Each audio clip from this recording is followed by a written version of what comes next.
ต่อกิโลกรัมต่อไปอีก3เดือนมีผลตั้งแต่วันนี้ถึง15กันยายนนี้รองนายกรัฐมนตรีและรัฐมนตรีว่าการกระทรวงพลังงานเปิดเผยถึงประเด็นค่าการกลั่นน้ำมันว่าที่ผ่านมาค่าการกลั่นน้ำมันในประเทศไทยอยู่ในระดับต่ำมาหลายปี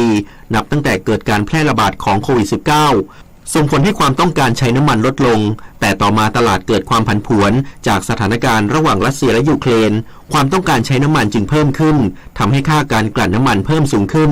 โดยข้อมูลจากสำนักงานนโยบายและแผนพลังงานได้เผยแพร่อัตราค่าการกลั่นน้ำมันให้ทราบอย่างต่อเนื่องล่าสุดอยู่ที่5 บาท 56 สตางค์ต่อลิตรยืนยันไม่ใช่8 บาทตามที่ปรากฏเป็นข่าวก่อนหน้านี้อย่างไรก็ตามกระทรวงพลังงานได้มีการหารือกับผู้ประกอบการโรงกลั่นเพื่อบรรเทาความเดือดร้อนให้กับประชาชนโดยต้องอยู่บนพื้นฐานของกฎหมายซึ่งเป็นเรื่องที่ละเอียดอ่อนทั้งนี้ค่าการกลั่นน้ำมันจะมีการขึ้นลงตามกลไกตลาดและโรงกลั่นน้ำมันถือเป็นความมั่นคงทางพลังงานของประเทศ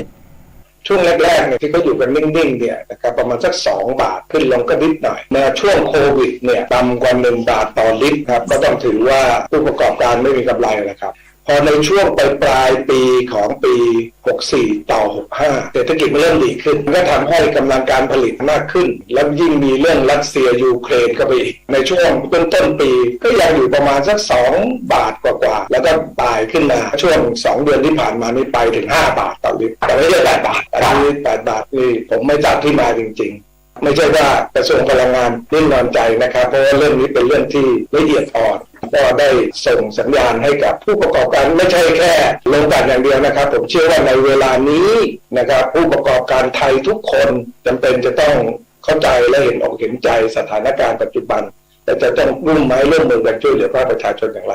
ผู้ประกอบการโรงกลั่นก็เช่นเดียวกันครับการพิจารณาเรื่องนี้อยู่ส่วนกรณีประเทศเพื่อนบ้านอย่างมาเลเซียราคาน้ำมันถูกกว่าไทยรัฐมนตรีว่าการกระทรวงพลังงานระบุว่าไม่สามารถเทียบกันได้เนื่องจากมาเลเซียมีการผลิตและส่งออกน้ำมันมีความมั่นคงทางพลังงานอยู่ในระดับสูงทำให้มีรายได้เข้าประเทศเป็นจำนวนมากเอกวินกากัดนิกรายงานธนาคารแห่งประเทศไทยเตรียมพร้อมดูแลค่าเงินบาทที่อ่อนค่าหากมีความผันผวนมากผิดปกตินางสาวดารณีแซ่จูผู้อำนวยการอาวุโสฝ่ายตลาดการเงินธนาคารแห่งประเทศไทยเปิดเผยว่าค่าเงินบาทที่เคลื่อนไหวผันผวนและอ่อนค่าแตะระดับสูงสุดในรอบเกือบ6 ปีเป็นผลจากการคาดการณ์ของตลาดว่าการประชุมของธนาคารกลางสหรัฐจะเร่งดำเนินนโยบายการเงินที่เข้มงวดขึ้นกว่าเดิมและความกังวลต่อโอกาสที่เศรษฐกิจโลกจะชะลอตัวลงทำให้เงินดอลลาร์สหรัฐแข็งค่าทำสถิติสูงสุดในรอบเกือบ20 ปีขณะที่สกุลเงินภูมิภาครวมทั้งเงินบาทอ่อนค่าลงต่อเนื่องโดยตั้งแต่ต้นปีเงินบาทปรับอ่อนค่าลง4.5%ส่วนเงินสกุลอื่นในภูมิภาคอ่อนค่าระหว่าง3 ถึง 7สำหรับการลงทุนของต่างชาติยังมีฐานะเป็นซื้อสุทธิในสินทรัพย์ไทยประมาณ 150,000 ล้านบาทนับตั้งแต่ต้นปีโดยแบ่งเป็นหุ้น 130,000 ล้านบาทและพันธบัตร 20,000 ล้านบาททั้งนี้ธนาคารแห่งประเทศไทยได้ติดตามการเคลื่อนไหวของค่าเงินบาทและเงินทุนเคลื่อนย้ายอย่างใกล้ชิดและพร้อมเข้าดูแลเมื่อความผันผวนมากผิดปกติปลัดกระทรวงแรงงานเปิดเผยปีนี้จะมีการปรับขึ้นค่าจ้างขั้นต่ำได้หลังไม่ได้ปรับมา2 ปีเพื่อให้สอดคล้องกับอัตราเงินเฟ้อและค่าครองชีพที่สูงขึ้นนายบุญชอบสุดมนัสวงศ์ปลัดกระทรวงแรงงานในฐานะประธานคณะกรรมการค่าจ้างหรือบอร์ดค่าจ้างเปิดเผยความคืบหน้าการพิจารณาปรับขึ้นอัตราค่าจ้างขั้นต่ำว่าขณะนี้คณะอนุกรรมการค่าจ้างจังหวัดอยู่ระหว่างเก็บข้อมูลประมวลผลค่าใช้จ่ายที่จำเป็นของประชาชนในแต่ละจังหวัดซึ่งบางจังหวัดสรุปข้อมูลเสร็จสิ้นแล้วโดยปลายเดือนมิถุนายนนี้หรือไม่เกินต้นเดือนกรกฎาคมคณะกรรมการค่าจ้างจังหวัด77จังหวัดจะพิจารณาปรับขึ้นค่าจ้างขั้นต่ำของแต่ละจังหวัดหลังจากนั้นจะสรุปข้อมูลเสนอมาที่ส่วนกลางเพื่อคณะทำงานฝ่ายวิชาการส่วนกลางจะจัดทำข้อมูลรายละเอียดในภาพรวมทั้งประเทศเสนอบอร์ดค่าจ้างชุดใหญ่พิจารณาคาดว่าจะสามารถสรุปอัตราค่าจ้างขั้นต่ำทุกจังหวัดแล้วเสร็จเป็นไปตามกรอบเวลาภายในเดือนสิงหาคมหรืออย่างช้าไม่เกินเดือนกันยายนนี้เชื่อว่าจะต้องมีการปรับขึ้นค่าจ้างขั้นต่ำแน่นอน เนื่องจากไม่ได้ปรับค่าจ้างขั้นต่ำมาเป็นเวลา2 ปีแล้วเพื่อให้สอดคล้องกับอัตราเงินเฟ้อและค่าครองชีพที่สูงขึ้นส่วนจะปรับขึ้นเท่าไหร่ขึ้นอยู่กับดุลยพินิจของบอร์ดค่าจ้างซึ่งเป็นการหารือรูปแบบไตรภาคีมีทั้งผู้แทนจากฝ่ายนายจ้างลูกจ้างและรัฐบาลเพื่อให้ได้ข้อยุติเป็นที่พอใจของทุกฝ่ายและเหมาะสมที่สุดจากการที่เราได้คุยกับหลายจังหวัดนะครับก็คิดว่าต้องปรับเพราะว่าเนื่องจากว่าเราไม่ได้ปรับมา2 ปีแล้ว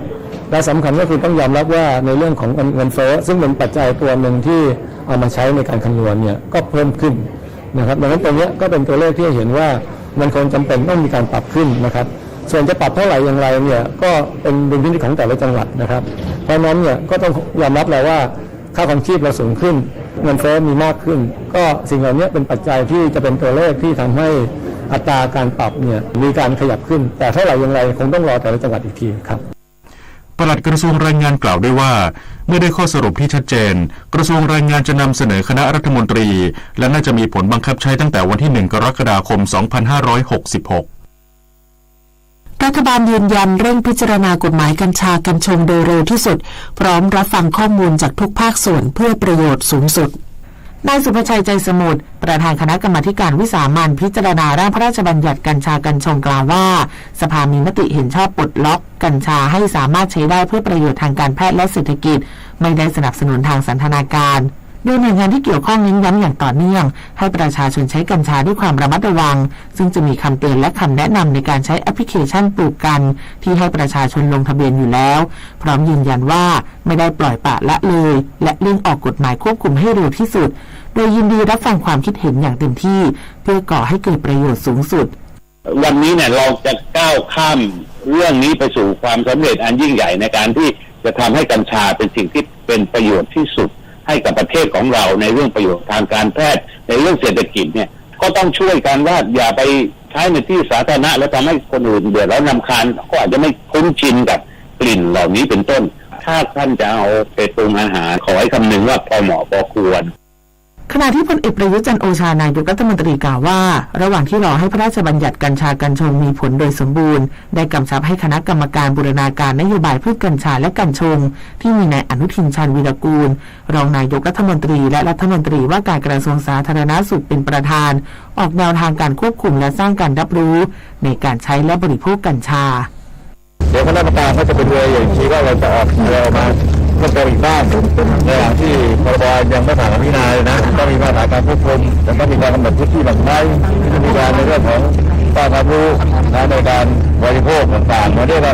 เห็นว่าหลายที่หลายพื้นที่หลายร้านก็มาเอากัญชาใส่เข้าไปด้วยคนเขาไม่รู้ไงก็จะปิดประกาศที่ร้านวันนี้มันผสมก็ต้องอยู่ในกรอบว่าผสมเท่าไหร่กี่เปอร์เซ็นต์ให้ก็ประกาศมาแล้วนะไม่ครบดิขอยอมให้ประกาศมาแล้วนายอนุทินชาญวีรกูลรองนายกรัฐมนตรีและรัฐมนตรีว่าการกระทรวงสาธารณสุขยืนยันว่าขณะนี้กระทรวงสาธารณสุขกำลังจัดทำร่างประกาศกระทรวงสาธารณสุขโดยอาศัยกฎหมายเดิมคือพระราชบัญญัติเกี่ยวกับการใช้สมุนไพรควบคุมเพื่อเน้นย้ำให้ชัดเจนว่าคนกลุ่มใดอายุเท่าใดสถานที่ใดที่ห้ามใช้กัญชาซึ่งครอบคลุมสถานที่สาธารณะและสถานศึกษาอยู่แล้วและเมื่อวันนี้เป็นวันแรกที่มีประกาศกระทรวงสาธารณสุขเรื่องกลิ่นควันกัญชากัญชงหรือพืชอื่นใดเป็นเหตุรำคาญพุทธศักราช 2565 มีผลบังคับใช้หากบุคคลใดหรือสถานที่ใดก่อให้เกิดกลิ่นหรือควันกัญชาซึ่งรบกวนผู้อาศัยใกล้เคียงถือว่ากระทำการอันเป็นเหตุรำคาญตามกฎหมายว่าด้วยการสาธารณสุขส่วนกรุงเทพมหานครได้ออกประกาศเฝ้าระวังกัญชากัญชงในสถานศึกษาโดยให้โรงเรียนสังกัดกรุงเทพมหานครเป็นพื้นที่ปลอดกัญชาหรือกัญชงห้ามโฆษณาและงดจำหน่ายอาหารขนมและเครื่องดื่มที่มีส่วนผสมของกัญชาหรือกัญชงภายในโรงเรียนประชาสัมพันธ์เรื่องโทษของการใช้กัญชาหรือกัญชงที่ส่งผลต่อสุขภาพกายและสุขภาพจิตของนักเรียนประสานความร่วมมือแจ้งนโยบายการเฝ้าระวังปัญหาแก่ผู้ปกครองชุมชนตั้งแต่บัดนี้เป็นต้นไปผมธิดาทิพยานนท์รายงานค่ะฝ่ายค้านยื่นยติขอเปิดอภิปรายทั่วไปแบบลงมติไม่ไว้วางใจนายกรัฐมนตรีและรัฐมนตรีรวม11คนนายชวนหลีกภัยประธานสภาผู้แทนราษฎรกล่าวภายหลังฝ่ายค้านยื่นยติขอเปิดอภิปรายทั่วไปแบบลงมติไม่ไว้วางใจมาตรา151ของรัฐธรรมนูญแห่งราชอาณาจักรไทยพุทธศักราช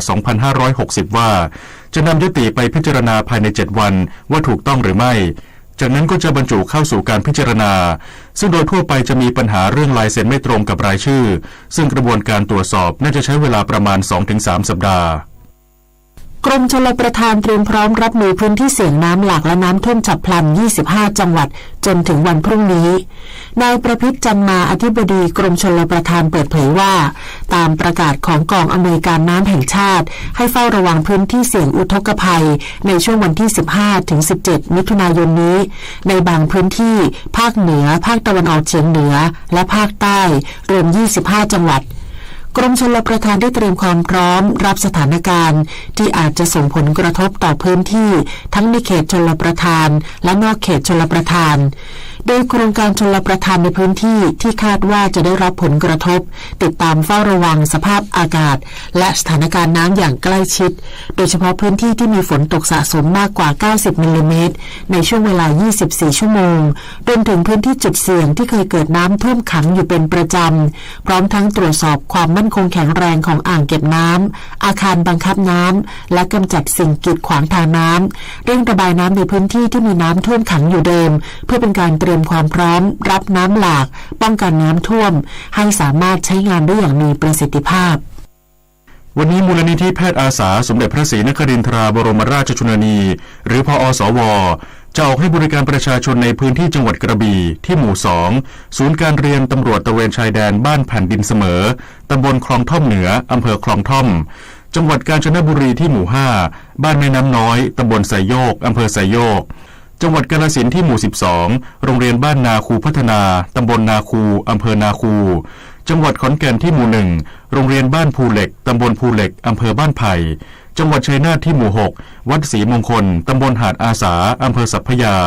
จังหวัดตราดที่หมู่4บ้านวงพัฒนาตำบลสตออำเภอเขาสมิงส่วนหน่วยทันตกรรมเคลื่อนที่เพื่อประชาชนด้อยโอกาสจะออกให้บริการประชาชนในพื้นที่จังหวัดเชียงใหม่ที่หมู่10ศูนย์พัฒนาเด็กเล็กบ้านหนองเต่าที่หมู่15ศูนย์การเรียนชุมชนชาวไทยภูเขาบ้านห้วยนกกกตำบลม่อนปิ่นอำเภอฝางที่หมู่13วัดถ้ำห้วยบอนตำบลเวียงอำเภอฝางจึงขอเชิญชวนประชาชนในพื้นที่ดังกล่าวไปรับบริการโดยไม่เสียค่าใช้จ่ายใดๆต่อจากนี้ไปขอเชิญรับฟังไทยคู่ฟ้าค่ะรัฐบาลกระตุ้นการฟื้นตัวของเศรษฐกิจในระดับพื้นที่โดยเห็นชอบโครงการขับเคลื่อนเศรษฐกิจและสังคมฐานรากหลังโควิดด้วยเศรษฐกิจ BCG ใน 7,435 ตำบลครอบคลุม 77 จังหวัดทั่วประเทศประกอบด้วย 15,000 กิจกรรมเช่นถ่ายทอดเทคโนโลยีด้านการผลิตและบริการพัฒนาการขนส่งการกระจายสินค้าและบริการพัฒนากำลังคนให้มีทักษะที่จำเป็นต่อการทำงานและที่เกี่ยวข้องกับเศรษฐกิจ BCG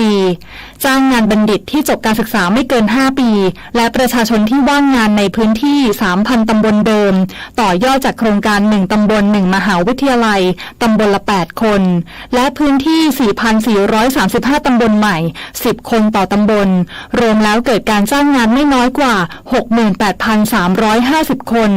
สร้างเศรษฐกิจหมุนเวียนไม่น้อยกว่า600ล้านบาทต่อเดือนเริ่มดำเนินการในเดือนกรกฎาคมถึงกันยายน 2565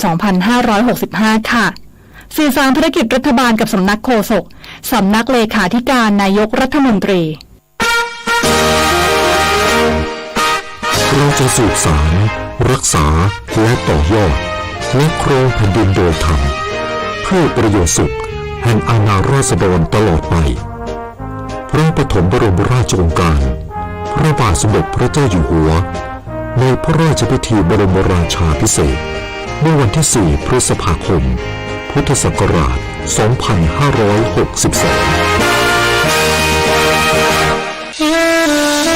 ข้าราชการต้องแยกเรื่องส่วนตัว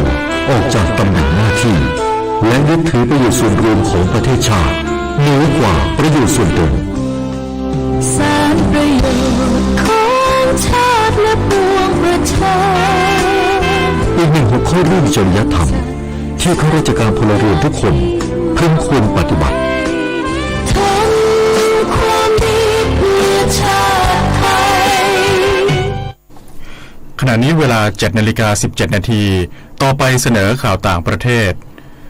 องค์การอนามัยโลกกำลังตรวจสอบความเป็นไปได้ว่าโรคฝีดาษวานอนอาจติดต่อได้ผ่านทางเพศสัมพันธ์ นางแคทเธอรีน สมอลวูดผู้จัดการสถานการณ์โรคฝีดาษวานอนขององค์การอนามัยโลกประจำภาคพื้นยุโรปกล่าวเมื่อวานนี้ว่าองค์การอนามัยโลกกำลังตรวจสอบความเป็นไปได้ว่าโรคฝีดาษวานอนอาจติดต่อได้ผ่านทางเพศสัมพันธ์หลังมีรายงานเมื่อไม่กี่วันที่ผ่านมาว่านักวิทยาศาสตร์ได้ตรวจพบ DNA ของเชื้อไวรัสดังกล่าวในน้ำอสุจิของผู้ป่วยโรคฝีดาษวานอนในอิตาลีและเยอรมนีรวมทั้งตัวอย่างที่ทดสอบในห้องปฏิบัติการก็บ่งชี้ว่าไวรัสที่พบในน้ำอสุจิของผู้ป่วยรายเดียวสามารถแพร่เชื้อไปยังบุคคลอื่นได้อย่างไรก็ตามนางสมอลวูดยังกล่าวว่าขณะนี้สรุปไม่ได้ว่าเชื้อไวรัสฝีดาษวานอนสามารถติดต่อผ่านทางเพศสัมพันธ์ได้หรือไม่แต่รายงานดังกล่าวอาจเป็นสิ่งที่ไม่เคยรู้มาก่อนเกี่ยวกับโรคนี้ก็เป็นได้คณะกรรมการที่ปรึกษาขององค์การอาหารและยาสหรัฐหรือ FDA ซึ่งประกอบด้วยผู้เชี่ยวชาญภายนอก21คนมีมติเป็นเอกฉันท์แนะนำให้อนุมัติใช้วัคซีนโควิด -19 ของ Pfizer BioNTech และ Moderna ในเด็กเล็กซึ่งเป็นกลุ่มอายุสุดท้ายในประเทศส่วนใหญ่ที่ยังรอคอยการฉีดวัคซีนดังกล่าวทั้งนี้คาดว่า FDA น่าจะให้การอนุมัติขั้นสุดท้ายในเร็วๆนี้และจะเริ่มฉีดเข็มแรกได้ในต้นสัปดาห์หน้า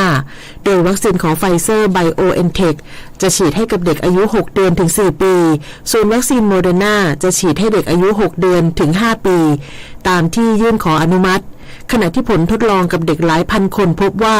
วัคซีนทั้ง2ชนิดกระตุ้นภูมิคุ้มกันได้ในระดับใกล้เคียงกับกลุ่มอายุมากกว่า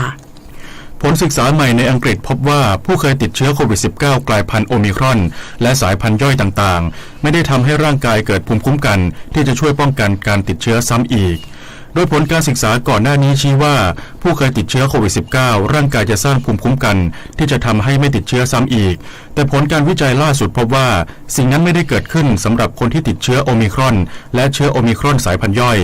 ทั้งนี้ในการเก็บตัวอย่างเลือดจากบุคลากรทางการแพทย์ซึ่งได้รับการฉีดวัคซีนโควิด -19 แล้ว3เข็มรวมทั้งเคยติดเชื้อโควิด -19 สายพันธุ์ที่แตกต่างกันเพื่อทำความเข้าใจเกี่ยวกับระบบภูมิคุ้มกันซึ่งปรากฏว่าเชื้อโอมิครอนสามารถทำให้เกิดภูมิคุ้มกันในการป้องกันโควิด -19 สายพันธุ์อื่นๆก่อนหน้าได้แต่ไม่สามารถป้องกันสายพันธุ์โอมิครอนได้เนื่องจากโอมิครอนสามารถหลบหลีกภูมิคุ้มกันได้ดีกว่าเชื้อสายพันธุ์อื่นๆก่อนหน้าทั้งหมดคณะกรรมการกำหนดนโยบายการเงินของธนาคารกลางสหรัฐหรือเฟดมีมติปรับขึ้นอัตราดอกเบี้ยระยะสั้น0.75 อยู่ที่1.50 ถึง 1.75 ในการประชุมเมื่อวานนี้ซึ่งเป็นไปได้ตามที่ตลาดการเงินคาดการไว้และเป็นการปรับขึ้นอัตราดอกเบี้ยครั้งใหญ่ที่สุดในรอบเกือบ30ปีหรือนับตั้งแต่ปี 2537 พร้อมคาดหมายว่าเศรษฐกิจกำลังชะลอตัวและตัวเลขคนว่างงานจะเพิ่มขึ้นในอีกไม่กี่เดือนข้างหน้าโดยเฟดได้ปรับตัวเลขคาดการณ์การขยายตัวของเศรษฐกิจสหรัฐในปีนี้อยู่ที่1.7% จากเดิมที่ระดับ2.8% ในเดือนมีนาคมและคาดว่าจะขยายตัว1.7% ในปีหน้านอกจากนี้เฟดคาดว่าเงินเฟ้อจะพุ่งแตะระดับ5.2% ในสิ้นปีนี้จากเดิมคาดการณ์อยู่ที่ระดับ4.3% ต่อไปติดตามรับฟังข่าวกีฬาค่ะนายสมพรใช้บางอย่างนายกสมาคมกีฬาวอลเลย์บอลแห่งประเทศไทยและนายแพทย์เรืองศักดิ์สิริผลประธานฝ่ายแพทย์และวิทยาศาสตร์การกีฬาสมาคมกีฬาวอลเลย์บอลแถลงข่าวนักกีฬาสาวไทยที่อยู่ในระหว่างการแข่งขันวอลเลย์บอลเนชั่นลีกสัปดาห์ที่2ที่ประเทศฟิลิปปินส์ตรวจพบติดเชื้อโควิด -19 ทั้งหมด8คนโดยเฉพาะ2ตัวรับอิสระปิยนุชแป้นน้อยกับสุภัตราไพโรจน์และหัตถยาบำรุงสุขตำแหน่งบอลเร็วแต่โชคดีเมื่อสหพันธ์วอลเลย์บอลนานาชาติ FIVBอนุมัติให้ส่งนักกีฬาเดินทางไปสมทบอีก5คนประกอบด้วยวิภาวีสีทองจรัสพรบรรดาศักดิ์กนิกาทีประโชติทิชายาบุญเลิศและคัทธุรีปิ่นสุวรรณซึ่งนักตบสาวไทยจะลงสนามพบโปแลนด์เช้าวันนี้เวลา 10 นาฬิกาช่องวัน31ถ่ายทอดสดมาต่อกันที่แบดมินตันเวิลด์ทัวร์ซุปเปอร์ 1,000 อินโดนีเซียโอเพ่นที่กรุงจาการ์ตารัชนกอินทนนท์ชนะพรปวีช่อชูวงศ์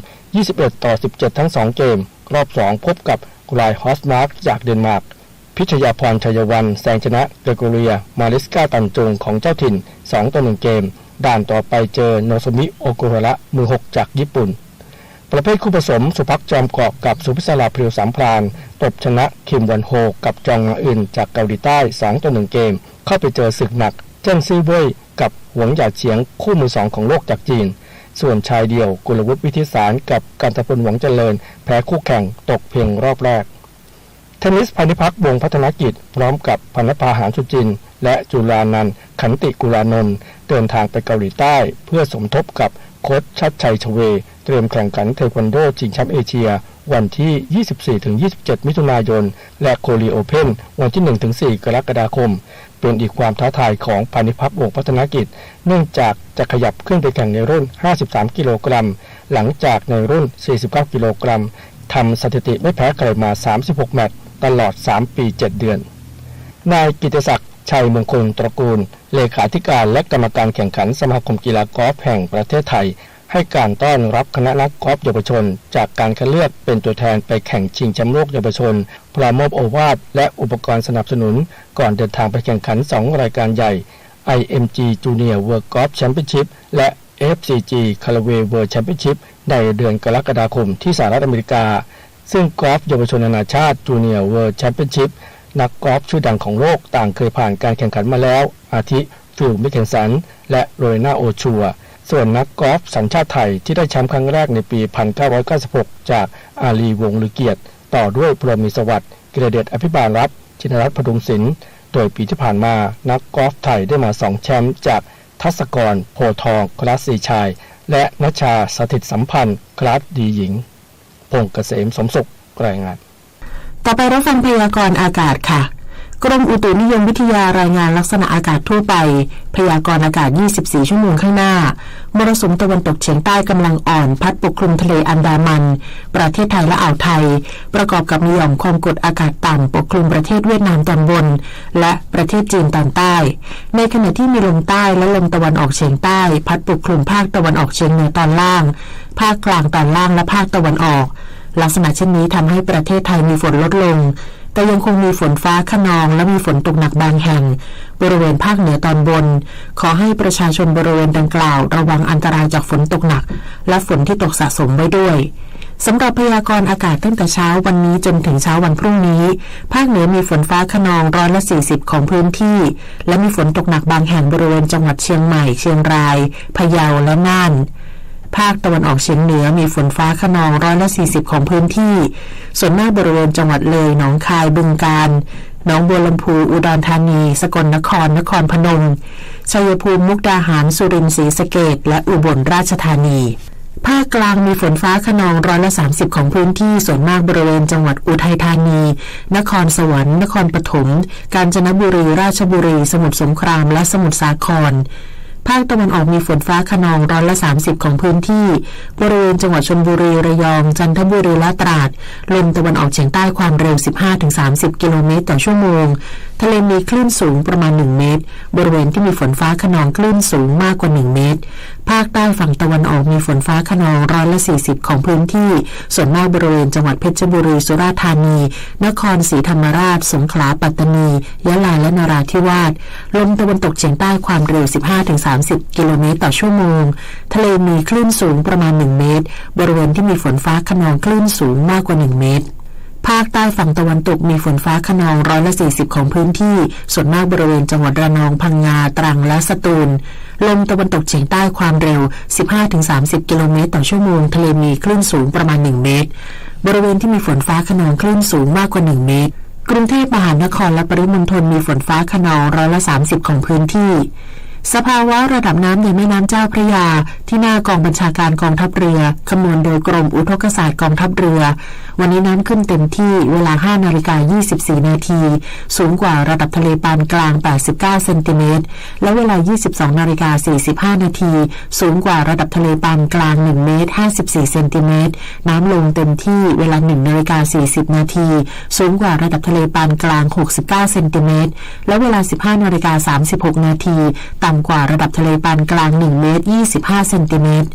วันนี้ที่ประภาคารกาญจนาภิเษกแหลมพรหมเทพจังหวัดภูเก็ตดวงอาทิตย์ตกเวลา 18:43 นาทีกรุงเทพมหานครดวงอาทิตย์ตกเวลา 18:46 นาที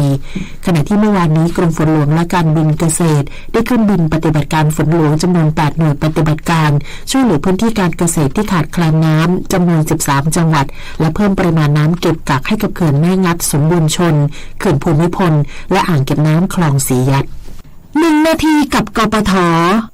การขับรถใกล้กับรถขนาดใหญ่ต้องเพิ่มความระมัดระวังมากขึ้นเนื่องจากรถบรรทุกรถโดยสารรถตู้รถกระบะยกสูงหรือรถเทรลเลอร์ขนาดใหญ่เหล่านี้จะมีจุดบอดในการมองเห็นมากกว่ารถยนต์ทั่วไปโดยเฉพาะช่วงท้ายรถเมื่อเวลาเลี้ยวรถหรือกลับรถอาจจะไม่ทันเห็นรถที่ตามหลังมาจึงอาจเกิดการเฉี่ยวชนจนเสียหลักและเกิดอุบัติเหตุร้ายแรงขึ้นได้กรณีขับรถอยู่ด้านหน้ารถขนาดใหญ่ไม่ควรเข้าใกล้ในระยะกระชั้นชิดเนื่องจากมุมสูงในการมองเห็นของรถขนาดใหญ่นั้นเป็นจุดบอดจึงควรทิ้งระยะห่างประมาณ 3-4 ช่วงคันรถและควรหลีกเลี่ยงการขับรถเข้าไปอยู่ใกล้ทางทั้งด้านขวาและด้านซ้ายของรถขนาดใหญ่ควรชะลอความเร็วให้รถขนาดใหญ่แซงไปก่อนกรณีขับอยู่ด้านหลังรถขนาดใหญ่ซึ่งเป็นจุดที่ผู้ขับรถขนาดใหญ่มองไม่เห็นให้เว้นระยะห่างอย่างน้อย10 เมตรและไม่ควรวิ่งแซงรถบรรทุกขณะรถบรรทุกกำลังเลี้ยวและหลีกเลี่ยงการขับรถคู่ขนานกับรถขนาดใหญ่ด้วยความปรารถนาดีจากกรมประชาสัมพันธ์และกองทุนเพื่อความปลอดภัยในการใช้รถใช้ถนนกรมการขนส่งทางบกกระทรวงคมนาคมรู้รักภาษาไทยโดยความร่วมมือของสำนักงานราชบัณฑิตยสภาและ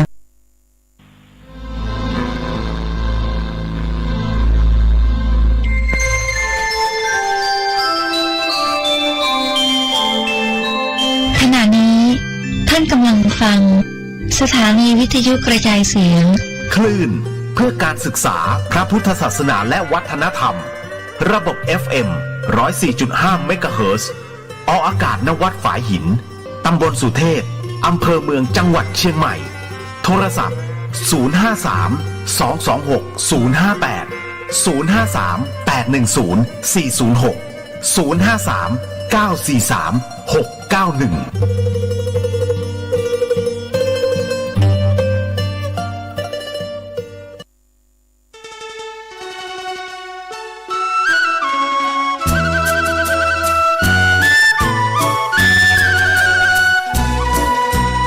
ความเจริญมั่นคงอยู่ที่ความเสียสละอดทนมั่นคงแข็งแรงแกร่งและความรู้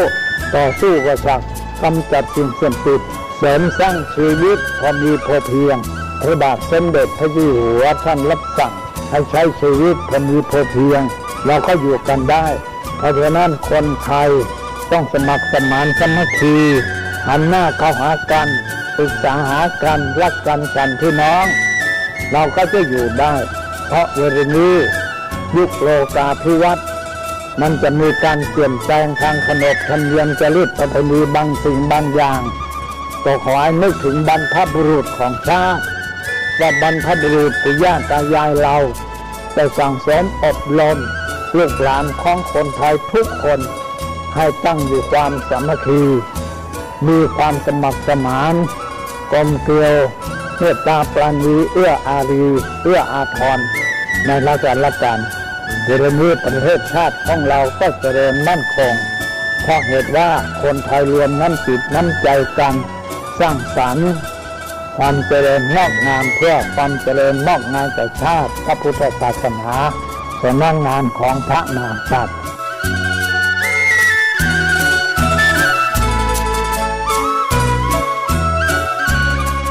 ธรรมะข้อคิดจากพระเดชพระคุณท่านเจ้าคุณพระเทพวิสุทธิคุณด้วยความปรารถนาดีจากสถานีวิทยุพระพุทธศาสนาคลื่นธรรมะเพื่อประชาชน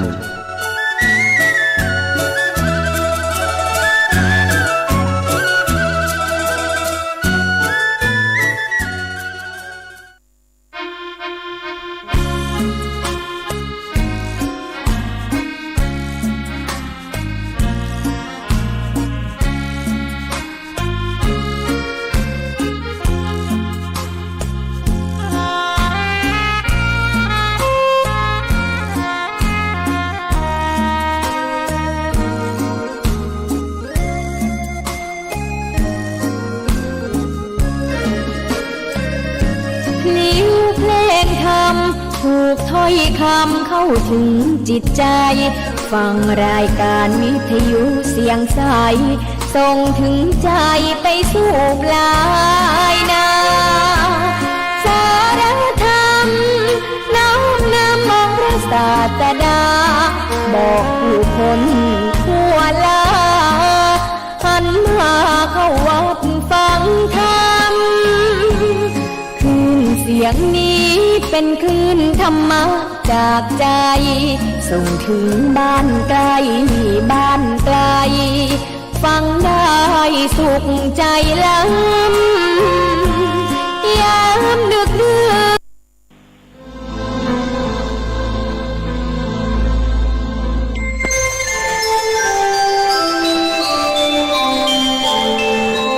ขณะนี้ท่านกำลังฟังสถานีวิทยุกระจายเสียงพระพุทธศาสนา FM 104.5 เมกะเฮิรตซ์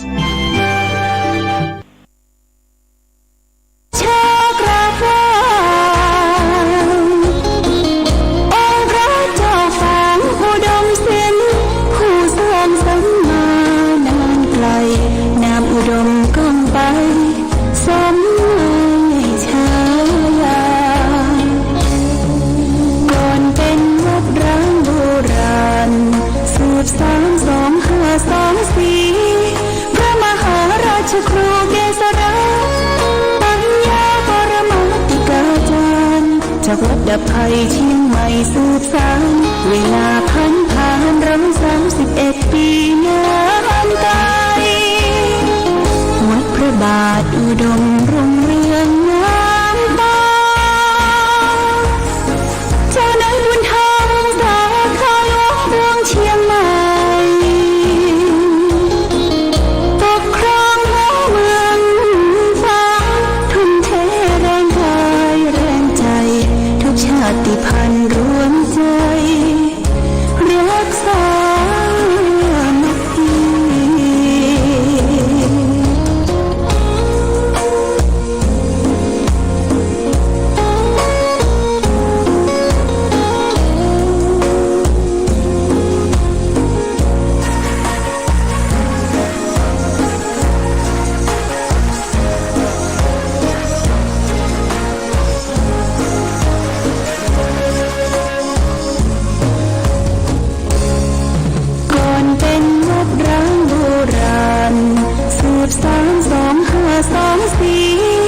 พระมหาราชครูเกษรา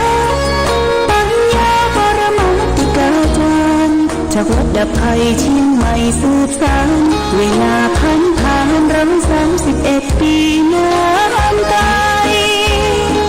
วัดพระบาทอุดมรุ่งเรืองงามตาเจ้านายบุญธรรมสาขาหลวงเมืองเชียงใหม่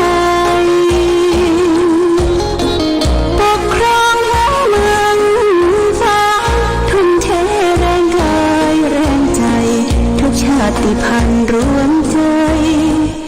รักษามัคคี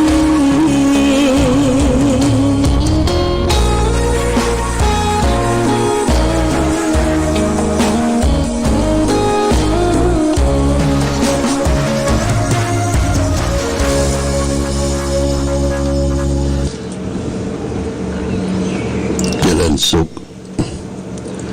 ศรัทธาสาธุชนญาติโยมท่านพุทธบริษัททั้งหลาย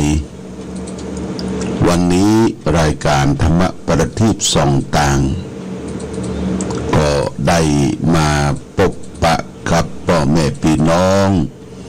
ศรัทธาสาธุชนญาติโยมแห่งครั้งหนึ่งวันนี้เป็นวันพฤหัสบดีที่16เดือนมิถุนายนพุทธศักราช2565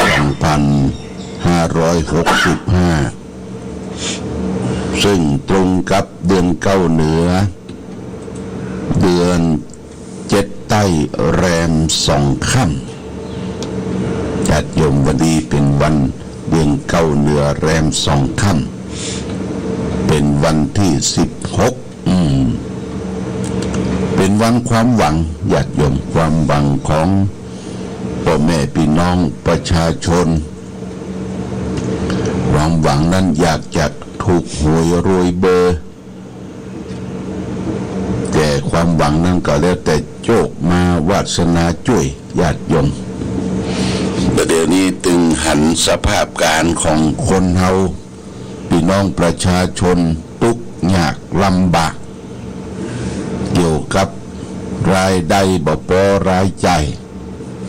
เงินทองก็หายากเขาอยากมากแพงเกิดจากต้นทุนของน้ำมันญาติโยมน้ำมันนี่แพงก็ทำให้ลดขนส่งลดสินค้ากดขึ้นราคากันไปทั่วแก๊สหุงต้มอย่างต่างๆนี่ก็ขึ้นราคาขึ้นมาวัสดุอุปกรณ์การก่อสร้างต่างๆก็ขึ้นมาเช่นว่าเป็นเหล็กเป็นปูนพี่น้องศรัทธาประชาชนเมื่อเป็นสภาพการอย่างนี้เราก็ต้องประหยัดอดออมญาติโยมเคยกินอย่างขวางบกขวางบะเคยเนี่ยอย่างเอาตามอำเภอใจของตนเองบ่ประหยัดอดออมเนี่ยบ่ได้ละญาติโยมนะบ่ได้ละไหนก็เรื่องของลูกของเต้าที่จะส่งร่ำเรียนศึกษาเป็นค่าเทอมค่าเสื้อผ้าค่าบำรุงการศึกษาตลอดถึงเครื่องไม้เครื่องมืออุปกรณ์การศึกษาเนี่ยกับแปลงขึ้นมาญาติโยมท่านสาธุชนทั้งหลายนี่เป็นเหตุการณ์ที่เกิดขึ้นในบ้านในเมืองเฮาทางวัดก็ต้องบอกข่าวเตือนการทำบุญทำทานก็ตามอัธยาศัยพอที่จะทำได้ญาติโยมนะพอที่จะทำได้เราจะเรียอะไรกันมากจนเกินไปนั่นก็เป็นที่ลำบากเพราะว่าเงินทองมันเขียมเข้ายากมากแปลงเท่าที่ทำได้ญาติโยมท่านสาธุชนวันนี้เดือนเก้าเหนือแรม2 ค่ำแล้วญาติโยมนะวันนี้จะเอาธรรมะมาฝากคือแก่ศรัทธาญาติโยมธรรมะทางสุขใจนี่ทางสุขใจนี่เป็นการเรียบเรียงธรรมะโดยท่านเจ้าคุณพระราชมุนีเจ้าคณะอำเภอเมืองเชียงใหม่เจ้าวาดวัดสวนดอกพระรามหลวงได้นำสาระธรรมที่พระศรีสินสุนทรวาทีหรือสินสิขาสโปเนี่ยท่านเป็นนักเทศนักคิดนักค้นนักปราทกจังหวัดตะปูนท่านได้เสียแก่มรณภาพลงไปแล้วแต่ผลงานของท่านได้เขียนไว้เป็นคติสอนใจเป็นเรื่องก็นำมาสาธยายให้ท่านทั้งหลายได้รับทราบรับฟังเพื่อเป็นข้อคิดสะกิดเตือนใจอันใดที่จะได้เพิ่มเติมก็เพิ่มเติมลงไปญาติโยมท่านสาธุชนวันนี้จะเอาเรื่องคนป่าเถื่อนญาติโยมนะคนป่าเถื่อนนี่มันเป็นจะได้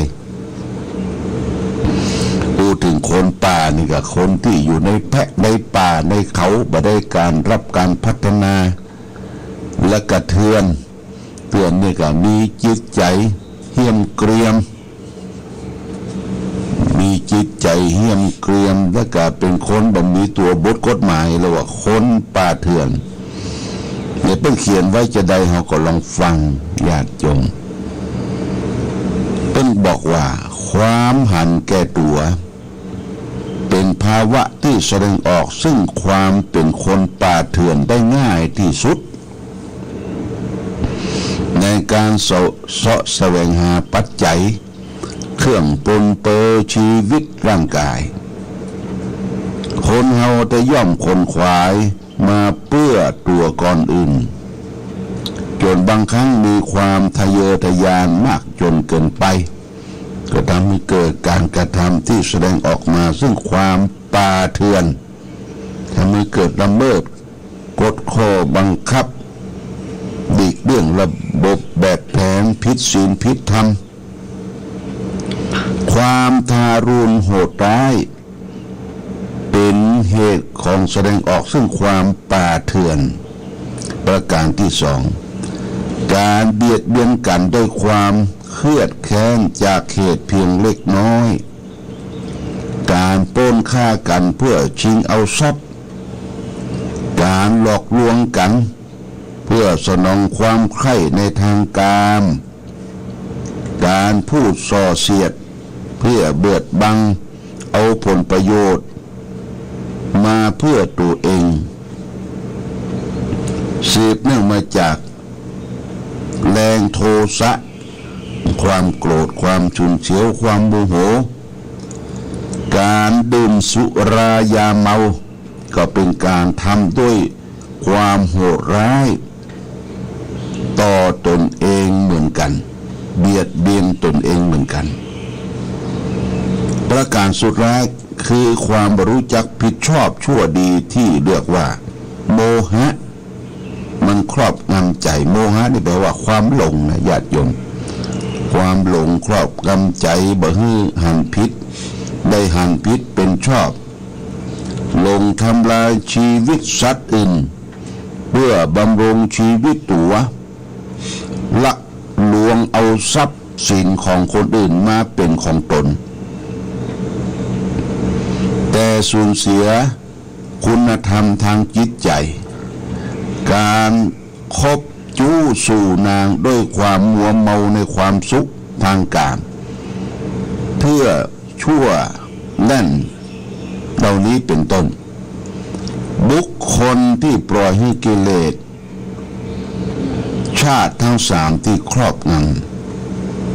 ำทั้งสามตัวเขาครอบงำแล้วแสดงออกซึ่งกิริยาการต่างๆตามที่กล่าวมานี้เอาตัวบรอดญาติโยมทั้งที่มีความรู้ท่วมหัวเพราะบรอดจากการถูกประณามว่าเป็นคนป่าเถื่อนอยู่นั่นเองโลภะโทสะและโมหะคือมูลเหตุแห่งความป่าเถื่อนของคนเฮาญาติโยมโลภะโทสะและโมหะเนี่ยเป็นกิเลสสามตระกูลใหญ่นะญาติโยมโลภะแปลว่าความละโมบโลภมากละโมบโลภมาก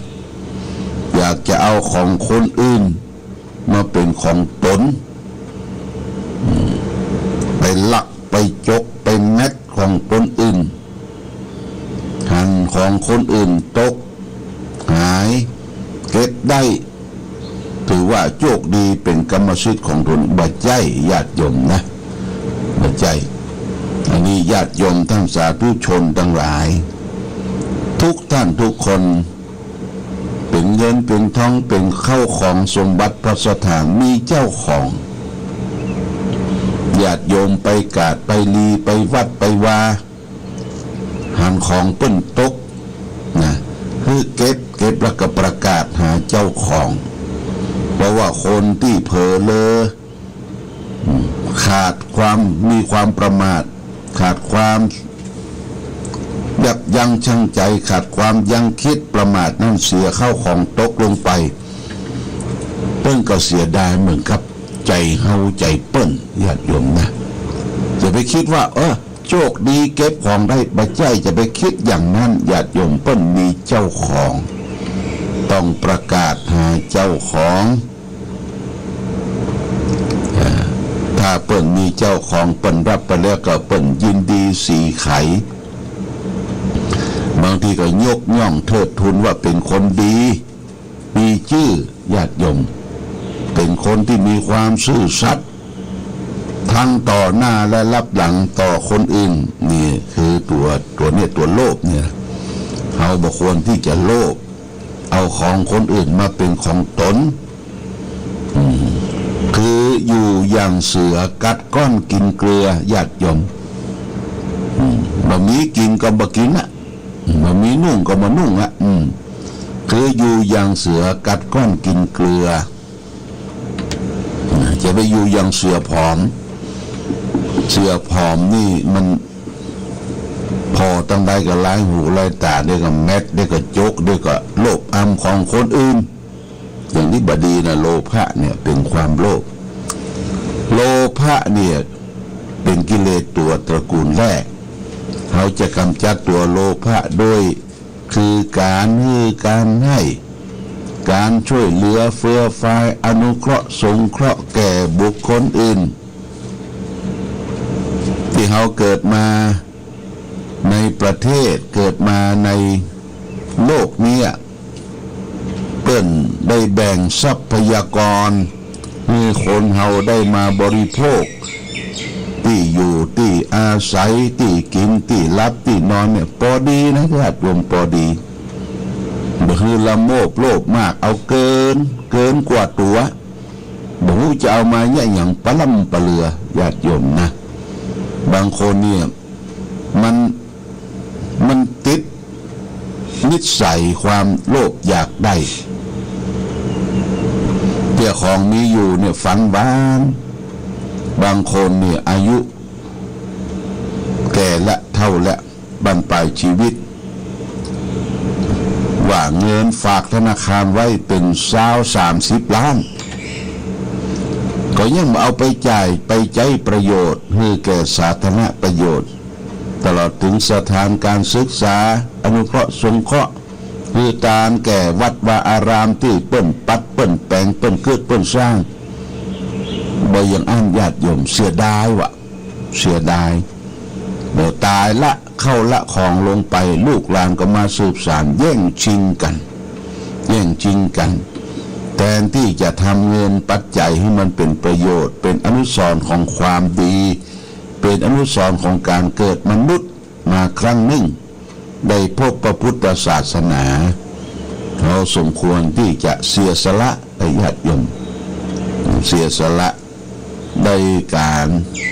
พูดตานได้การช่วยเหลือมนุษย์อยู่ร่วมกันร่วมชาติกันบางท่านบางคนมีสติปัญญาเงินทองบั้นปลายชีวิตจะตายละไว้เป็นได้สร้างกองทุนมูลนิธินะกองทุนมูลนิธิช่วยเหลือพี่น้องประชาชนคนทุกข์คนยากคนลำบากอย่างนี้จิตใจประเสริฐญาติโยมจิตใจประเสริฐนำเลิศส่วนที่จะยกยอขึ้นอยู่ที่สูงด้วยคุณธรรมโดยธรรมะประกอบด้วยเมตตานี่กิเลสตัวเนี้ยโลภะเนี่ยถ้ามันมีอยู่ในจิตในใจเฮามากจนเกินไปนี่ก็ทำให้ความนักใจนักคือเป็นภาระยิ่งเฮาให้เฮาเสียสละมันเบาญาติโยมมันเบาการให้นี่เบาอกเบาใจเพราะฉะนั้นก็ให้อยู่ร่วมกันสร้างสรรค์ทำประโยชน์ตนประโยชน์ท่านด้วยการเสียสละต่อไปกิเลสตัวที่สองที่ทำให้คนเฮาเป็นคนป่าเถื่อนก็คือตัวโทสะโทสะนี่แปลว่าความโกรธความฉุนเฉียวความโมโหโทโสบางคนเนี่ยโมโหโทโสไปบ่คิดหน้าคิดหลังด่าพ่อด่าแม่ว่าคนนั้นคนนี้ผิดถูกชั่วดีบ่เข้าใจญาติโยมขาดความยังคิดได้ยินข่าวลูกมีความโกรธ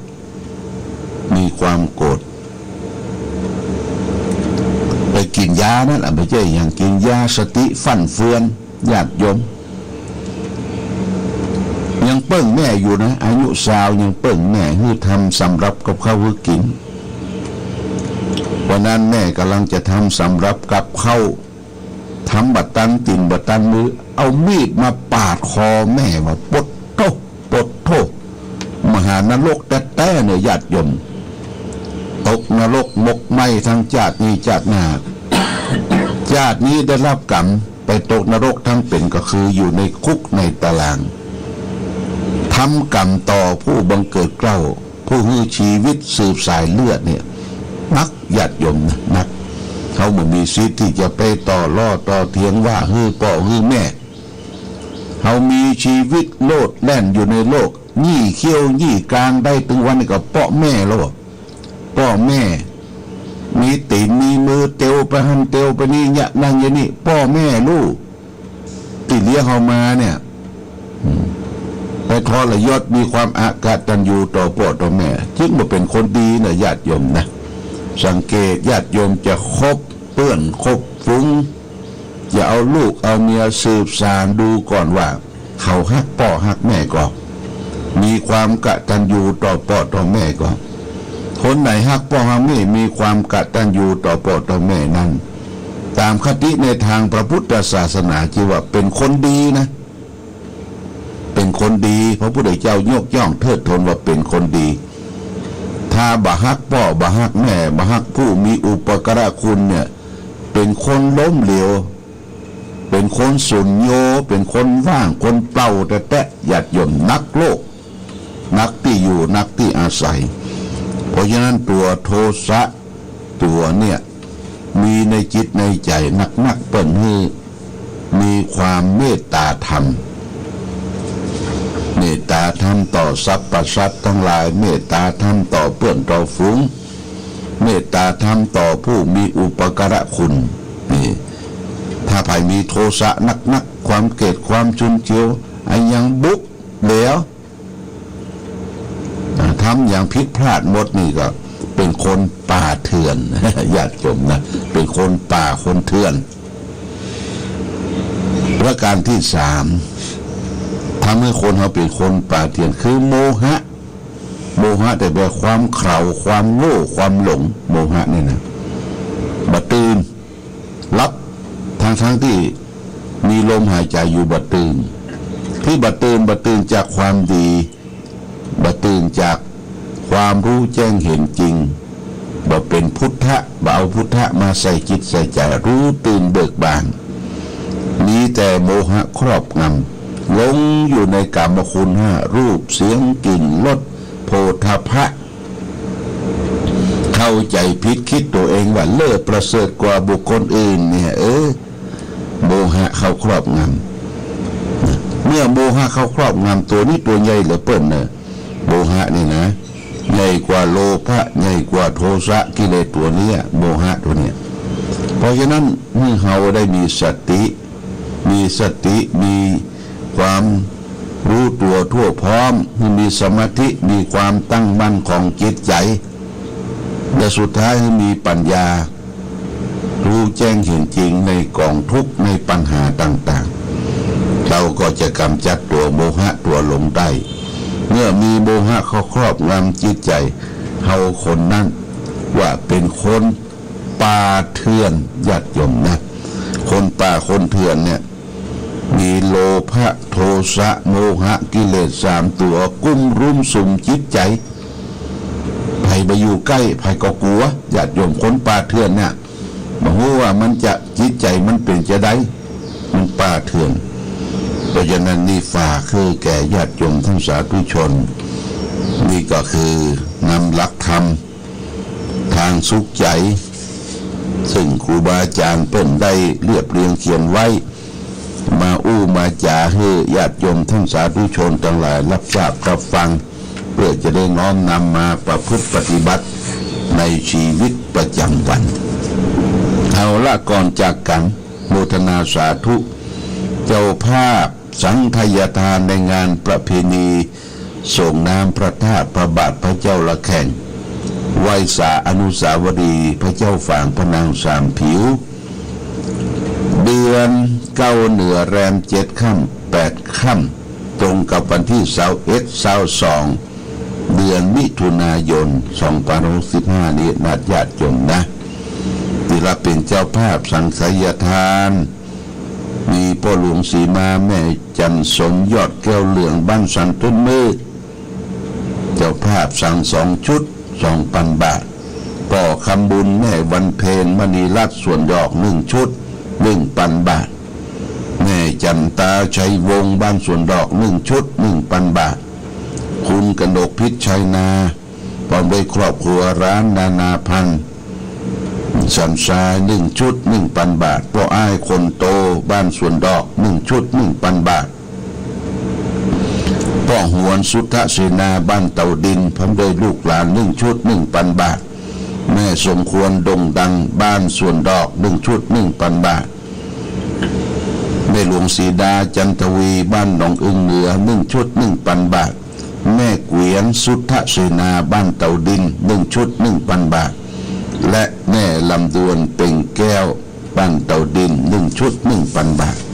อันนี้เป็นรายชื่อรายนามเจ้าภาพสั่งเนอะเขาจะได้มารู้มากินมาตามวันที่22มาประเคนด้วยตนเองนอกจากนั้นก็รับเป็นเจ้าภาพใน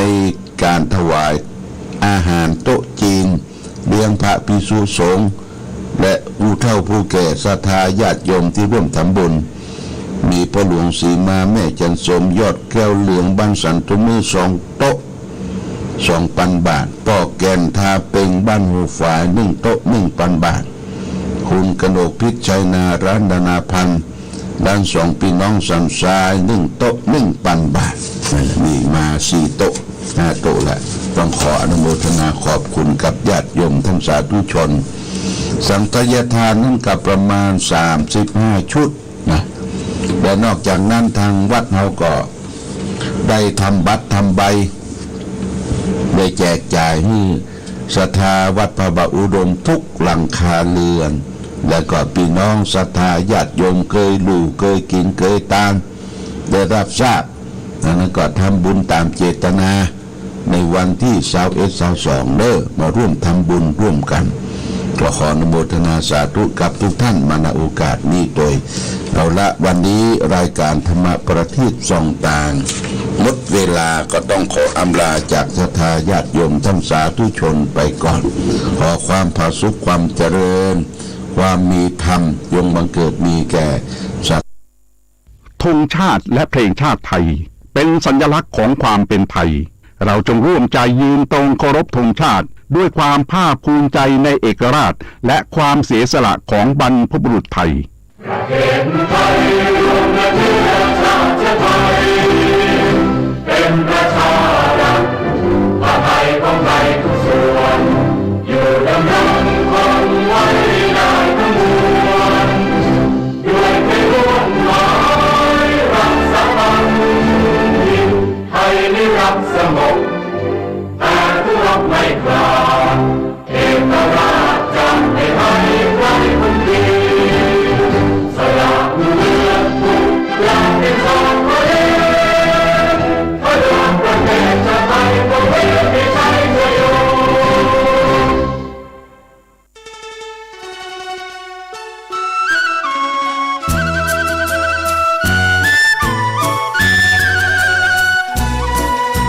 ภัยทั้งหลาย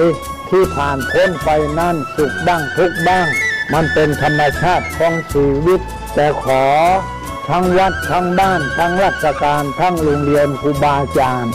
ได้สมัครสมานสามัคคีกลมเกลียวอย่าแตกความสามัคคีกันรู้รักสามัคคีประสานกายใจกันไว้เพราะประเทศไทยพระพุทธศาสนาเป็นศาสนาประจำชาติไทยเพราะฉะนั้นคนไทยมีคุณธรรมประจำใจประจำกายรักษากายวาจาใจให้เจริญมั่นคงเพื่อเป็นการผูกสัมพันธไมตรีด้วยพรหมวิหารธรรมคือให้มีเมตตาปราณีเอื้ออารีซึ่งกันและกันไว้จะแต่ความสามัคคีกันให้สัมพันธ์กายสัมพันธ์ใจในกันและกันไว้อย่าแต่ความสามัคคีประเทศชาติเราก็เจริญมั่นคงเศรษฐกิจเราก็เจริญมั่นคงสังคมเราก็เจริญมั่นคง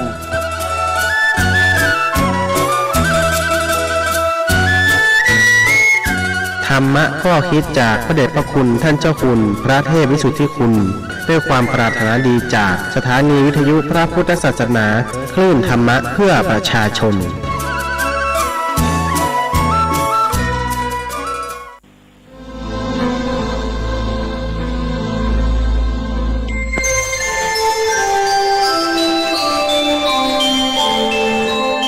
ณะนี้ท่านกำลังฟังสถานีวิทยุกระจายเสียง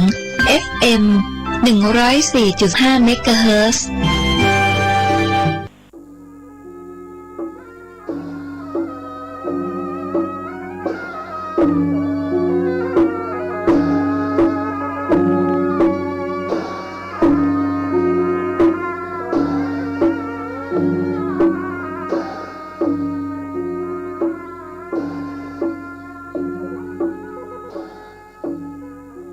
นะโม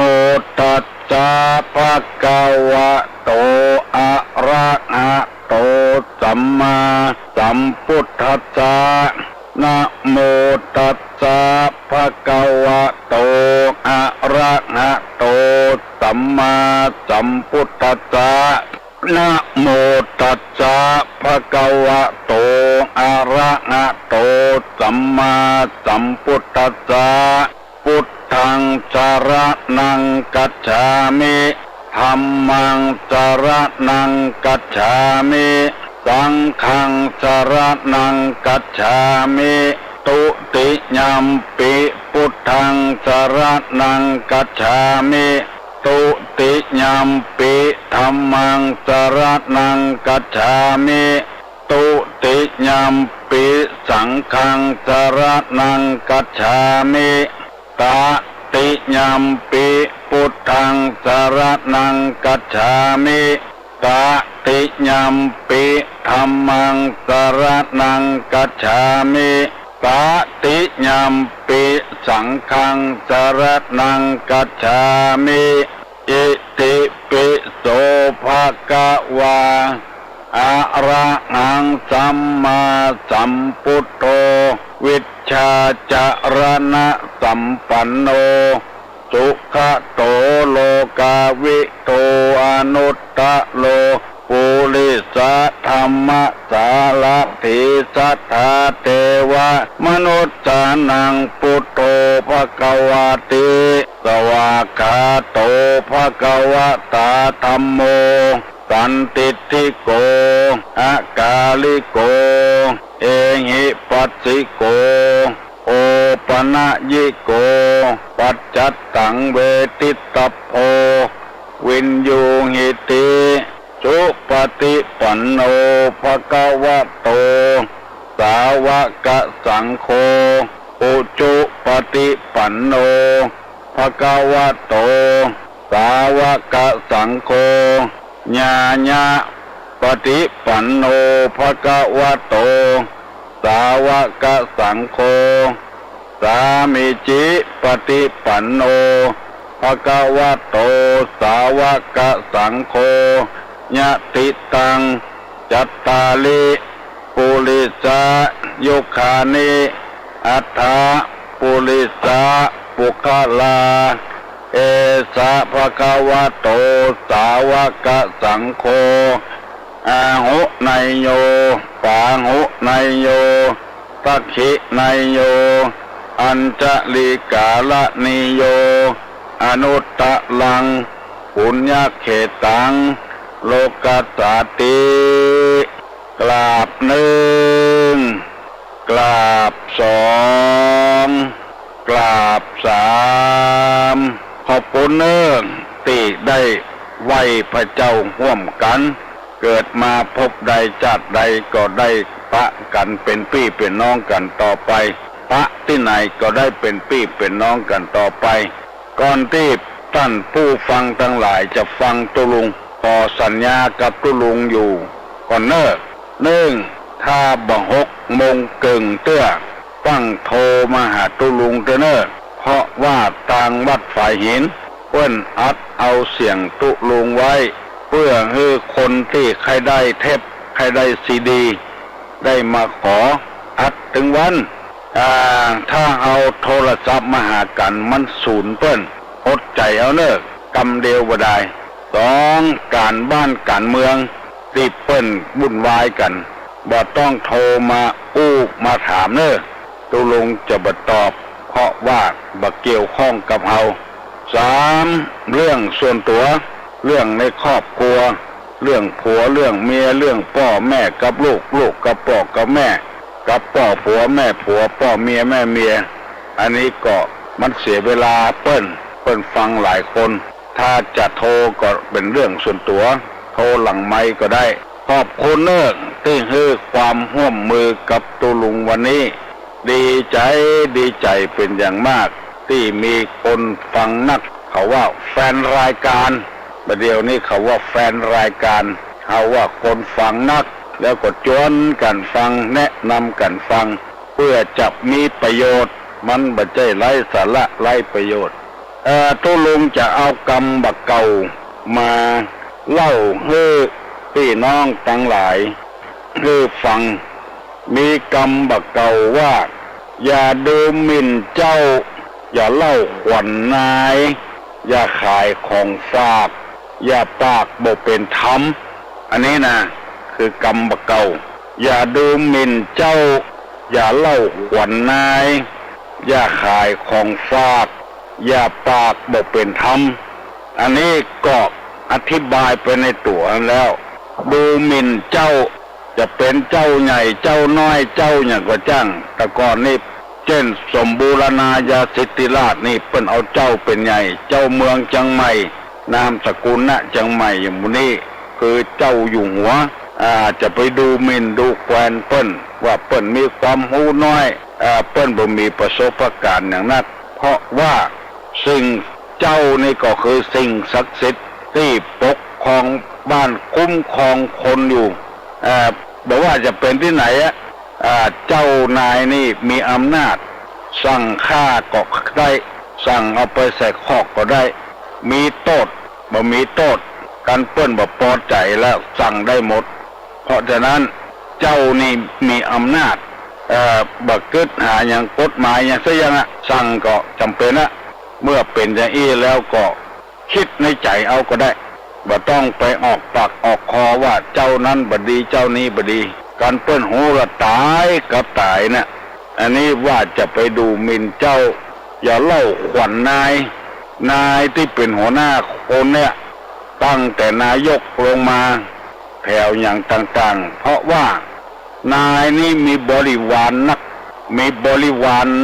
แล้วก็มีคนรู้จักนักเฮาได้เปิ้งพระอาศัยใบบุญของเปิ้นอย่างที่ตุลุงเคยได้ยินเพื่อเอา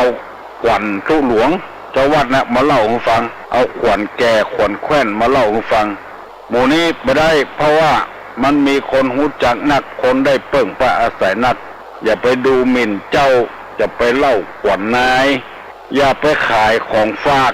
ของที่เปิ้นเป็นของขวัญรางวัลเนี่ยเป็นของที่มีค่าด้วยน้ำจิตน้ำใจเอาแล้วเอาไปขายกินเนี่ยอันนี้คือมันเสียน้ำใจกันคนใดเอาของฝากไปขายนี่ก็แสดงว่าสุดติ่นสุดมือละเปิ้นเอาด้วยน้ำจิตน้ำใจแล้วเอาของเปิ้นไปขายกินแล้วอย่าปากบ่เป็นธรรมอันนี้ก็คงจะหู้กันแล้วปากบ่เป็นธรรมนี่คือปากจะใดอันนี้เป็นกรรมบักเก่าอย่าดูหมิ่นเจ้าอย่าเล่าขวัญนายอย่าขายของฝากอย่าปากบ่เป็นธรรมทั้งหมดนี่ฝากฝังไว้ให้พี่น้องทั้งหลายที่ฟังรายการนี้กูเจ้ามีเจตนาดีบ่มีเจตนาให้กับไผต่อไปนี้จะเอาธรรมะในทางพระพุทธศาสนามาเล่าให้พี่น้องทั้งหลายฟังเพื่อให้เราจะได้ระวังตัวไว้และนำไปประพฤติปฏิบัติเพื่อปรับปรุงตัวเก่าคือเป็นคนดีบางเตื้อนั้นเราคิดว่าเราหูละลวกแล้วยังบัดเตื้อจะต้องฟังเนื้อนักเท่าก็ฟังได้หนุ่มก็ฟังได้พระสงฆ์พระเจ้าก็ฟังได้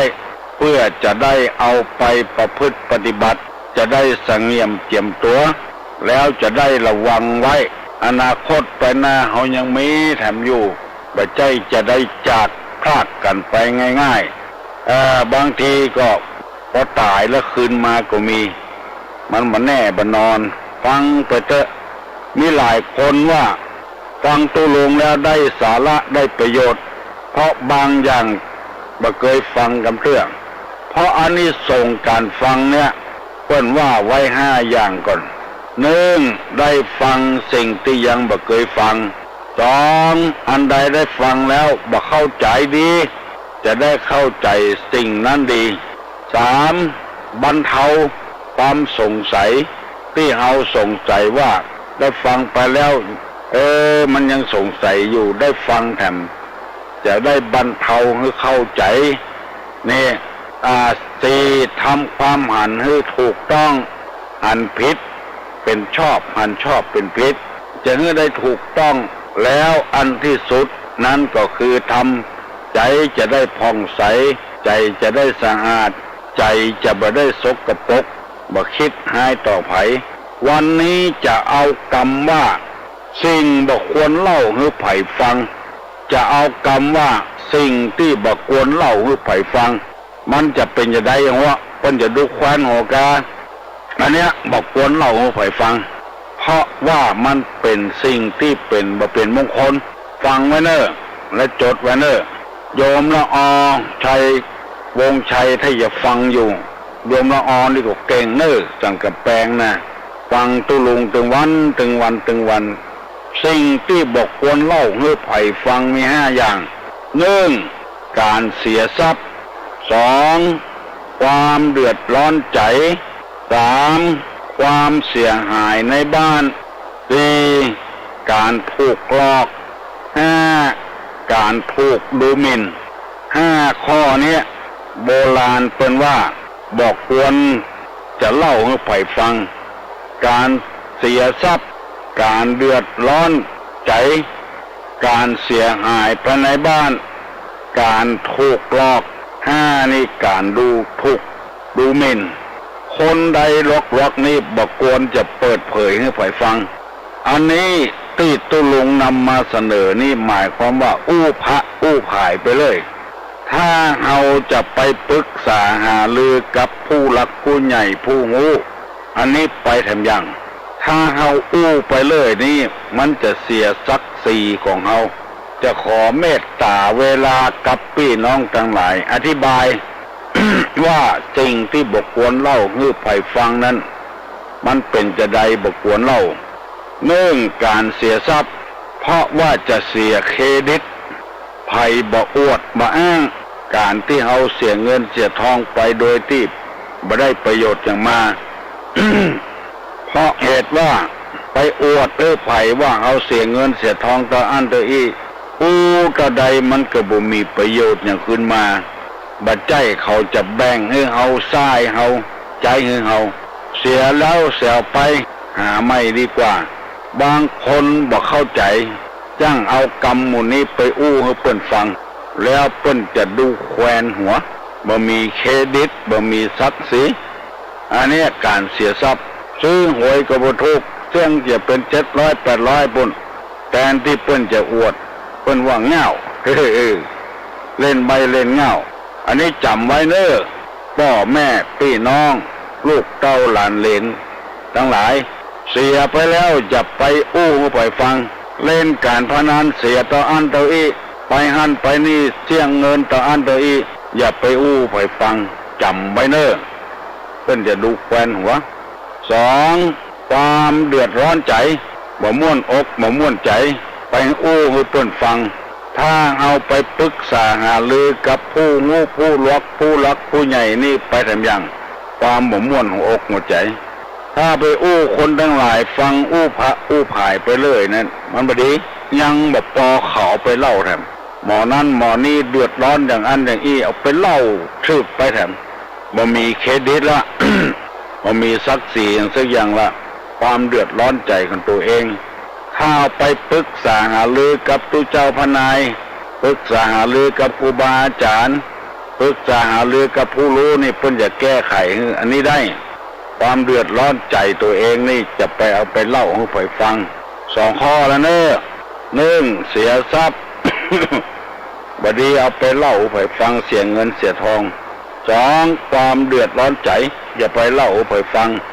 โบราณว่าเปิดเสื้อให้เปิ้นหันหลังมาได้หลังลายกับบ่ลายกันข้อที่3ว่าความเสียหายในบ้าน ในบ้านในจองน่ะพิษกันเถียงกันระหว่างผัวกับเมียกาลูกบดีลูกไปกินเหล้าไปเมายาไปท้าทายลูกรักของพ่อของแม่นี่บดีเอาไปอู้ไปฟังมันนี่เสียกับเสียเนี่ยอันนี้เปิ้นที่ตุลุงได้อ่านหนังสือไปปะเข้าใส่นะก็ว่าเอาหูคนเดียวเอาให้คนอื่นหูไปพ้องมันจะดีความเสียหายภายในบ้านนี่ไอ้ยังก็จ้างแต่สิ่งที่มันเสียหายที่บดีบดักไผ่มีตำหนิไอ้อย่างที่ไหนอย่าไปเอาไปอู้ไปฟังเมียมีตำหนิที่ไหนบดีที่ไหนผัวมีตำหนิที่ไหนบดีที่ไหนอย่าไปเอาไปเล่าคนอื่นฟังเพิ่นจะดูแควนหัวแล้วก็เพิ่นจะมองเฮาเนี่ยเป็นคนบดีปากบดีเอาเรื่องในบ้านในจองนางวิสาขาก่อนจะไปอยู่กับธนาไทยเสร็จธนันใจเสร็จป้อเพิ่นบอกโลกนายไปอยู่กับผัวนะไฟในจะไปนำออกเน้อไฟนอกจะไปนำเข้าเน้อคือหมายเขาว่าของบดีบดักเนี่ยเป็นไฟอย่าไปอู้เฮ้เปิ้นค่อยบ้านค่อยจองบดีเก็บเอาไว้เนี่ยของบดีนอกบ้านนอกจองที่เปิ้นพิษกันเถียงกันนี่อย่างกันก็จะไปเอามาอู้ในบ้านมันบดีมันเป็นไฟเนี่ย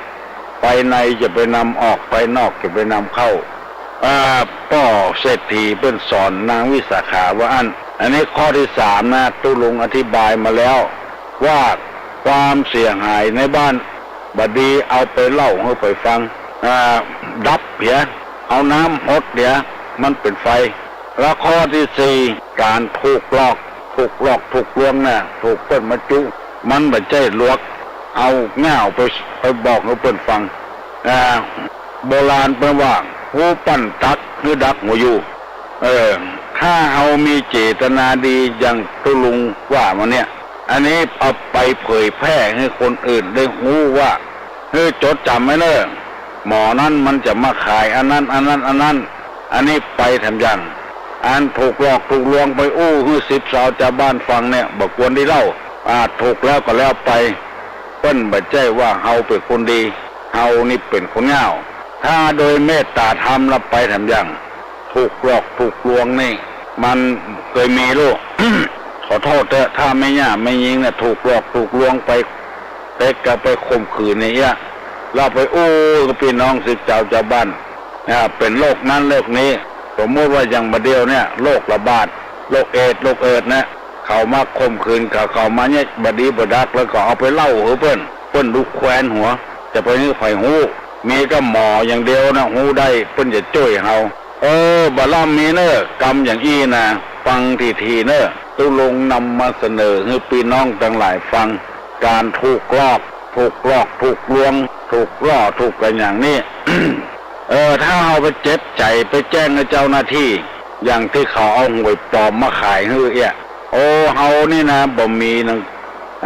บัตรประจำตัวเอาไปขายกัวเปิ้นบ่ฮับเป็นคนต่างชาติเนี่ยเฮาจะขายถูกสมมติว่าถูกหวยไปซื้อถูกหวยได้100,000เนี่ยเพิ่นจะขาย 50,000 ด้านน่ะเนี่ยฟังซื้อเอาไว้แล้วเอาไปขายเสียไปใจสกรรมอันนี้ต้องไปแจ้งตำรวจพุ่นจะไปอู้ตำบ้านตำจองบ่ได้เขาจะดูแควนหัวบ่มีศักดิ์ศรีบ่มีเครดิตเพราะว่าเขาก็ซ้ำบ่แถมว่าเนี่ยก็มันโลภด่าเขาตัวแถมเมื่อถูกหลอกถูกลวงแล้วอย่าไปเอาไปอู้เขาไผ่ฟังตำบ้านตำจอง เขาอยู่รู้แควนหัวแล้วข้อที่5การถูกดูหมิ่นดูแควนอันนี้ก็อย่างเดียวกันดูหมิ่นดูแควนนี่จะไปอู้เขาไผ่ฟังถ้าจะอู้ไผ่ฟังนี่ก็ไปอู้คนที่หูหลวกคุณมีบัณฑิตมีนักปราชญ์ครูบาอาจารย์ตัวเจ้าพนายเพิ่นจะได้แนะนำมือเฮาถูกดูหมิ่นดูแควนนี่หมอนั้นว่าอย่างอันหมอนั้นว่าอย่างอี้พยายามดับไว้พอจะจำได้แล้วเนาะว่าด้วยสิ่งที่ไม่ควรเล่าให้ใครฟัง1การเสียทรัพย์2ความเดือดร้อน3ความเสียหายภายในบ้าน4การถูกหลอก5การถูกดูหมิ่น5อย่างจำไว้เนอะฮัลโหลสวัสดีครับ น้องพิมพ์เหรอเจ้ายังโทรมาโวยแต่โวยว่ามัน6 โมงเกินแล้วกะจะ6 โมงเกินแล้วเจ้าฮ้อนใจเนาะตอบตู้ลุงเหรอสิ่งที่บกวนเล่าให้ผมฟังเนี่ยมีกี่ข้อ5เจ้า1เสียทรัพย์สินเจ้าเสียทรัพย์สิน2ความเดือดร้อนใจเจ้าเดือดร้อนใจ3ความเสียภายในบ้านเจ้าถูกเก่งแต่น้องพิมพ์นี่4การถูกหลอกเจ้า5การถูกดูหมิ่นเจ้าเก่งตบมือเฮ้เนอะเก่งหลานของตู้ลงได้เก่งกูคนยินดีเนอะน้องพิมพ์เนอะบุญรักษามีสติปัญญาเก่งลองฟังตู้ลงไปถึงวันเถอะจะเกิดความรู้ขึ้นนะไม่ใช่ว่าฟังบ่ได้บ่มีสาระบ่มีประโยชน์ฟังไปวันเถอะจะเกิดความรู้เกิดความเข้าใจกันพุทธภาษิตว่าสุดสู่สงละสุดสู่สังละปะเตปัญญังการฟังด้วยดีย่อมได้ปัญญาฟังไปถึงวันเถอะมันจะเกิดความรู้ความเข้าใจขึ้นแล้วเอาฟังตุเจ้าพนายเปิ้นก็ให้ความรู้กับเอาฟังไปเรื่อยๆโสตมยปัญญาเกิดขึ้นจากการฟังปัญญาเกิดคือความรู้ก็คือความรักความฉลาดการฟังนี่มันมีหลายอย่างฟังกบก็มีฟังกลับก็มีฟังเก็บก็มีฟังกบนี่ก็ฟังแล้วถมไว้บ่ได้เอาไปใจไปสอยคนไทยว่ากลบกลบกลบถมไว้แถมอย่างนึงก็ฟังอย่างกบเท่าเฝ้าเกาดอกบัวนอนรับเฝ้าเหี่ยก็มีฟังกลับนี่ก็คือฟังปิกฟังแล้วบัดใจใส่เอากลับไปเหี่ยและแถมอย่างก็ฟังฟังกระเปิ้ลแล้วบุ๋งเรื่องคือยังลืมไปละอันสุดท้ายนี่เรียกว่าฟังเก็บใส่อกใส่ใจแล้วไปฮัลโหล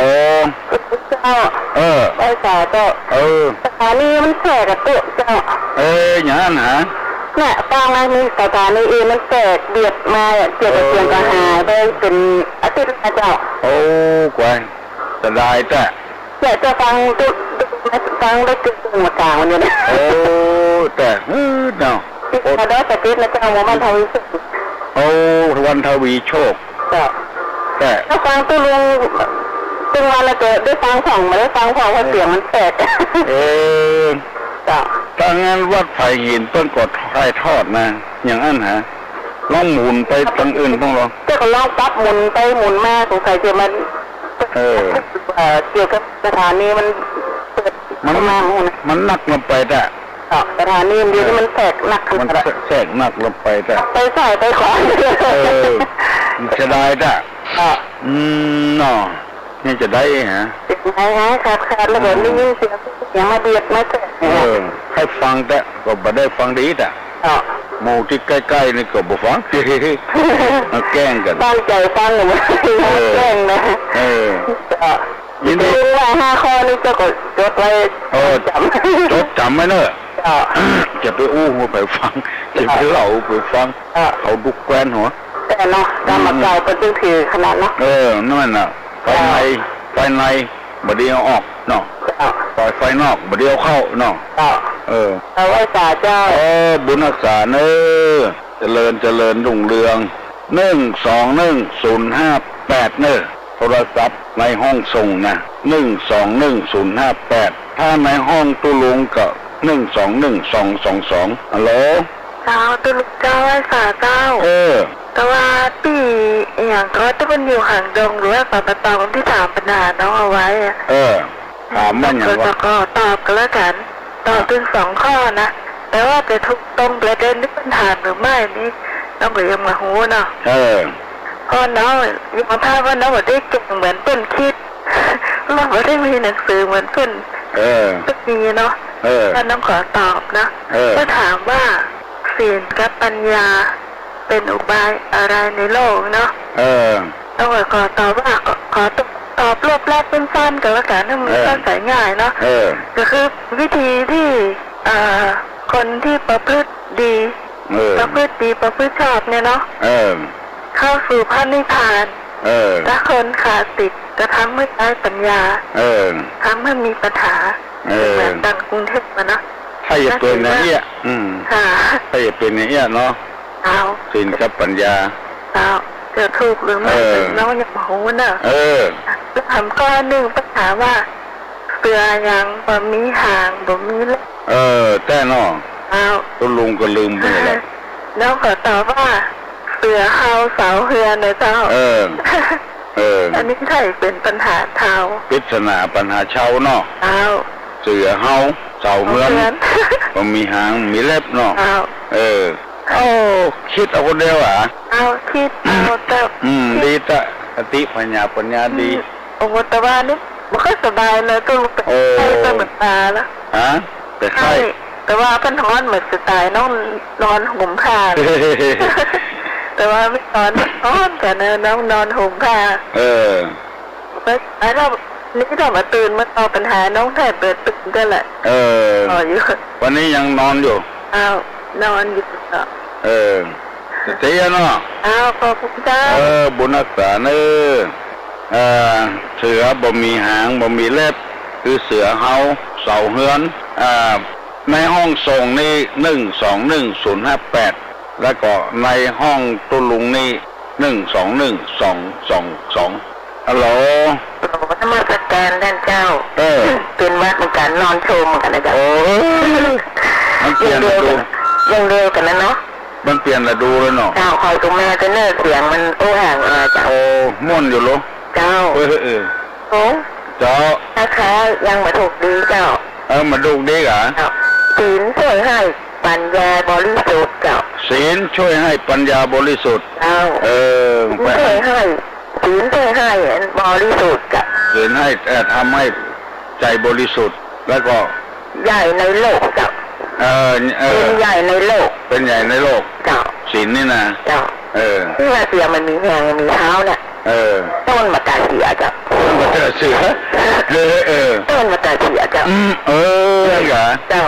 มาแจ้งสองเฮือนเหรอเจ้าสองเฮือนก็ถ้าอยู่ถูกกันนะเจ้ามิตรนาคอันนี้หนังสือของอันเสงสองใจจ้ะแต่สองใจนี่เยอะกรรมกรมันก็หมดนั่นไงมันเล่าว่ากรเดี๋ยวเป็นอย่างนั้นจ้ะอันแห่ของตู้ลุงหม่อนกว่าจ้ะอันนี้ใจน้องเขาหม่อนอะไรจ้ะของตู้ลุงมีความหมายดีจ้ะมีแค่เป็นจอนใจด้วยนะอันนี้นี่ก็ตึงน้องเขาก็ได้เนาะโอ้น้องเขาก็เป็นวัดอย่างเจ้าแต่เป็นอย่างเดียวกันมันเปลี่ยนระดูลูกแต่ว่านี่สมเด็จพระบรมโอรสาธิราชนะเปลี่ยนเครื่องทรงพระแก้วมรกตถวายลูกนี่แต่แวมันเดินเนาะจากฤดูร้อนจากฤดูหนาวมาเปลี่ยนฤดูร้อนแต่ว่านี่เจ้าตั้งนี้ไปร้อนแล้วเนาะร้อนแล้วก็เปลี่ยนฤดูเนี่ยคนแค่เป็นวัดเป็นอานกันเจ้าประเดี๋ยวกำลังจะเริ่มไอวันนี้แต่แวกันนอนนะจ๊ะน้องพี่สมัยก็เหมือนกันนะจ๊ะน้องพี่สมัยของหายโวยนะจ๊ะเพิ่นว่ากินน้ำอุ่นนักมาเดี๋ยวนี้ก็อุ่นนะกินแล้วไหว้พระตัวตุ๊ลุงเลยจ้ะไหว้ตัวตุ๊ลุงเหรอแดงดีเลยวันนี้แดงขาดถึงซ้ำดีแต่แดงขาดเกินถึงซ้ำนะจ๊ะอันนี้มันงอหัวมันก็ขึ้นเลยแหละก็ตุ๊ลุงห่อเพลเมตตาของห้องปันหายคือปันหอมปันหายเนอะโมทนาแต่ตุ๊แต่ไหว้แต่เจ้ายินดีแล้วเจ็บเป็นเย็นอุ่นไม่เป็นของธรรมดาที่เฮาได้ศึกษาเราเรียนในทางพุทธศาสนาว่าเกิดแก่เจ็บตายมันเป็นของธรรมชาติธรรมดามีเกิดขึ้นในเบื้องต้นแปรผันในท่ามกลางแตกสลายไปในที่สุดบอกว่าอย่างสักอย่างบัจจิรังอย่างยืนสักอย่างแต่เฮาอยู่ด้วยกันเนี้ยเมื่อเฮายังบ่ตายเท่านี้ของมันแก่มันเจ็บไปแล้วก็คนเฮาก็อยู่ด้วยกันอย่างมีความสุขบานหวานใจสบายอกสบายใจ ป้าบ่มีไผโทรมาตู้ลุงจะถามเนอะของเหม็นก็ตอมของหอมก็ชอบคืออะไรของเหม็นมันก็ตอมของหอมมันก็ชอบอันอย่างของเหม็นมันก็ตอมของหอมมันก็ชอบอันอย่างดักปิ้งเอาเว้ยน้องอามน้องพิมน้องป๊อปน้องบิวดักปิ้งมด ของเหม็นมันก็ตอมของหอมมันก็ชอบไอ้อย่างดักปิ้งตอบดักปิ้งตอบอ้าวตอบมาเลยฮัลโหลครับน้องอามครับเพราะว่าแมลงวันมันก็ครับแมลงวันครับของเหม็นมันก็ตอมแหละครับของหอมมันก็ไปตอมอยู่ยินดีนะครับวันนี้ลูกเจ้าครับไม่ได้ไหว้พระเจ้าอีกแต่ตรงนี้ไหว้พระเจ้าครับดีละลูกดีนักเนื้อครับโรงเรียนปิดละไอ้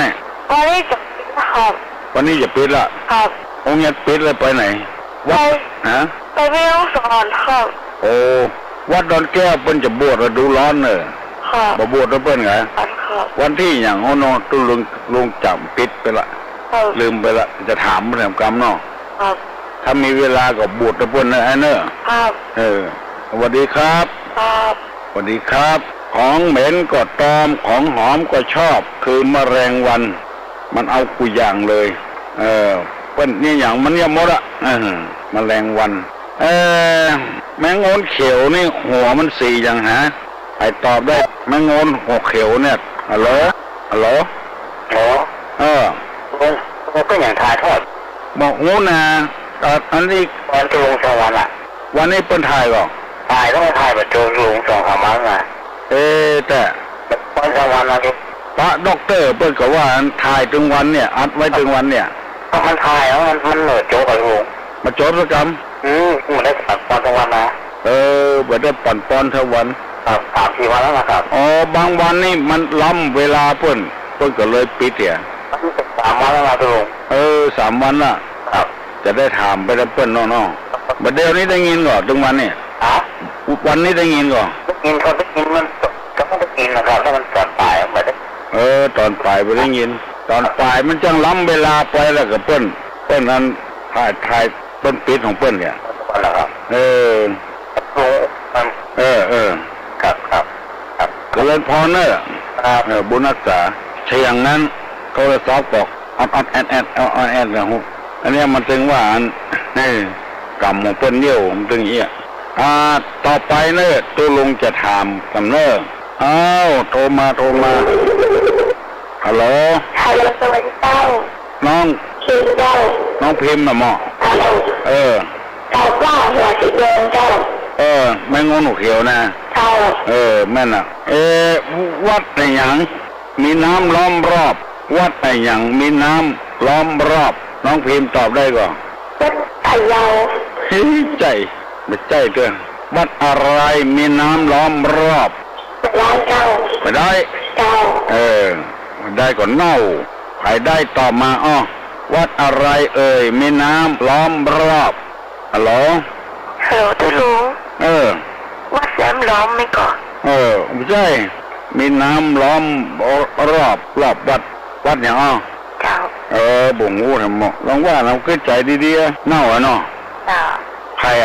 น้องอย่างไอ้ยังก็ค่ะที่ตอบมาเนี่ยน้องอย่างน้องพิมพ์ค่ะน้องพิมพ์มีน้องมีมาทำไมบ้านไหนบ้านปากเหมืองเจ้าปากเหมืองสระปีวะ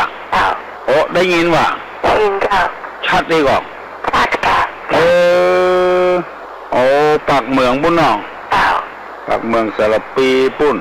ใกล้ตั้งประเดืออย่างเมื่อน้องสีมูลเรืองน้องสีมูลเรืองน้องยินดีเนอะวัดน้ำล้อมรอบนี่ไม่ใช่วัดน้ำล้อมเด้อวัดอย่างนั่นเป็นไอ้อย่างสารปีก็มีวัดอย่างได้ก่อนได้จ้ะได้กาตั้งสารปีก็มีตั้งใต้ใกล้วัดประเปิดวัดอย่างวัดคูบาโมวัดอย่างได้ละมีใครบอกทุกคนเน่าเนาะไอ้ตอบได้ตอบมาเนอะหรอวัดน้ำล้อมครับบัดใจวัดน้ำล้อมนะวัดน้ำล้อมครับใช่วัดที่น้ำมีน้ำล้อมรอบมันน่ะน้ำแหวกมันวัดเนี่ยวัดน้ำแหวกเลยครับวัดเนี่ยตอบมาได้แล้วครับผมที่ไหนจากในเรือครับ ในเวียงนี่เหรอครับผมอยู่ในรถอ่ะครับยินดีนะฮะเอาเลยจับเลยสกัดรู้อีกแล้วครับเนาะครับเดี๋ยวดีนะครับผมบุญรักษาไปได้ตอบได้หาโอ้รุดไปเห็นแล้วไปตอบได้หาอะไรมีน้ำล้อมรอบฮัลโหลครับฮะครับน้ำมัสการครับวัดอย่างเกาะครับฮะวัดเกาะครับวัดบ้านเกาะถูกต้องนะยินดีวัดอะไรมีน้ำล้อมรอบวัดเกาะบ้านเกาะก็มีไม่ลืมนี่ก็มีหรอกบ้านเกาะไผ่มีอะไรอย่างจะอู้ตุลงปากเหมืองปุ้นปากเหมืองสารปีก็โทรมาเมื่อเราอยู่มันหายฮัลโหลครับภาษาครับอย่างที่ชอบเสริมสวยในภาคเหนือนะครับครับอะไรอำเภออย่างที่ชอบเสริมสวยอำเภออะไรที่ชอบเสริมสวยภาคเหนือนะครับภาคเหนือเอานี่อำเภออย่างที่ชอบเสริมสวยในภาคเหนือเรานี่ใครตอบได้ตอบมาอำเภออะไรที่ชอบเสริมสวยฮัลโหลขอนมัสการเจ้าอำเภอแม่สวยเจ้าแม่นมหาองค์จะแม่นนะเนาะเจ้าตอนเดียวเพิ่นจะตอบมือเจ้าของปัญหาว่าจะได้ถูกกับบ่ถูกอำเภออะไรที่ชอบเสริมสวยเพิ่นตอบว่าอำเภอแม่สวยถูกกับบ่ถูกตอบมาเลยฮัลโหลไม่ตายครับถูกกันเนาะถูกก็เสริมสวยก็อำเภอเสริมงามครับเสริมงามกับเสริมสวยครับภาคเหนือเอานี่ถูกต้องแล้วเมื่ออยู่มันหายฮัลโหลตายตุลุงนะเจ้าตายตุลุงจะถามตุลุงปลาอันยังขี้เต่าเกาะตุลุงตอบว่าป่าจีถูกก็ขี้เต่าถูกขี้เต่ามันเกาะป่าจีน้องอันยังไก่ย่างมันบนไฟบุญอันนี้จีมันอยู่รูปไฟป่าย่างมันอยู่บนไฟขี้เต่าบุกเกาะกระเจ้าเป็นมันย้อยขี้เต่าขี้เต่ามันบุกเกาะต้องป่าจีบุญอยู่แม่ขี้เต่าบุญป่าย่างมันอยู่บนบุญตู้ลุงเถียงขนาดเอาไผ่ทุกป่าย่างกับป่าจีป่าย่างอยู่ป่าเต่าเกาะขี้เต่าเกาะนี่ขี้เต่ามันเกาะป่าจีนะมันแม่ขี้เต่าฮัลโหลสวัสดีครับสวัสดีตัวเราเขาจะรู้ภาษาอะไรเลยครับอันวัดอย่างคนบอกว่าครับวัดอย่างคนบอกว่าครับผมไปสายนะครับเลยไปสายครับเรียบร้อยแล้วครับโทรจากไหนตอบแล้วครับโทรจากไหนวัดอย่างคนบอกว่าไปตอบได้ตอบมาฮัลโหลขอนำมาสักการเจ้าน้องป๊อบเจ้าน้องป๊อบเหรอเจ้าวัดเลยเจ้าวัดเลยเจ้าใช่ไม่ใช่วัดเลยวัดหนองไก่ วัดเมืองไก่นี่ เมืองไก่ในเวียงนี่ก็วัดหนองไก่อันไม่แตงคนไก่ไปเหรอยินดีเนอะวันนี้พลาดไปเห็นน้อยน้องป๊อบวัดเมืองไก่ไปทั้งพวกไปทั้งค่ายทหารพวก กับวัดกับวัดเมืองไก่หนองไก่เมื่ออยู่มันหายนะเมื่อตายมันหดไปเหรออย่างเมื่อเอาอยู่นะมันหายเมื่อเอาตายมันหดไปเหรออย่างเมื่อเอาอยู่นี่มันหายเขาตายไปแล้วมันหดไปละหายตอบได้ตอบมาวันนี้ม่วนไปเป็นพิเศษเลย121-058เมื่อเอาอยู่นี่มันหายเอาตายมันหดไปเหรออย่างฮัลโหลเจ้านมัสการเจ้าวันเดียนเนาะเจ้าอย่างลมหายใจครับถูกต้องแล้วครับ เนาะ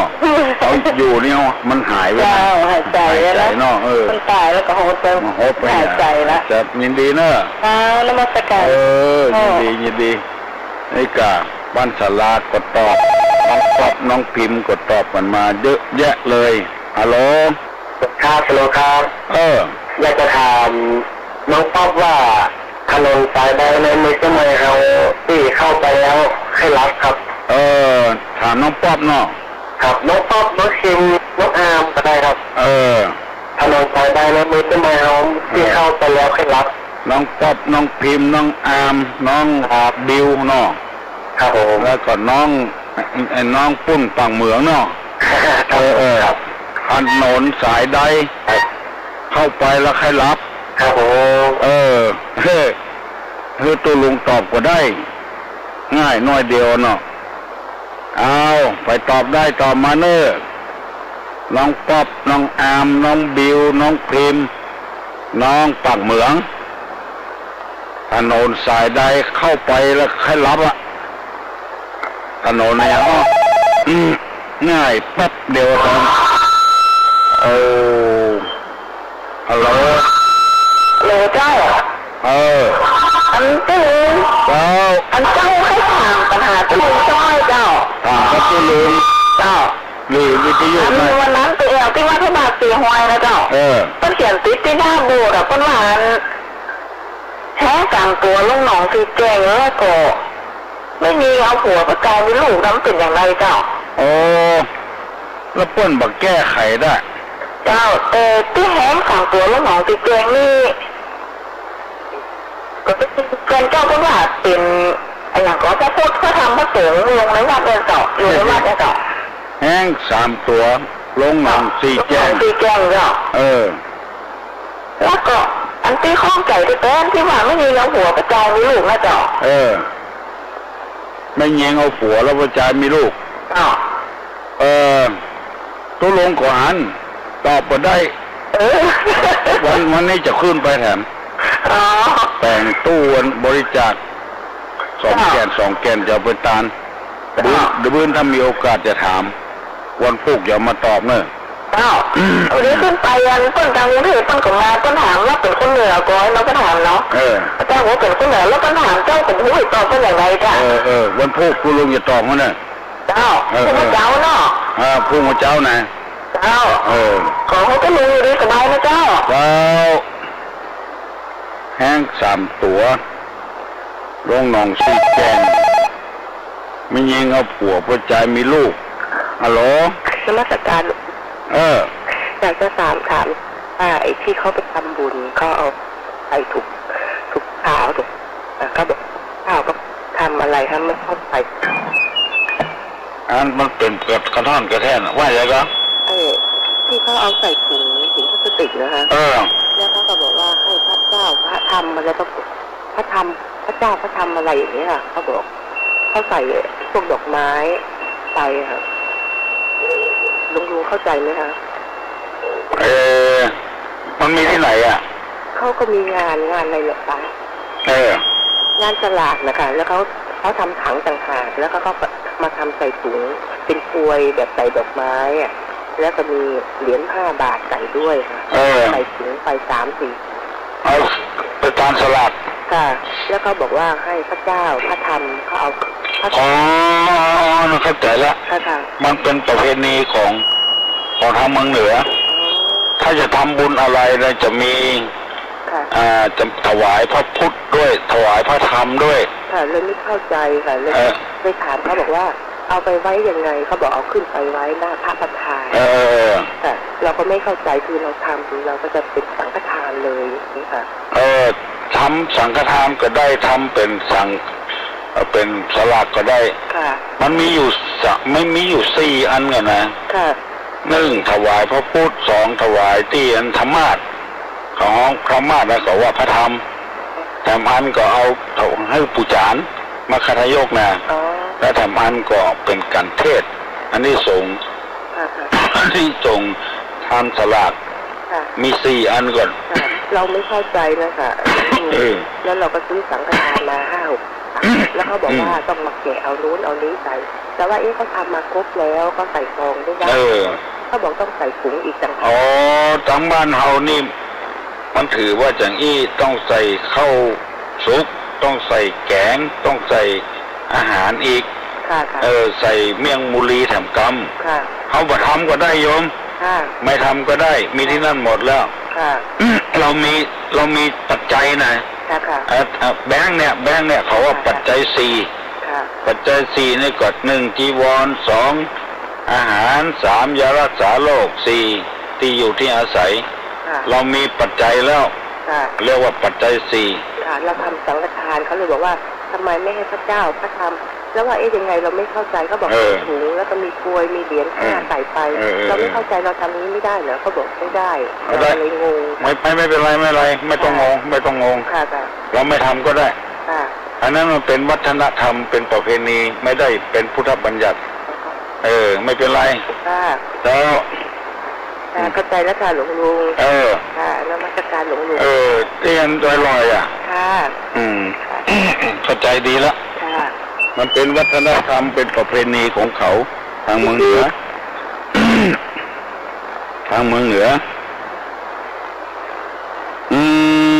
ดีมากฮัลโหลท้าวไว้สาเจ้าทุกเจ้าจะตอบปัญหาของท่านศึกภูของท่านไหนท่านศึกภูถามมาบอกว่าถนนในยังถนนในยังไปแล้วค่อยรับง่ายมีใจถนนช้างม้อยน้องตอบว่าไงถนนช้างม้อยจังเลยกับจังม้อยเอาไว้สาเจ้าง่ายมันจะตายน้องวันนั้นตอบไม่ได้สักคนตุลุงจะย่างไงก่อนการนอกมัน7 โมงละว่าจะขึ้นไปพระบาทสีห้อยครับไปสังเกตการตัวไปใจไปเยี่ยมที่หลวงฮัลโหลครับไว้สาไปเลยครับไว้สาถนนเจ้าม้อยก็แม่นเนาะถนนเจ้าม้อยก็แม่นถนนพระนอนก็แม่นเนาะครับถนนพระนอนก็แม่นครับเจ้าม้อยก็แม่นครับใครรับนี่เจ้าม้อยนะครับ3 ม้อยลงครับแล้วก็ตีเปิ่นถามมาตะกี้แล้วนะครับว่าจ้างใส่สตางค์ที่คันอย่างกันนะครับตีได้รอนะครับนั่นก็เป็นประเพณีทั้งบ้านของเขาเขาจะนะครับแม่นจะรับไปวัดเนาะครับมีก๊อกอย่างนั้นทำให้อันมันสิงกันอย่างนั้นเนาะครับแต่สตางค์ใส่ก็เป็นตัวเป็นอันพระเจ้าเนาะมันก็คล้ายๆว่าสตางค์เนี่ยเป็นต้านอย่างนั้นของเขาพื้นกาไฟอย่างในวัดในว่าอย่างนั้นเนาะครับแม่นครับถูกตัวข้ามนี้ครับถูกต้องกันมันจะไม่กันพระเจ้ากันพระธรรมหรอครับครับแล้วก็ยังกับที่คนว่าถ้าเขาการอย่างไปการอย่างนี้เขาไม่ได้ใส่ปัจจุปัจจัยอย่างนี้ครับแล้วก็มันได้ไปถึงมันก็ครับก็ว่าจะได้ครับผมขอมันเป็นตอบนะครับมันเป็นความคิดของคนต่างหากความจริงนั่น ในสมัยโบราณในพระพุทธศาสนาแต่ในเปิ้นบ่มีเงินมีทองอย่างนั้นแล้วประเดี๋ยวนี้มันจูง่ายเอาเงินน่ะเป็นปัจจัย4แต่ก่อนแต่พูดถึงพระวินัยแต่ในตู้เจ้าเปิ้นถึงบ่ฮับโลกฮับโดยตนเองก็ดีฮับเพื่อตนก็ดีมันตึงบ่ได้สักอย่างให้คนอื่นรับเพื่อตนก็ดีจึงผิดพระวินัยหมดแต่คนตาเนี่ยมันบ่เต็มใจเพิ่นมีนโยบายของเพิ่นคนตะก่อน มีเงินพระเจ้าไว้นี่เนาะเงินพระเจ้าประทานนั้นบ่ได้ไปจ่ายที่ไหนเก็บไว้บูรณะปฏิสังขรณ์ก็วัดก็วายกะถ้าไปแล้วเอาไปตานให้ตัวเจ้าเห็นหมดมันตั้งวัดมันก็บ่ได้สักอย่างเนี่ยเป็นกุศโลบายนะนโยบายทางกุศลอันนี้มีปัญหายังแล้วก็มันก็เลยครับสมัยมันเรียกว่าสมัยเมื่อก่อนนั่นเหมือนกันนะครับมันเหมือนกันสมัยเมื่อก่อนนี่มันกว่าจะได้ปกติเป็นทำเป็นทองอย่างนี้เป็นจบนะครับเดี๋ยวเขา ถ้าเข้าในปันป้อนใครจ้างตัวผ่านบัดเจ๊ฝากใครจ้างมาจ้างกันแล้วเขาตัวไอ้ปันป้อนมาจ้างครับเป็นบวชใหญ่นะครับบวชใหญ่สมัยเมื่อก่อนนี่มันมีตัวหัวเราให้ไปท่องนะครับไปท่องกับเข้าวัดเนี่ยก่อนเนาะครับเข้าวัดเฮียนเนี่ยก่อนเส้นจะบวชได้ประเดี๋ยวก็บวชรวดอ่ะเดินบวชรวดเนาะครับแล้วมันเดินเข้าน้อยคนนะครับที่จะไหว้พระไหว้อย่างนี้ว่าของปากมีน้อยเหรอครับครับฟังทีว่าวันนั้นเจ้าคุณมาแป้เพิ่นมาอันเชียงใหม่นะมาละปูนก็ครับแต่วันเลี้ยงไก่บ่ขันนี่ลงหมายความว่าจะได้หมายความว่าเอาใส่บาตรเข้าผู้เจ้ากินแล้วบ่ขันแต่ทำกับพระจ้างป้อนกับพระจ้างอันนี้เลี้ยงไก่บ่ขันนะเห็นว่าปันศีลกับพระจ้างปันป้อนกับพระจ้างนะแต่ทำกับพระจ้างเอาเข้ากินถึงวันแล้วก็บ่ขันคุณว่าอย่างนี้ยินดีนะครับขอให้มีความสุขความเจริญนิมากาขึ้นมีจบมีลาบไปที่ไหนคือเปิ้นฮักเปิ้นแปลงเนอเอาจะปั่นปอนนะเนอตปีติโยวัจจันตุสัพพะโรโควินัสสตุมาเตเพราะว่าตนตารโยสุขีทิกายุโกเพราะว่าอภิวาทนาสีวิสนิจังอุตาปจายโนจตาโลธรรมาวัฏันติอายุวันโนสุขังปลัง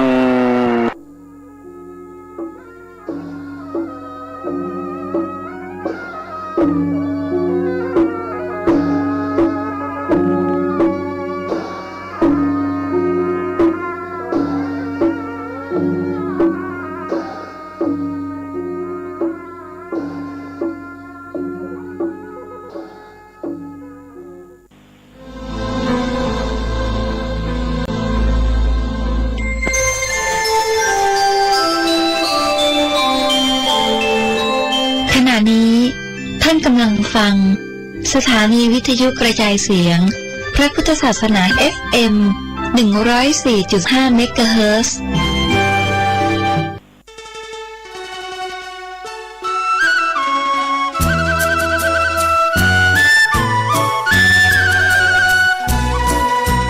ความเจริญมั่นคงอยู่ที่ความเสียสละอดทนมั่นคงแข็งแรงแกร่งความรู้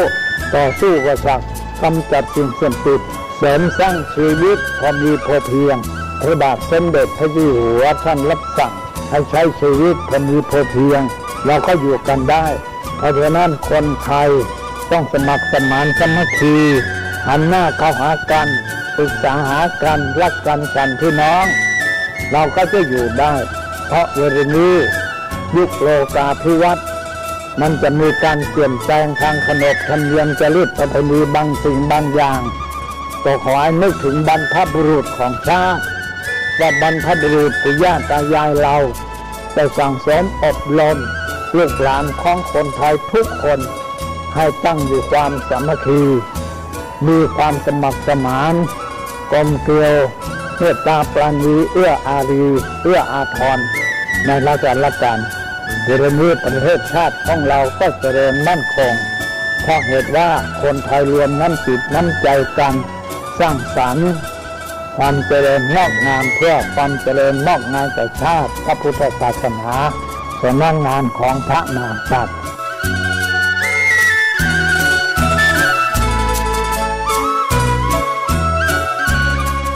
ธรรมะข้อคิดจากพระเดชพระคุณท่านเจ้าคุณพระเทพวิสุทธิคุณด้วยความปรารถนาดีจากสถานีวิทยุพระพุทธศาสนาคลื่นธรรมะเพื่อประชาชน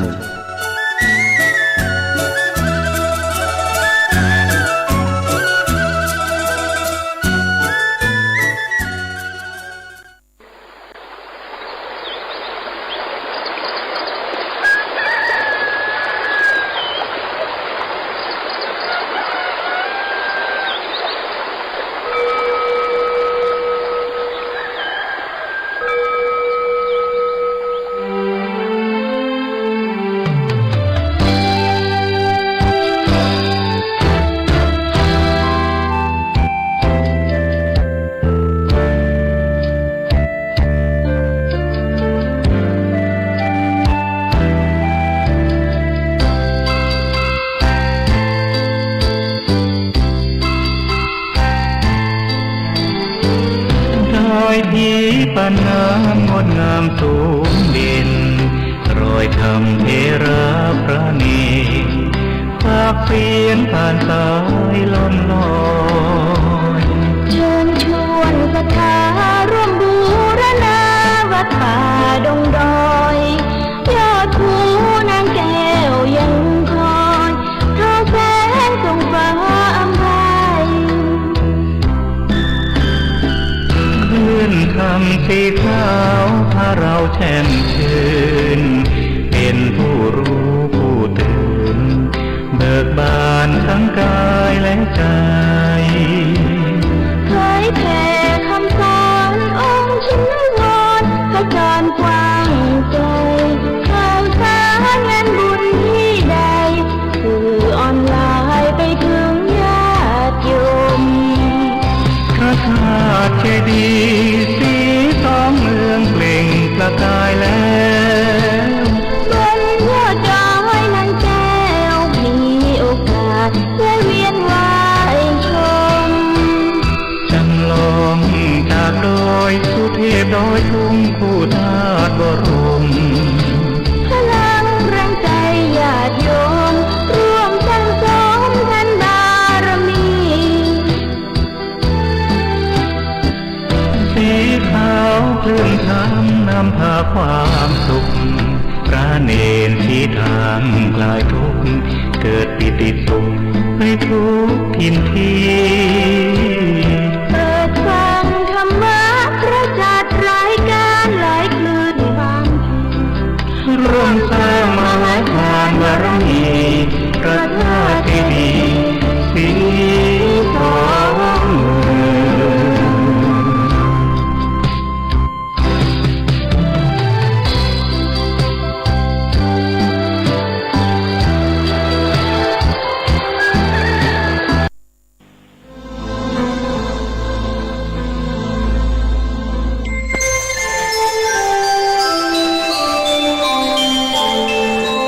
ขณะนี้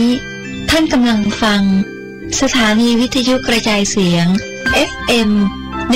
104.5 เมกะเฮิรตซ์นะโมมักว่านามัสสิการโรอีญาอนนบน้อมไว้เมแห่งข้าอัตถุจุมีตัสสะภะคะวะโตแด่พระผู้มีพระภาคเจ้าตนนั้นอรหัตโตซึ่งเป็นผู้ไกลจากกิเลสสัมมาสัมพุทธัสสะตรัสรู้ชอบด้วยตนด้วยดีนั่นแหละขอความสุขความสวัสดีจุ่งมีแด่ท่านผู้ฟังทุกท่านวันนี้ขอเสนอถ้อยกรรมสำนวนล้านนาเล่มที่1ขออนุญาตอาจารย์สนั่นธรรมทิสำนักส่งเสริมศิลปวัฒนธรรมมหาวิทยาลัยเชียงใหม่ที่ได้นำเอามาเผยแพร่ต่อเพื่อให้หมู่เฮาเจ้าข้าทั้งหลายได้หันถึงความสำคัญของกรรมมาเก่าจะขึ้นต้นคำว่ากอไก่ก่อนเนิ่เอาละมากอไก่ละกอไก่ตัวแรกกกห่างปล่อยวัดโอ้กกห่างปล่อยวัดนี่ให้นักแกนะเนาะถ้าจะเหลือเหือเลยเถอะเนาะคำว่ากกนะกกนี่เป็นคำกริยาคือหมายถึงตัดก็ได้ฟันก็ได้บันหรือซับก็ได้ในที่นี้หมายถึงกกหางคือตัดหางโดยเฉพาะหางไก่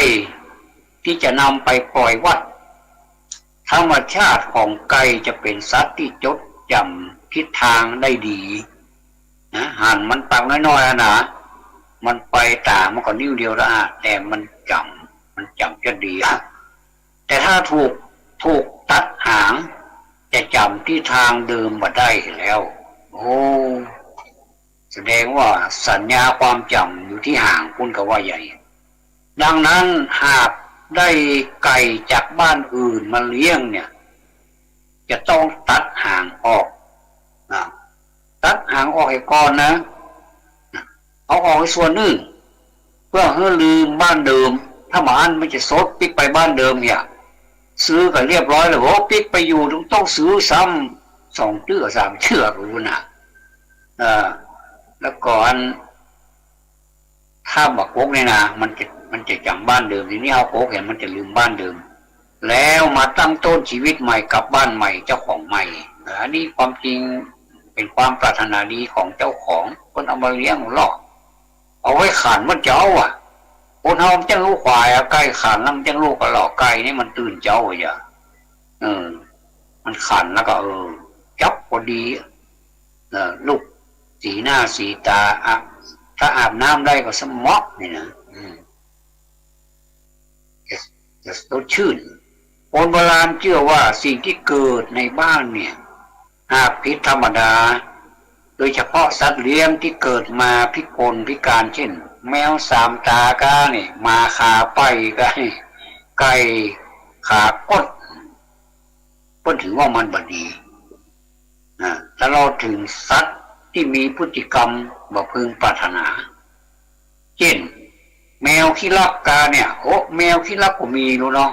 เพื่อเอาใส่ถุงนะ2 จาน 3 จานผู้ดังมันดีขนาดนั้นมันยังจิกซากวากเวกกินหัวในถุงเฮาหันอยู่มันเป็นถุงเซลล์หรอกเอาคนนึกว่ามันจะปลอดภัยเลยใส่2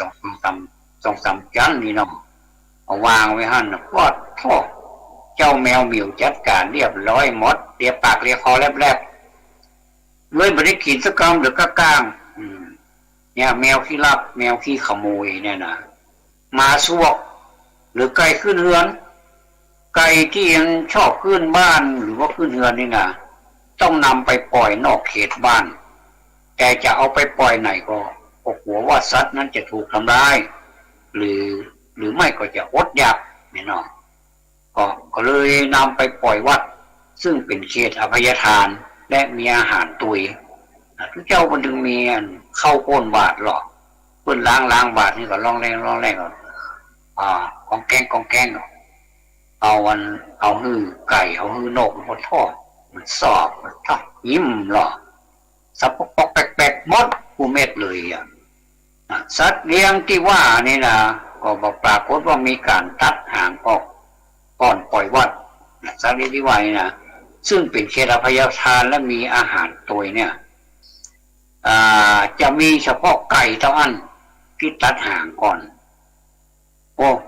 เอาสมเกิดปีไก่แต่มาตัดหางไก่อย่างเดียวหวังบอกใครยุติธรรมเฮ้ยมันก็เจ็บก็กล้าเพราะว่ามันเจ็บตัดน้อยเดียวมันเป็นปฏิเนี่ยเนาะจะมีเฉพาะไก่และอาที่พูดว่านะเพราะต้องการให้ลืมบ้านแต่ถ้าหมานี่ไปตัดหางมันนิ่มดีมันจะหัวเนื้อนอเจ็บไปยาแล้วก็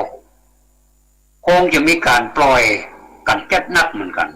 จึงเกิดสำนวนห่างปล่อยวัดขึ้นเมื่อลวนปูนป่ายมานี้สำนวนนี้ถูกนำมาใช้กับละอ่อนที่มันลึกละอ่อนที่มันมาอยู่ท้อยฟองกรรมคือเป็นเด็กเกเรว่าอันเถอะเนาะมือมีพฤติกรรมที่ฮ้องว่าเหลือสั่งเหลือซ้อนจนพ่อแม่เอื้อมละอาต้องตัดขาดบ่ใหญ่ดีบ่ข้องเกี่ยวและบ่เอาเป็นธุระแห่งต่อไปเหมือนเอาไก่ตัดหางแล้วปล่อยวัดจะได้ก็ตามในสำนวนนี้ไปตัดกับสำนวนไทยที่ว่าตัดหางปล่อยวัดต่างกันที่คำอธิบายที่มากล่าวคือสำนวนไทยอธิบายว่ามาจากการนำไก่ตัดหางแล้วไปปล่อยวัดเพื่อสะเดาะเคราะห์แต่เมื่อเทียบกันทางความหมายแล้วไม่มีความแตกต่างกันแต่ประการใดอันหนึ่งการตัดหางไก่ยังเป็นธรรมเนียมปฏิบัติก่อนที่จะให้ไก่แก่ใครไปหรือจะรับไก่ใครมาโดยเฉพาะไก่รุ่นที่เหมาะแก่การนำไปเลี้ยงดูซึ่งการตัดหางในกรณีนี้ก็เพียงมุ่งหวังให้ไก่ลืมถิ่นลืมที่และลืมเจ้าของเดิมเท่านั้น มิได้ตัดตามความเชื่อหรือความเป็นอัปมงคลแต่อย่างใดนี้ความเชื่ออย่างนี้มันก็มีแตกต่างกันไปเอาใครได้อันที่หนึ่งก็คือบ่เชื่อว่ามันคืดมันจาอย่างมันบอกมันยังเป็นสัตว์ธรรมดามันอยู่อย่างเพียงแต่ว่าหัวมันปิดไปบ้านเพราะความถ้าหากว่าได้ตัดแล้วเนี่ยมันก็จะสัญญามันก็จะประจำที่บ้านมันก็จะมาอยู่บ้านใหม่นะต่อไปเป็นก้นตังก้นตังเฉพาะคำว่าตังถ้าออกเสียงตามสำเนียงล้านนาต้องอ่านว่าตังนะคือตังนี่แหละก้นตังแต่ถ้าเป็นบ้านเฮาของวัดตังหมายถึงยางไม้ชนิดต่างๆที่มีความเหนียวเป็นต้นว่ายางข่อยยางบัดเดือยางหักอย่างนี้เป็นต้นยางไม้ต่างชนิดเมื่อนำมาผสมกันแล้วก็เอาไปเคี่ยวไฟให้เหนียวเข้มข้นขนาดเลยลักษณะเนื้อนะติดนึบเนี่ยเจ้าบ้านกึดขึ้นมาเพื่อใจดักสัตว์ตัวน้อยๆมีปีกอย่างเช่นนกไปจนถึงแมลงต่างๆสัตว์ปีกบอกว่าจะเป็นนกหรือแมลงเนี่ยนะแต่ถ้าเอาเผลอตัวไปเกาะบริเวณที่ตาด้วยตังเนี่ยตีนและขาจะติดอยู่ดึงก็บอกออกยิ่งถ้ากับพือปีกปีกยิ่งติดอีลวงตรงนางติดนางนัวไปมัดไปใหญ่เลยอันนั้นน่ะก่อนนั้นน่ะไผ่อยากได้นกมากินจะใจต่างดับนกไผ่อยากได้จักจั่นที่อยู่บนต้นไม้สูงมาคั่วกินก็ใจต่างติดไปไม้ยาวไปติดสมัยนี้ค่านิยมเปลี่ยนไปมีการใช้กาวเคมีจับสัตว์ไผ่จ้างหนูก็ใช้กาวดับหนูไผ่มาชอบแมลงวันก็ไปใช้กาวดับจับแมลงวันมาดับจับแมลงวันซึ่งมันก็คือต่างชนิดหนึ่งทีนี้มาอู้ถึงคำว่าก้นต่างก็หมายถึงก้นที่มีต่างติดอยู่เป็นคำสำนวนคนที่นั่งในติดหั่นนี่นะนั่งเมินจนลุกบ่ขึ้นอย่างคนว่าก้นต่างคืออู้เมินเกินไปบอกหูจักเลือกจักลามันน่าเบื่อนะเข้ากับสำนวนปราบคนลักษณะนี้ว่าไปเรือนท่านอย่านั่งนานนี่นะกล่าวถึงสำนวนนี้แล้วก็นึกถึงการเชื่อมโยงไปถึงมนูนนี้มียางเหนียวหรอกการจะว่ากล่าวกัน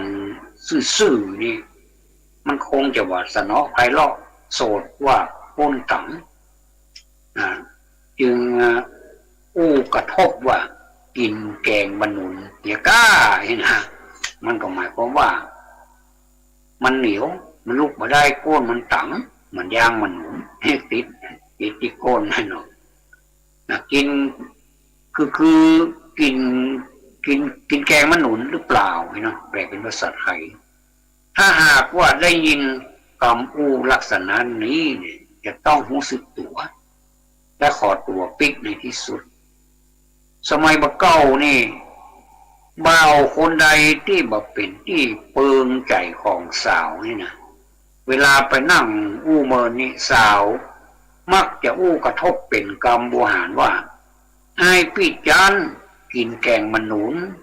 บ่าวใหม่มาลูนบ่มีวางเข้าไอ้หรอกไอ้พี่จันกินแกงมนุนบ่าวใหม่มาลูนบ่มีวางเข้าก็แปลว่าพี่คงทานข้าวกับแกงขนุนมาแน่ทำให้คนที่มาทีหลังไม่มีโอกาสได้เข้ามาหาน้องเลยเมื่อหนุ่มได้ยินเช่นนั้นต้องรีบลุกลากลับโดยฉับพลันทันด่วนอันนี้เรียกว่าโกนตังโกนตั้งฝากปากตั้งเข้าอันนี้ต้องนัก สำนักแกนี่เนี่ยฟังไปเถอะก้นตั้งฟากปากตั้งเข้ามันเป็นตัวเมืองนะเนี่ยเนื้ออ่านเป็นตัวเมืองก้นตั้งฟากปากตั้งเข้าตั้งหรือว่าทั่งนะภาษาไทยเขียนว่าทั่งแต่กู้ไปกับเมืองว่าตั้งนะออกเสียงตามลิ้นคนล้านนาว่าตั้งมีความหมายโดยทั่วไปว่ากระทุ้งกระแทกเอาวัตถุที่มีลักษณะยาวๆหรือแหลมๆทิ่มแทงด้วยแรงและเร็วเข้าหมายถึงเข้าโดยปริยายหมายถึงอาหารเข้ากับเมืองนี้เปิ้นจะเขียนเป็นเข้าเหมือนเข้าไปในบ้านเข้าไปในสวนอย่างนั้นแต่เข้าตัวนี้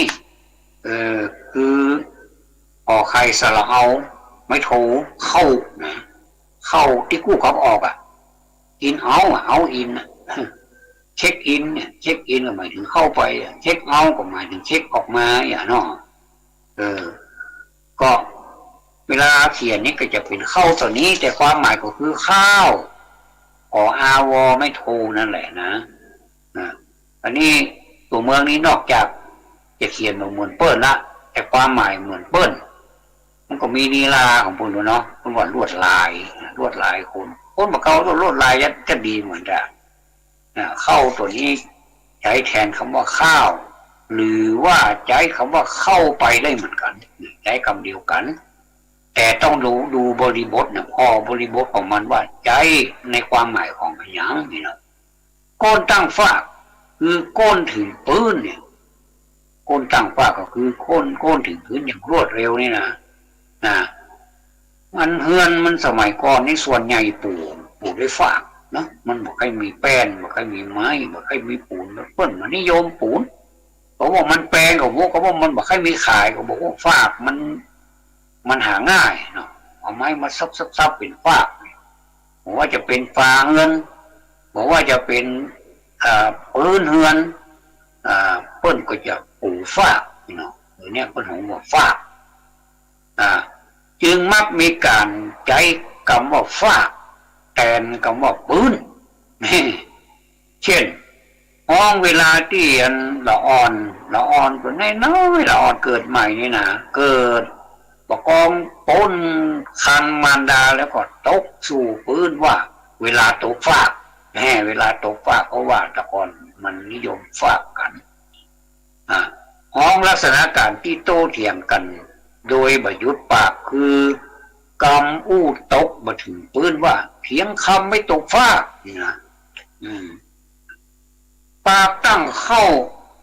ปากตั้งเข้ามันตั้งอย่างไรเนี่ยเขาว่ามันตั้งมันโผดมันเข้าในปากมันเจ็บเลือดออกมันใจกะเฮ้ยมันเป็นกรรมบสุภาพว่ะหมายความว่ากินอาหารชนิดที่เรียกว่าสวาปาม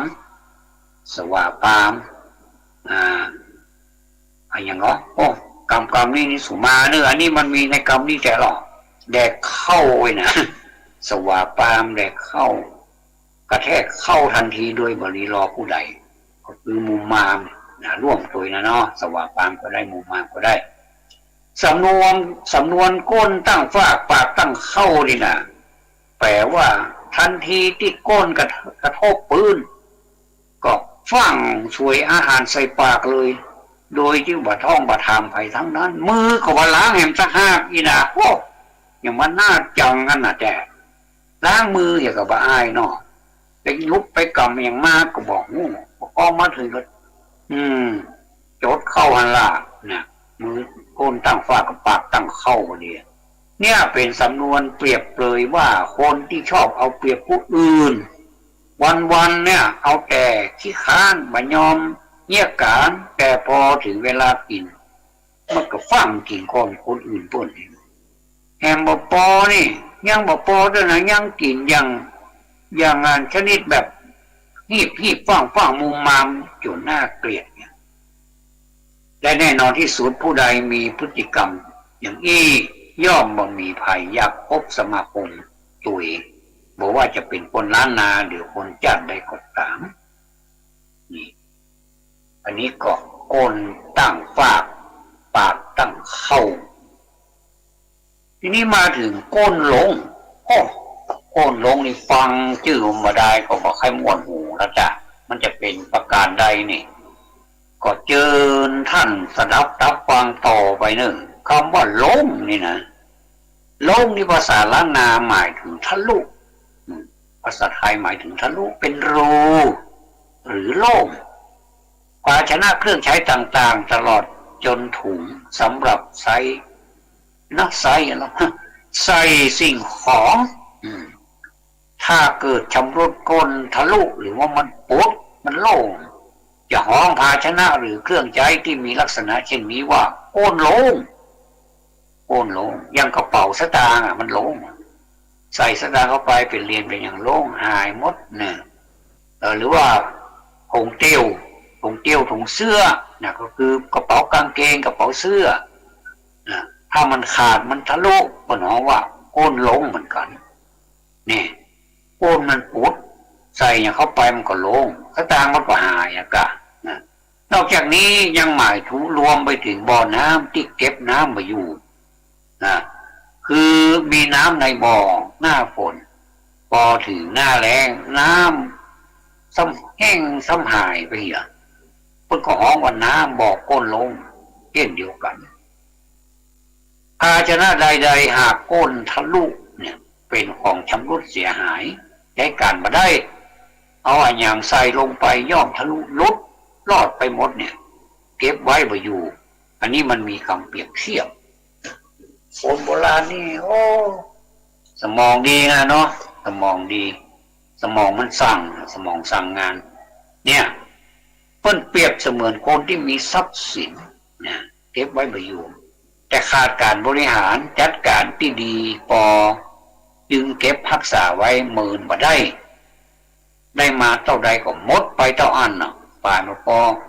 ยังไปกู้หนี้ยืมสินถ้ามีโอกาสเพิ่นมัดใจอยู่พอมันก็บอกมูจักแล้วจักหายก็มองก็จะเป็นหนี้เพิ่นเรื่อยไปอย่างเงี้ยนะดังนั้นสำนวนก้นลงเนี่ยจึงเป็นสำนวนเปรียบเปรยคนที่มีลักษณะที่ว่าแล้วนี่นะซึ่งบางทีก็มีการใช้สำนวนนำบอกก้นลงในบางท้องถิ่นตัวเองในภาษาไทยเองมีสำนวนเกี่ยวกับสตรีคล้ายกันนี้ว่าแม่กระชังก้นรั่วหรือว่าเป็นอย่างนั้นนี่เนาะมันใช่จะมีที่มากันเนาะขอลองฟังก่อนแล้วว่ามันเป็นกระชังก้นรั่วได้อย่างไร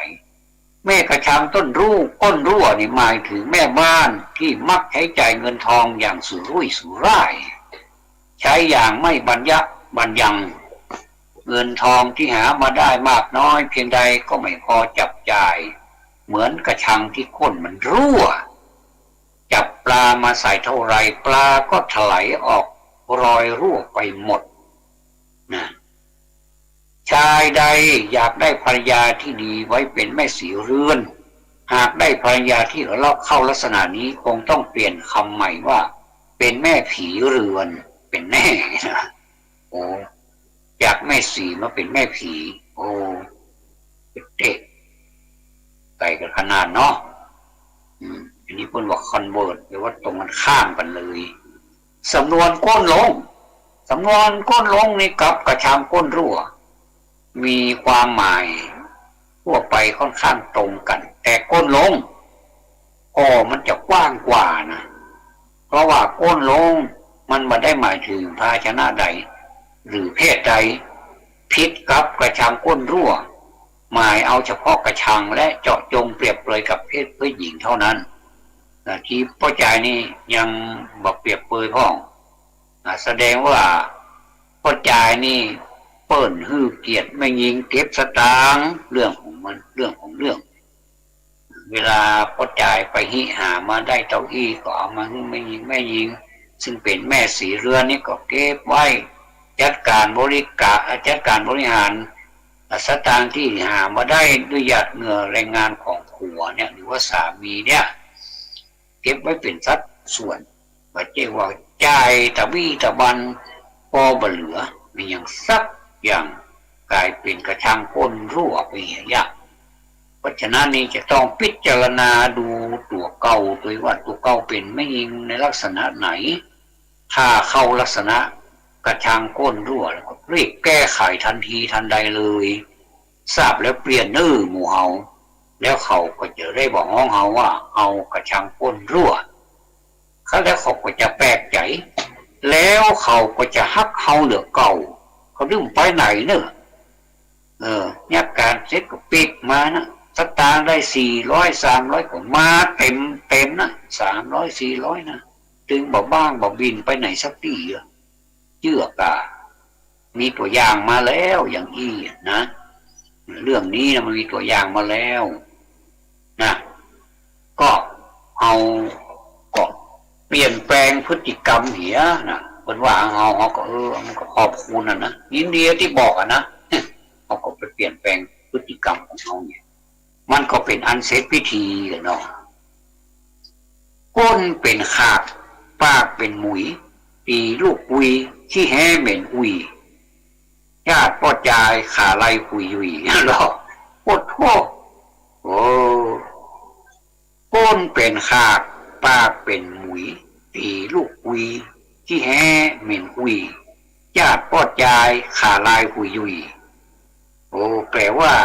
มีขี้ขากที่ก้นเรื่องของมันนะก้นเป็นขากเนี่ยมีขี้ขากที่ก้น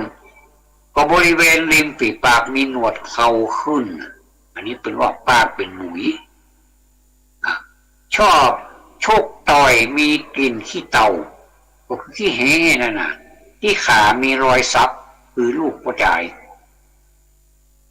บางอย่างมันก็ต้องแก้ไขของหนึ่งถ้าหากว่าแต่ก้อนนี้เปิ้นฮื้ออันคำจำกัดความหรือว่าบริบทของคำว่าหัวใจเนี่ยมันจะต้องมีขี้แห้ตัวเองมีขี้เต่าตัวเองนี่อันนี้เป็นหัวใจแท้ๆแต่ประเดี๋ยวนี้เป็นโรคสังคมรังเกียจเนอะก็บอกมีก็ได้อันนี้นะมีขี้กากที่โกนอันนี้ก็บอกมีก็ได้หมดต้องเป็นมีอ่ะมันคันตัวแล้วมันน่าเกลียดตัวถึงแม้ว่าไผ่บะหันก็จ้างเตอะแต่มันเสียบุคลิกอะนะเวลามันคันมันนี่เหงื่อออกให้น้อยนะคันมันนี่เก่าแล้วหรอกขยันน้ำลายเยอะเจยๆนะบัดท่าแต่โอ้ยังไงมันเสียบุคลิกหมดอ่ะเนาะบริเวณริมฝีปากมีหนวดเขาขึ้นอันนี้ก็ยังพอว่ากันพอว่าแล้วเปิ้นบางคนเปิ้นก็แต่งหนวดแต่งเขาเปิ้นก็มันอยู่ที่ความชอบของคนแล้วก็บุคลิกของคนแต่นะบางคนก็บัดหน้าไว้หนวดก็มาไว้อย่างนี้นะโอ้ต้องหายหรือเก่ากันนี้นะก็พูดเหี้ยก็โกนเหี้ยนะแล้วยิ่งโกนมันก็ยิ่งออกมันต้องมีมีดโกนไปเดี๋ยวนี้มีดโกนนี่มีสักปากไว้โกนแบบไม่ใช่แบบโบราณนั่นน่ะมันจะมีขอมีอย่างมันบอกเข้าเนื้อนะไว้บอกเปิ้นฉลาดเนาะเดี๋ยวนี้เปิ้นเก่งโรงงานนี้เปิ้นเก่งแปลงแข่งกันขนาดบริษัทนี้แปลงแข่งกันขนาดโอนบอกเข้าเนื้อบอกเข้าจีนบอกเข้าหนังบาดเจ็บบอกมีเลือดที่เตอะแต่ถ้าเป็นมีดยังสมัยละก้อนยังมีดที่เปิ้นเอาไปตอกผมนี่นะที่จ้างตัดผมนี่เปิ้นย่านะโอ้เก่งเนอะแท้ท่านเรานี้เก่งกว่าบอกเคยเข้าหัวเลยเนอะมีดยาวๆนะท่านผู้ฟังเคยอ่านก็ถ้าเกินโคนขึ้นไปนี่จะได้ตัดประเดี๋ยวนี้ก็ยังมีอยู่มีอยู่นะที่ป้นใจมีดอันยาวๆเนี่ยมีดเนี่ยพอเอามาปอกผลไม้เนี่ยปอกหน่วยไม้เนี่ยมันจะมีพับได้เหตุเลยหรอกมันจะไปเกียดกับอย่างนั้นจะก็ผ้ากับอย่างนั้นแค่ตัวเดียวมาโคนมดเนื้อมาเข้าไว้นะตำหนีบตำง่อนตำอย่างเนี้ยก็จะโกนมันโกนที่ง่อนนี่นะที่มันเป็นนั้นปุยนี่นะออกโม้อะไรเรียบร้อยดีขนาดเข้าไปนี่โหผมนี่มันพอที่บอกเป็นทรงแล้วหรอยังพอลูกปลาโคมาประกองเข้าไปนะชอบเป็นทรงปิ๊กออกมาเนาะเป็นคนละคนเลยตะกี้มาบัดรอเลยตะกี้เลนะประเด็นนี้ออกมานี่รอขนาดไว้ สาวจำพวกบัดได้อ่ะว่าไอ้ดูไหนมาอ่ะโอ้ยน้องคนเดิมนะกะอย่าพวกยังมาล้ออย่าอายม้วนไปบุญละล้อโดนสาวเซลเลยนะอันนี้บริเวณหิมปีปากมีหนวดเอาขึ้นชอบโชคต่อยโชคต่อยนี่ถ้าผลเป็นบนเวทีได้สตางค์ตามกติกาก็ยากตึกเนี่ยเดี๋ยวไปหาเรื่องโชคทะเลาะเบาะแว้งกันน่ะกระเดียวบ้านใต้กระเดียวบ้านเหนือยกพวกตีกันนี่โอ้คนไทยเหมือนกันนะเนาะถ้ายากกันนะว่าแน่จริงนะไปเลยวัดส่วนสูงส่วนต่ำหรือว่าไปชั่งน้ำหนักมันต่ำสูงมาเกี่ยวถ้าน้ำหนักเท่ากันเอากันได้ช่วงโชคอย่างนี้ปอกันหรือว่าอาจจะเสียเปรียบกันไปห้องปฏิเถอะอันนี้เป็นของว่าโชคมวยนี่มันก็มีอย่างสองอย่างนะมีอยู่2 อย่างก็คือโชคมวยแบบสมัครเล่นนะเป็นกีฬาสมัครเล่นนะเพอมาชนะก็ดังไปเลยเป็นของว่าดังข้ามทวีปเลยดังจากต่างประเทศมาเลยข้ามทวีปมาถึงเมืองไทยนี่อย่างดังเมินมีวีรบุรุษที่ไปขายกำปั้นเนี่ยเป็นนักมวยสมัครเล่นเนี่ยก็มีอยู่หลายท่านทั้งในอดีตแล้วก็ปัจจุบันนี้ก็ดังกันเขาก็รู้จักกันเป็นอย่างดีอันนี้พวกน้องว่าโชคมวยได้สตางค์แต่ว่าถ้าชอบชกกันตีกันทะเลาะกันบุกกันถ้าอย่างนี้นี่มาได้สตางค์ได้เสียเลือดเสียเนื้อเสียเงินเสียทองเสียชื่อเสียเสียงเสียความรู้สึกของบ้านเหนือบ้านใต้พ่อแม่ก็เสียได้ยินนามสกุลก็เสียละหายกับยักษ์พ่อแม่ไม่ได้มกได้บุกเอาพ่อแม่ไปเกี่ยวแหมว่าพ่อแม่หายอย่างกับยักษ์กับมอยลูกหายอย่างยักษ์คนเดียวหัวว่าก็ยังบอกปอไปเอาพ่อแม่ไปปอแหมเนี่ยลามไปถึงตระกูลด้วยเนี่ยชอบชกต่อยก็อย่างว่านะถ้าไต่สตางค์นะคือชกตามกติกาเพิ่นมีกรรมการเนาะเนี่ยครับกรรมการมีเป็นดีมีห้ามเจ็ดหลายพอเถอะแล้วก็หมูนี่กินลำเนอะกินข้าวลำเนอะหันเขากินข้าวนะต้องกินมันกินลำกินนักเพราะว่าร่างกายมันต้องการมันได้ออกกำลังเนาะมันคือถ้าบ้านนี่ก็จะมัดมันจะวันนับแล้วมันเวลาแลกกันนี่พอดีอ่อนเราปอบแปะปัญโยลุยไล่เราพูดเหี้ยนั่นเตอะมาแปะสกรรมการไปเหี้ยอย่างบ้านเฮาห้องแปะชนะห้องแปะเนาะแพ้นี่ไปว่าการเนี่ยเนาะเป็นการไปเหี้ยอย่างเนี่ยแล้วก็มาถึงมีกินขี้เต่าก็คือมีขี้แห่เนี่ยนะโอ้อันนี้นี่บอกพึงปรารถนาเลยเขาเตียวไก่ประดายนี่อุยเนาะที่เข้าบัลลังก์บอกว่าพอใจไม่ยิงนะจะพี่มันมีเด็ดขาดเตอะเสียเสน่ห์หมดโอ้เป็นยาโรคเสน่ห์รู้นี่เนี่ยมันตั้งใจอีกสักอย่างอ่ะถ้าใครบ่มีเสน่ห์นะก็ลองมีขี้แห้งพอเตอะก็เท่ามดไปเลยเตื้อหน้าจัดหล่อจัดงามโอ้ที่แห่เหม็นอุยอันนี้นะโอ้ปะท่ากันเนาะที่ขามีรอยสักสมัยก่อนนี่ป้นจะสักป้นจะมาสักกระทาเตื้อยังเตียวนะป้นหอมว่าเตียวก้อมนี่นะเตื้อก็บ่จะหาได้ใส่เตียวใส่อันนุ่งพัดตองเกณฑ์พัดตองจมเป็นตั้งแต่เกณฑ์ขม่ำหันพระน้อยเกณฑ์ขม่ำละก่อนเกณฑ์ขม่ำคนบ้านก็เกณฑ์ขม่ำเหมือนกันนะถ้าเขาจะขึ้นเปล่าก็ขึ้นอย่างนี้มันเอาใส่พัดนุ่งพัดตองแล้วก็มันลุงลังได้เก็บมาหมดแล้วก็ยัดทั้งหลังนั้นนะมันมีห้องหรอทั้งหลังนะยัดเข้าไปเถอะโอ้โหยุมมัดอันนี้ปนหงว่าพาดตองเวลาเอาฮื้อพาดตองขึ้นนะแล้ววันขอว่าโคนนั้นซักนี่นุ่งเตียวก้อมมาใจเตียวก้อมหรอกเปิ้นซักเป็นลายขาลายหุยยุยนั่นก็เป็นความเชื่อของแต่ละคน มันก็อยู่ที่ความเชื่อแล้วความหูไผ่หูมันทั้งที่การซับนี่มันเหมือนที่ว่ามันจะมาเจ็บนะปอดเน็ตขนาดเหมือนกันแสดงว่าเขานี่ก็หยาบนักแกละโอ้มันซับเวลาซักหรือซับนี่นะมันเหมือนที่ว่าเบาๆเนาะอีกกินออกมาตัวอีกหนึ่งนี่อันนี้พวกเราว่าถ้ามีรอยสักเนี่ยเพื่อนว่ามีรูปตัวใจบางคนก็ซับหัวมันซับนะก็หนังหัวเนี่ยโอ้เฮานี่ยุงคบอะไรเฮาก็ยังคันขนาดนั้นแล้วถ้าเฮาไปจุกไปตามใจอย่างนั้นเย็บขนาดนั้นซักมาซักบนหัวนี่แหมแล้วบอกว่าซักมาได้ซักเป็นตัวเป็นตีนเป็นตัวหนังสือซักแล้วก็คนซักนี่งามเนอะอ่านได้เลยบ่อยตัวอย่างนี้อ่านได้เลยอันนี้เพิ่นฮ้องว่ามีรอยสักที่ขาอันนี้เพิ่นเปรียบที่ขาเนาะแต่ตะกี้นี่เอาไปเปรียบที่หัวองค์จะบากเบี่ยงเบนหรือว่าบอกปิดประเด็นเท่าไรเนาะเอาไปเปรียบที่หัวมาได้อันนี้เพิ่นเปรียบดีว่ามีรอยสัก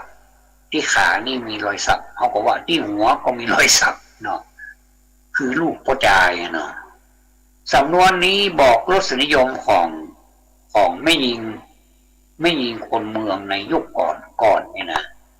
ส่วนหนึ่งชอบพ่อจายในลักษณะที่ว่านี่ก็คือมันต้องสำอางมันต้องสะอาดอย่างนับมีฝีปากมีหนวดเขาดูมาดเข้มไปนะดูเข้มเหมือนกาแฟรสเข้มเนี่ยนะไม่ต้องเติมน้ำตาลไม่ต้องเติมนมเนี่ยกาแฟเข้มไปเลยอย่างเงี้ยเนี่ยดูมาดเข้มอย่างเงี้ยนิสัยมุทะลุดุดันมีกลิ่นตัวโชยมันทำให้เราอารมณ์เราอารมณ์ยังไงโอ้นะมันก็เป็นความชอบของเขานะแล้วก็มีรอยสักที่ขาให้อุ่นใจอันนี้นี่ปอฟังมีเหตุปกป้องเธอได้นะเพราะว่ามันแสดงถึงบารมีหรือว่าถึงอำนาจที่สามารถปกป้องผู้รับได้ไม่ยิงจะเปิ่งตรงนี้ก็ใจใดเนี่ยอยู่ในคุณสมบัติที่ว่ามานี้เนี่ยเธอถือว่าเข้าข่ายชายชาตรีเนาะหรือว่าชายชาติชายเนาะชาติชายอย่างแท้จริงเนาะแต่ประเดี๋ยวนี้สมัยมันเปลี่ยนแล้วเนาะอย่างที่ว่ามานี่นะหยุดพักสักครู่ก็ได้หรอโฆษณาประชาสัมพันธ์ก่อนก็ได้เอาบ่มีโฆษณาว่ากันไปต่อก้นนักฝากปากเป็นเครือหนตางจักเมือกึดบ่ลูกอันนี้เป็นอย่างที่ปล้ำปเหลือนี่ก้นนักฝากปากเป็นเครือนะเป็นเถาวัลย์เนี่ยนะหนตางจักเมือกึดบ่ลูกก้นนักฝากปากเป็นเครือหนตางจักเมือกึดบ่ลูกเขียนคือใกล้เคียงกับการออกเสียงตามภาษาล้านนานี่นะก้นนักฝากคือนั่งนานนั่งเมินไปหน่อยนะนั่งจนเท็ดเป็นมีนเนี่ยก็คือตีนเป็นเน็ตปากเป็นเครือคือพูดดีมีหลักการไปเจ็บปากมันมาเป็นเครืออย่างเครือไม้เครืออย่างนี้ใจนะอันนี้เป็นเปรียบเทียบดูว่าปากเป็นเครือนี่คือผู้ดีมีรักมีการน่าฟังน่าเชื่อถืออย่างเงี้ย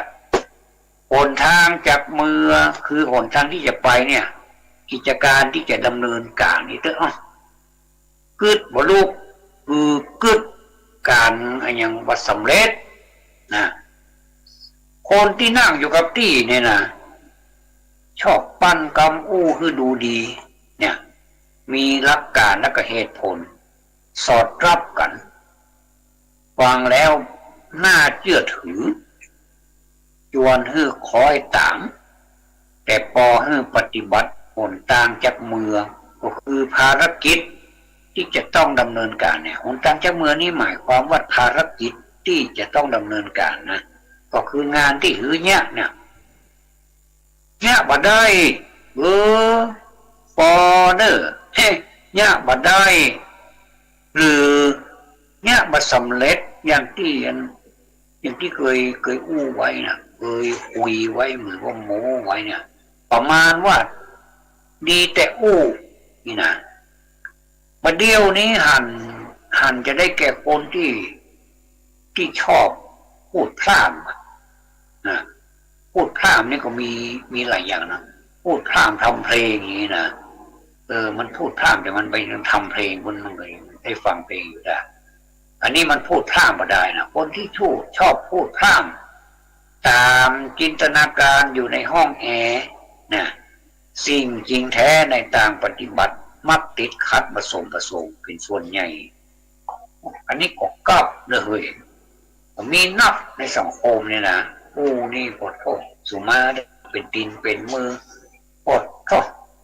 มันจะสำเร็จนี่บกองเอาแต่ละได้สักอย่าง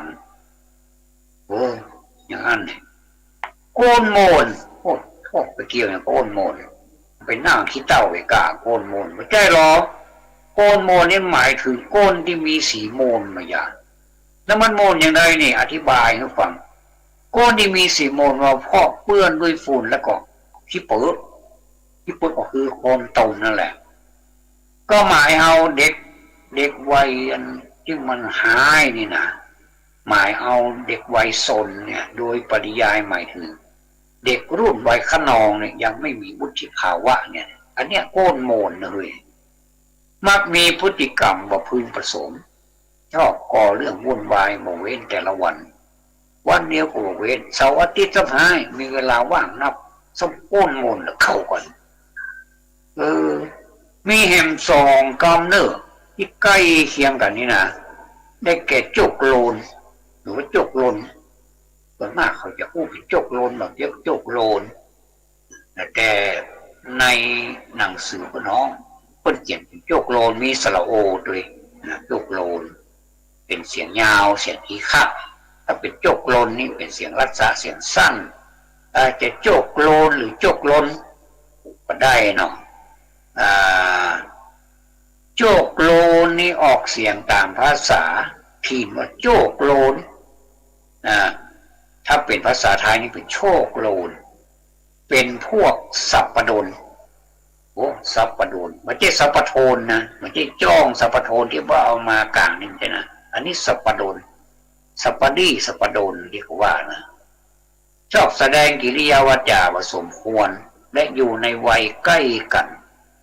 หรือว่ารุ่นราวคราวเดียวกันกับพวกโกนโมนนั่นแหละนะโกนโมนและกรรมนี้มักมีคำนำหน้าเน้นขึ้นหนักแน่นขึ้นได้แก่คำว่าบะโหเป็นสี่พยางค์เอาบะโหกับโจกโลนนี่เอามาเปาะกันเอามาติดกันเป็น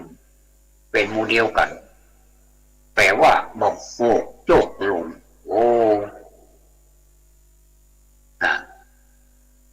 ปัจจุบันนี่คำว่าโกนโมนนี่นะมันดูอ่อนพลังลงเลยด้วยกรรมว่ามันมีกรรมใหม่มาแทนเนี่ยรับไว้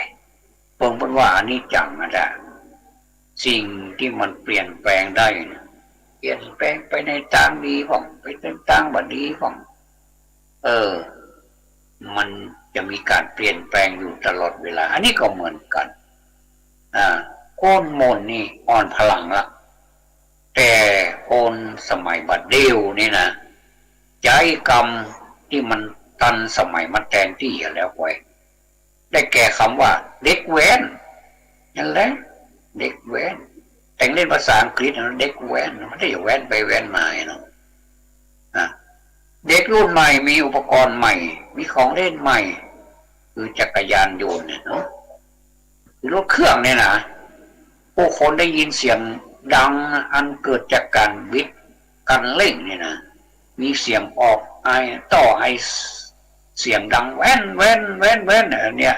จึงฮ้องว่าเด็กแว้นตามเสียงที่ได้ยินคนสมัยก่อนนี่ของเล่นนี่ ถึงว่าของเล่นนี่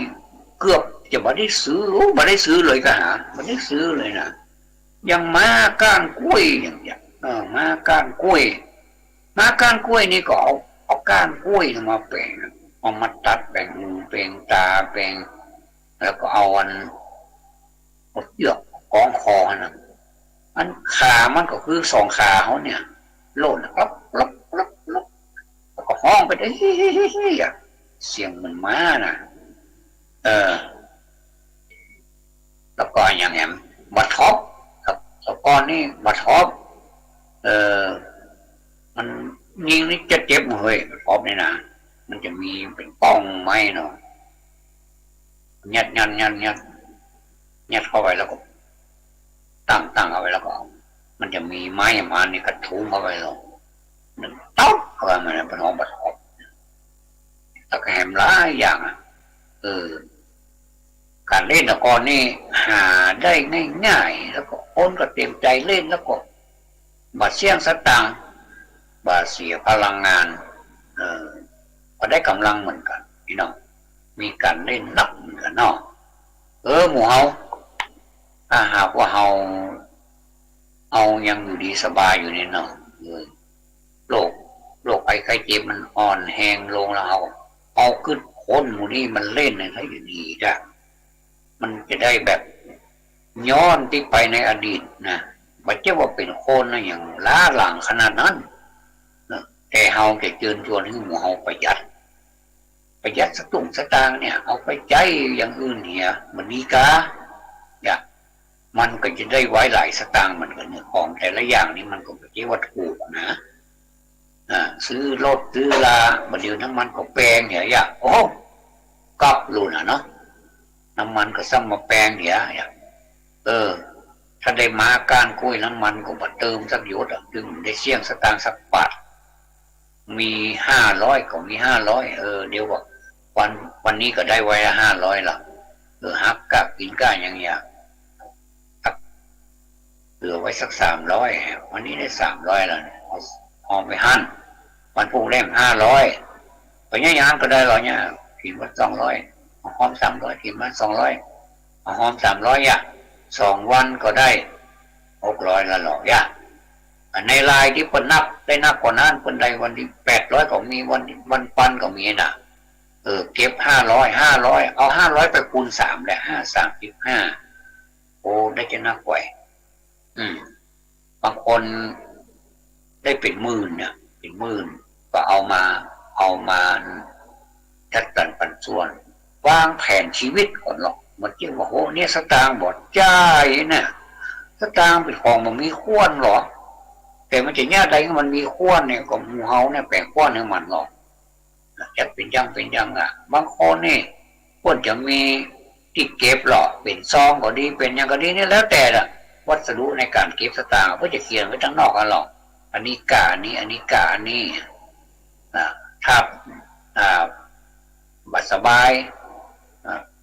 ไปหาหมอมันจะต้องได้จ่ายกะลดกะลากะยุกกะยาใหญ่เอาส่วนนี้ไป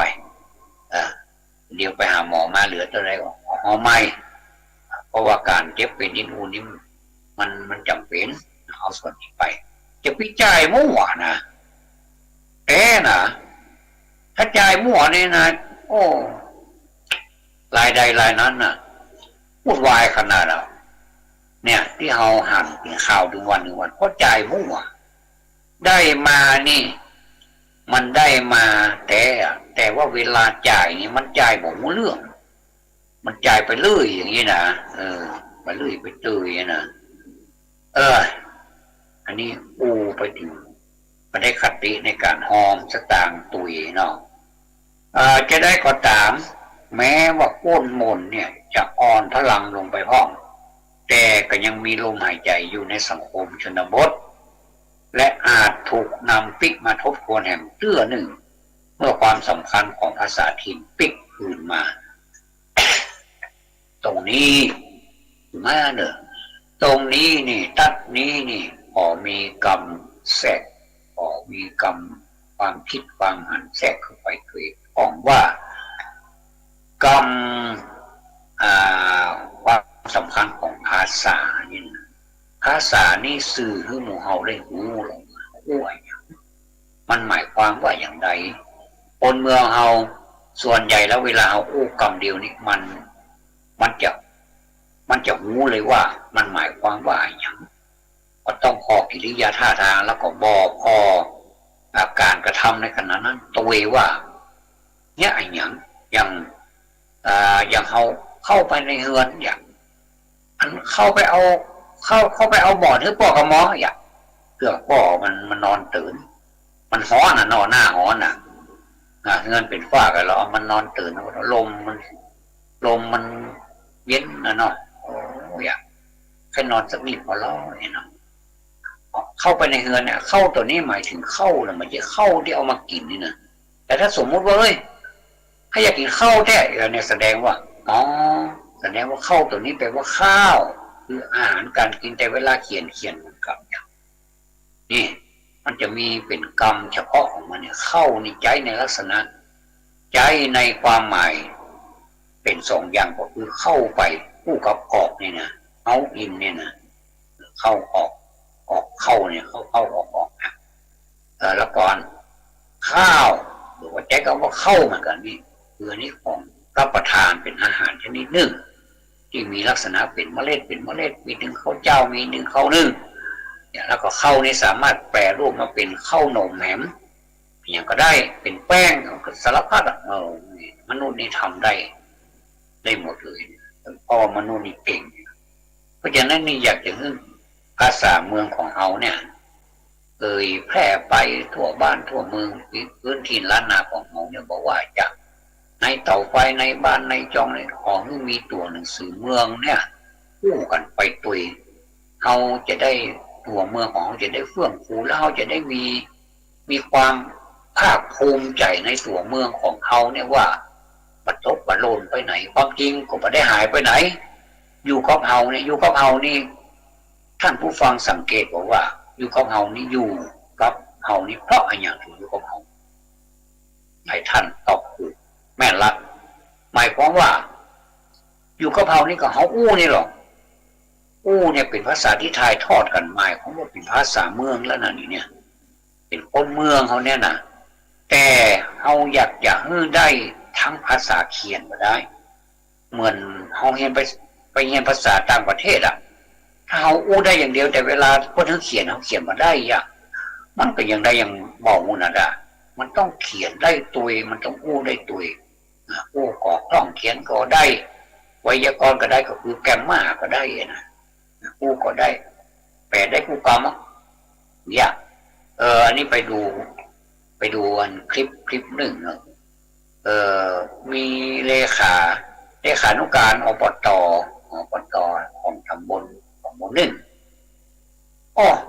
ผู้ภาษาอังกฤษ speak English ก็เป็นไฟเลยไปแล้วก็แปลมาเป็นคำเมืองว่าเข้าท่าที่ไว้ได้เข้าท่าเนี้ยคนเมืองเขาเดียวไม่ธรรมดาเลยอย่างนี้บอกคนใดดีเขาก็ยกย่องคนเนาะอย่างนี้กามันถึงจะทันเสมอเวลาเจ้าต่างประเทศมานั้นถามอบตนี่เพิ่นมีบริการเฉพาะเลขาก็ใส่เลยโอ้ฝรั่งตบมือเลยทีนี้เนี่ยนำความเจริญมาสู่บ้านเฮาตุยด้วยการสื่อภาษาถ้าหากว่าเฮาสื่อภาษาพื้นเมืองของเฮานี่ล้านนาของเฮานี่แล้วก็ speak English ได้ตุย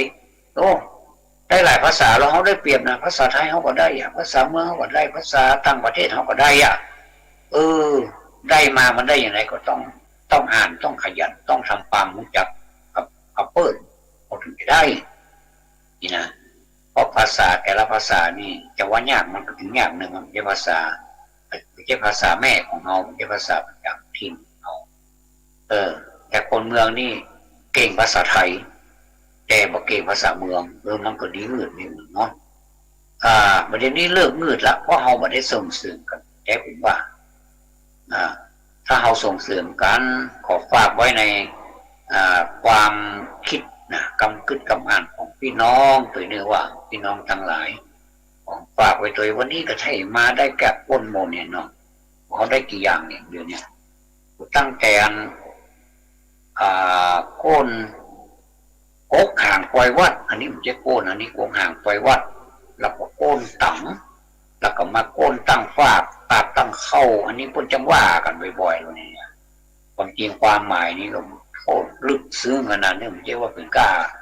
คำกรีดยาวอะไรว่าโก้นตั้งฝากกับตากปากตั้งเข้าแต่ความหมายอย่างอื่นเนี่ยอันนี้มันทำความหมายแล้วผมน่าเจ็บใจน่าจะกลับตัวกลับใจใหม่เนาะนายลูกปืนผมต่อมาก็จะเป็นโป้นโลงแล้วก็โป้นเป็นคาบปากเป็นหมุยปีลูกหุยขี้แห้เหม็นหุยจาดปอใจ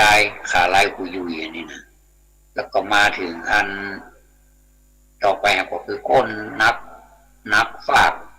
ปากเป็นเครือผลจางจับเมือขึ้นบนโลกก็อธิบายไปแล้วแล้วก็มาโป้นมนนี่เป็นคำอธิบายสุดท้ายในวันนี้ประเทศจะมาตึกนี่เสียละเนาะเป็นอย่างนั้นก็หวังว่าคงจะเป็นประโยชน์กับหมู่เฮาเจ้าข้าทั้งหลายมืนมาได้เห็นเรื่องก็เป็นประโยชน์จัดนักความจริงเป็นประโยชน์จัดนักเมื่อเป็นประโยชน์แล้วก็ช่วยกันอนุรักษ์ช่วยกันเผยแพร่ต่อไปมันไม่ยากอย่างนั้นเพราะเป็นคำพูดของเอาเนี่ยมันได้เปรียบอยู่แล้วเพราะภาษามันไปแล้วแต่คนอื่นเนี่ยนะสุมาเตอร์อาตมาเคยไปสอนพิเศษภาษาล้านนานี่แถวฝรั่งมาเฮียนก็ปล่อยปรากฏว่าฝรั่งเก่งเลยคนเมืองกันว่าโอ้อาตมาก็เลยงงทีแรกงงเหรอเป็นว่าเพิ่นเป็นลูกครึ่งระหว่างฝรั่งกับคนเมืองของเขาแต่อย่างใดฝรั่งลูกครึ่งเนี่ยเพิ่นไปอยู่ต่างประเทศมาเมืองเนี่ยสำเนียงมันต้องเป็นฝรั่งหมดแต่เพิ่นมาเฮียนเมืองเนี่ยนะโอ้นี่มีหลายคนหรอกสัญชาติต่างประเทศหมดนะแต่ปิ๊กมาอยู่เมืองไทยนี่ขอเป็นคนไทยเนี่ยนะเป็นคนแป้เนี่ยนะไอ้อุดมมาจำกันได้ก็อันนี้นะเป็นตัวอย่างเด้อพี่น้องทั้งหลายเวลาก็มาถึงมาเติงแล้วเด้อเอาก็จะวาดวางลงละก็ขอไหว้สาเนาะไหว้สาขอบพระคุณในความขุนนาเนาะขุนนาของพระครูสมุทรวิสุวัตรวรจิโตหัวหน้าหรือว่าผู้อำนวยการสถานี FM 104.50 เมกะเฮิรตซ์วัดป่าหินมหาวิทยาลัยเชียงใหม่อย่างสูงยิ่งครับขอความสุขสวัสดีจงมีแด่ท่านผู้ฟังทุกท่านเจริญพร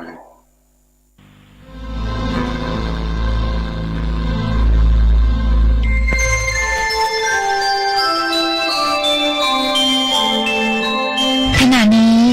ท่านกำลังฟังสถานีวิทยุกระจายเสียงคลื่นเพื่อการศึกษาพระพุทธศาสนาและวัฒนธรรมระบบ FM 104.5 เมกะเฮิรตซ์ออกอากาศณวัดฝายหินตำบลสุเทพอำเภอเมืองจังหวัดเชียงใหม่โทรศัพท์053-226-058-053-810-406-053-943-691ชักนำถึงอยู่แสนไกลล้ำพระธรรมไม่มีมองไม่ฟ้าเพียงดินยังเขาเห็นฝันไปเข้าดงขมิ้นเมื่อใดอิ่มอกอิ่มใจเสมอสายทางคนดีใจน้อมอธิษฐานบารมีสิ่งดีที่ได้พบเจอเห็นชายผ้าเหลืองทุก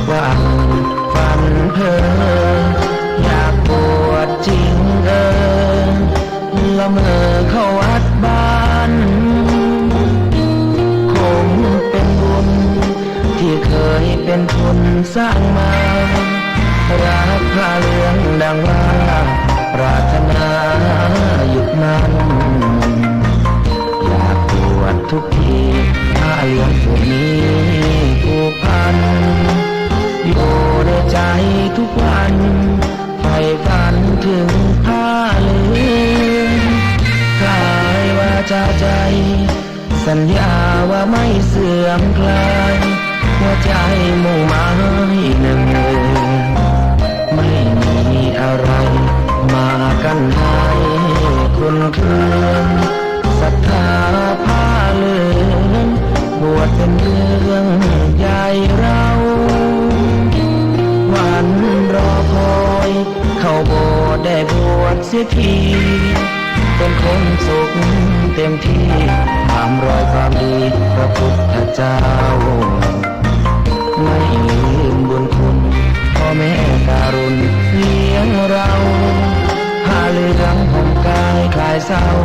พ่อเราแม่เราศรัทธาสุขใจจริงๆเป็นชายแต่หัวใจสิง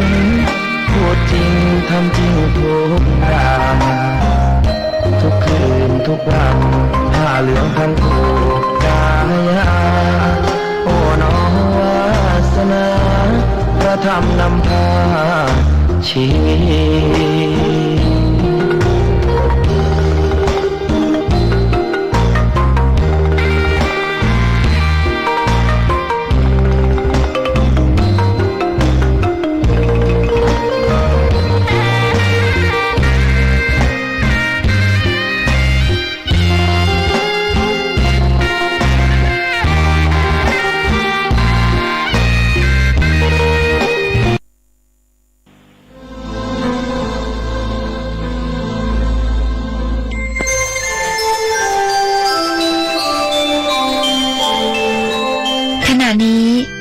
กำลังฟังสถานีวิทยุกระจายเสียง FM 104.5 เมกะเฮิรตซ์น้อมจงมีแด่พระรัตนตรัยเจ้าสามประการพระรัตนตรัยองค์ที่หนึ่งคือพระพุทธเจ้าพระรัตนตรัยองค์ที่สองคือพระธรรมเจ้าพระรัตนตรัยองค์ที่สามคือพระอริยสังฆเจ้าข้าพระพุทธเจ้าขอเคารพนบนอบกราบไหว้แทบไตรไวสาคุณพระรัตนตรัยเจ้าถึงสามประการด้วยความเคารพสักการะเป็นอย่างยิ่งขอถวายความเคารพพระมหาเถรานุเถระเจ้าคณะพระสังฆาธิการครูบาอาจารย์ตลอดถึงพระภิกษุหนุ่มสามเณรน้อยจุตนจุองค์ขอเจริญพรศรัทธาญาติโยมนักศีลนักบุญทั้งหลายเน้อนับต่อจากนี้ไปอาตมาภาพพระครูปริยัติกิจจาภิวัตรสำนักวัดพระสิงห์อำเภอเมืองจังหวัดเชียงใหม่จะได้นำรายการเสียงธรรมจากวัดพระสิงห์ได้มามอบเป็นธรรมบรรณาการอาหารใจในเวลาก่อนเพลนเพื่อที่จะให้ท่านสาธุชนทั้งหลายได้รับฟังได้พินิจพิจารณาถึงเนื้อหาสาระธรรมคติธรรมชาดกธรรมเหล่านั้นเมื่อได้รับฟังแล้วอันก็จะก่อให้เกิดสติปัญญาปารมีธรรมน้อมนำไปประพฤติปฏิบัติอันจะก่อให้เกิดความสุขเป็นความสุขตึงต่างกายและก็ความสุขตึงต่างใจอันเป็นที่ปรารถนาของหมู่เฮาทุกคนรายการเสียงธรรมจากวัดพระสิงห์ได้มีขึ้นได้จัดขึ้นในเวลา 10 โมงเป็นต้นไปทุกวันพฤหัสบดีก็เป็นโอกาสเวลาที่เฮาท่านทั้งหลายจะได้ทำคุณงามความดี อันเกิดจากการฟังเรียกว่าสุสังรัตปเตปัญญังการฟังเรื่องราวที่ดีย่อมให้เกิดสติปัญญาเมื่อเฮามีตึงสติมีตึงปัญญากำกับในการประพฤติปฏิบัติตัวเฮาแล้วก็จะทำให้ตัวเฮานั้นแคล้วคลาดปลอดภัยจากการทำผิดจากการทำบาปจากการทำกรรมอันเป็นอกุศลกรรมก็จะนำพาชีวิตของตัวเองนั้นได้ประพฤติปฏิบัติในทางที่ถูกต้องถูกธรรมถูกวินัยถูกกฎหมายประเพณีวัฒนธรรมบาพิศีลบาพิธรรมอันนี้เป็นเป้าหมายในการดำรงชีวิตแต่ที่เฮาตั้งหลายบางครั้งบางคราวเฮาขาดสติเผลอสติขาดสติขาดปัญญาก็ทำให้นำพาชีวิตของตัวเองนั้นไปสู่ในจุดที่บดีบงามเพราะขาดสติเพราะขาดปัญญาในการกำกับดูแลเนื่องจากว่าจิตใจของคนเฮานั้นบางครั้งบางคราวเป็นสภาพที่ไหลลงไปสู่สภาพที่ต่ำสภาพที่ต่ำในที่นี้ก็หมายถึงการไปอยู่ใต้อำนาจกิเลสความโลภความโกรธความหลงความโลภความโกรธความหลงนั้นเป็นอกุศลมูลอกุศลมูลก็คือมูลแห่งความชั่วมูลแห่งความจุดเริ่มต้นแห่งความบดีงามความบัฉลาดเมื่อเฮาบัฉลาดบ่มีสติปัญญากำกับจิตใจก็ตกอยู่ภายใต้กิเลสเหล่านั้นเมื่อกิเลสมีอำนาจมีความสามารถในการจักจุงจิตใจให้ไปอยู่ภายใต้อำนาจของมันเมื่อจิตใจตกอยู่ภายใต้อำนาจของกิเลสแล้วกิเลสเรา กิเลสเหล่านั้นก็จะบังคับจิตใจนะบังคับจิตใจให้หมู่เฮาตั้งหลายไปสู่อำนาจของมันเมื่อจิตใจตกอยู่ภายใต้อำนาจของกิเลสแล้วจิตใจก็จะได้จักปานำเอาตัวตนนะบ่ว่าจะเป็นการกระทำทางกายกรรมอูทางวาจาและก็ใจที่คิดเนื่องจากว่าใจนั้นอยู่ภายใต้อำนาจของกิเลสแล้วก็จะคิดไปในทางที่บดีมีความโลภก็อยากจะได้ของคนนั่นคนนี้นะมีความโกรธก็บ่สามารถควบคุมจิตใจของตัวเองได้ไปกระทำความชั่วเป็นการชกต่อยเป็นการฆ่าเป็นการแกล้งแล้วก็ภายใต้ตกภายใต้ของโมหะความหลงในดีนี้ก็คือความบ่รู้จริงนะความบ่รู้จริงตามสภาพที่ความเป็นจริงว่าเมื่อทำเหตุลักษณะแบบนี้และผลที่ตามมาผลที่ตัวมานั้นเป็นจะได้คนที่มีสติปัญญาคนที่ฉลาดจะหู้ทันทีว่าถ้าเหตุของการกระทำเหตุของการกรรมอู้ถ้าเฮาอูจะอีกระทำจะอีผลที่ตัวมาจะเป็นผลดีก็ทำไปถ้าหากว่าการกระทำจะนี้การอูจีอีออกไปแล้วผลที่ตัวมาเป็นสิ่งที่บดีบงามเกิดความแตกแยกเกิดการกระทำเป็นที่ผิดกฎหมายผิดศีลผิดธรรมเฮารู้สาเหตุแล้วเฮาก็ละเฮาก็ทิ้งเฮาบ่ประพฤติในสิ่งต่างหลายเหล่านั้นอันนี้เรียกว่าเป็นหูของการหูถึงสาเหตุ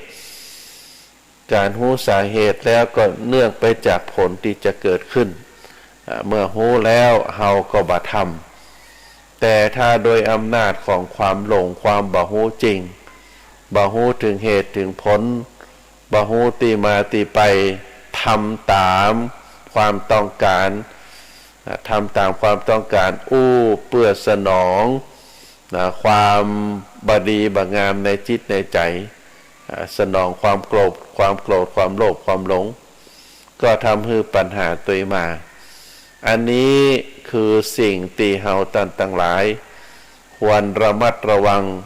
ควรสำรวมที่อันเกิดจากการได้ฟัง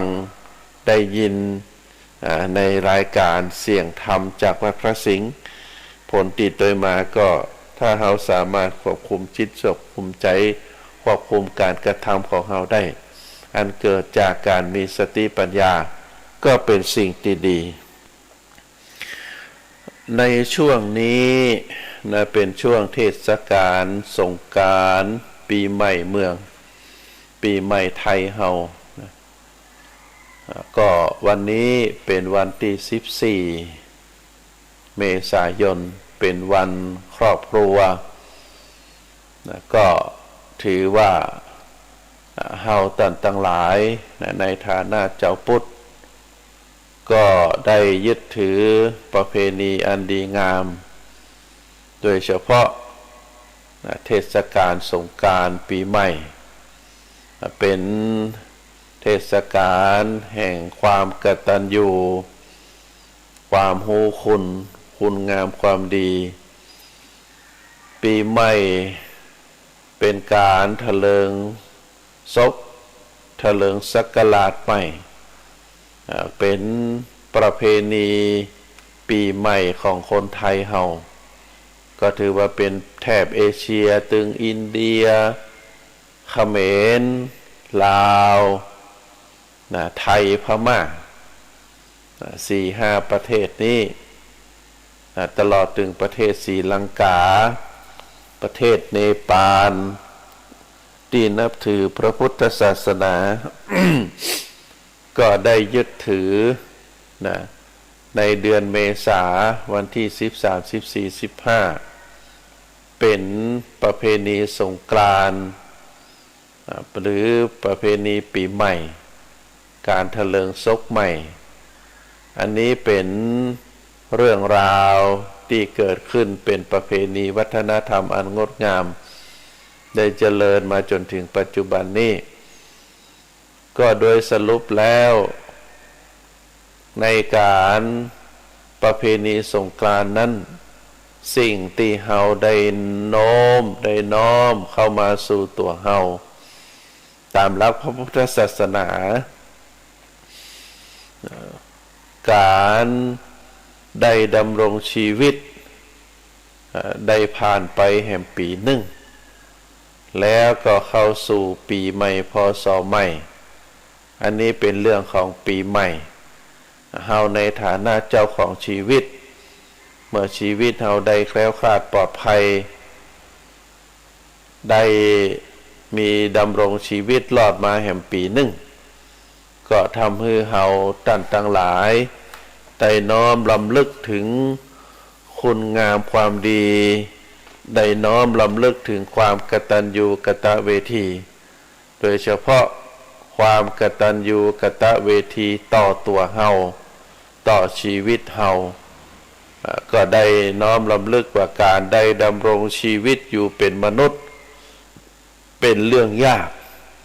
แล้วก็การได้ประคับประคองชีวิตของเฮาให้อยู่ตลอดรอดฝั่งก็ถือว่าเป็นเรื่องยากเพราะฉะนั้นเมื่อเฮามีโอกาสได้ดูแลได้ดำรงขันไทยประคับประคองขันของเฮาตัวเฮาคือมีความแข็งแรงสามารถดำรงชีวิตสามารถที่จะทำคุณงามความดีด้วยความกตัญญูกตเวทีด้วยความกตัญญูกตเวทีก็ถือว่าเป็นคุณงามความดีตามศาสนาสุภาษิตที่ว่านิมิตตังสาธุรูปานังกตัญญูกตเวทิตาความกตัญญูรู้คุณและกตเวทีตอบแทนคุณหรือประกาศความรู้คุณคือปรากฏเป็นเครื่องหมายของความดีเพราะฉะนั้นเฮากตัญญูต่อตัวเฮาต่อตัวเฮาต่อบุญต่อกุศลที่อยู่ในตัวเฮาก็ถือว่าเป็นเรื่องที่ดีเฮากตัญญูต่อผู้อื่นต่อ บุคคลอื่นที่เป็นพ่อเป็นแม่เป็นครูบาอาจารย์กตัญญูต่อพระรัตนตรัยก็ถือว่าเป็นเรื่องที่ดีหรือการความกตัญญูต่อที่อยู่อาศัยความกตัญญูต่อธรรมชาติต่อดินต่อน้ำต่อไฟต่อลมต่อต้นไม้ต่ออากาศก็ถือว่าเป็นสิ่งที่ดีแล้วก็สิ่งสำคัญที่สุดเฮาบ่ลืมตัวเฮ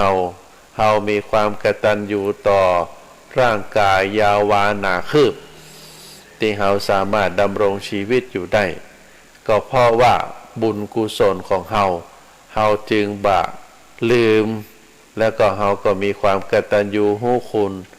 ต่อบุญต่อกุศลที่ได้เลี้ยงได้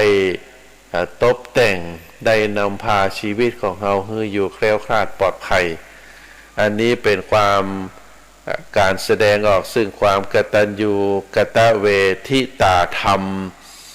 ต่อตัวเฮาโดยการประพฤติปฏิบัติในสิ่งที่ถูกต้องในสิ่งที่ประเสริฐก็เฮาท่านทั้งหลายได้ลำลึกถึงในหน้าที่ของตัวเฮา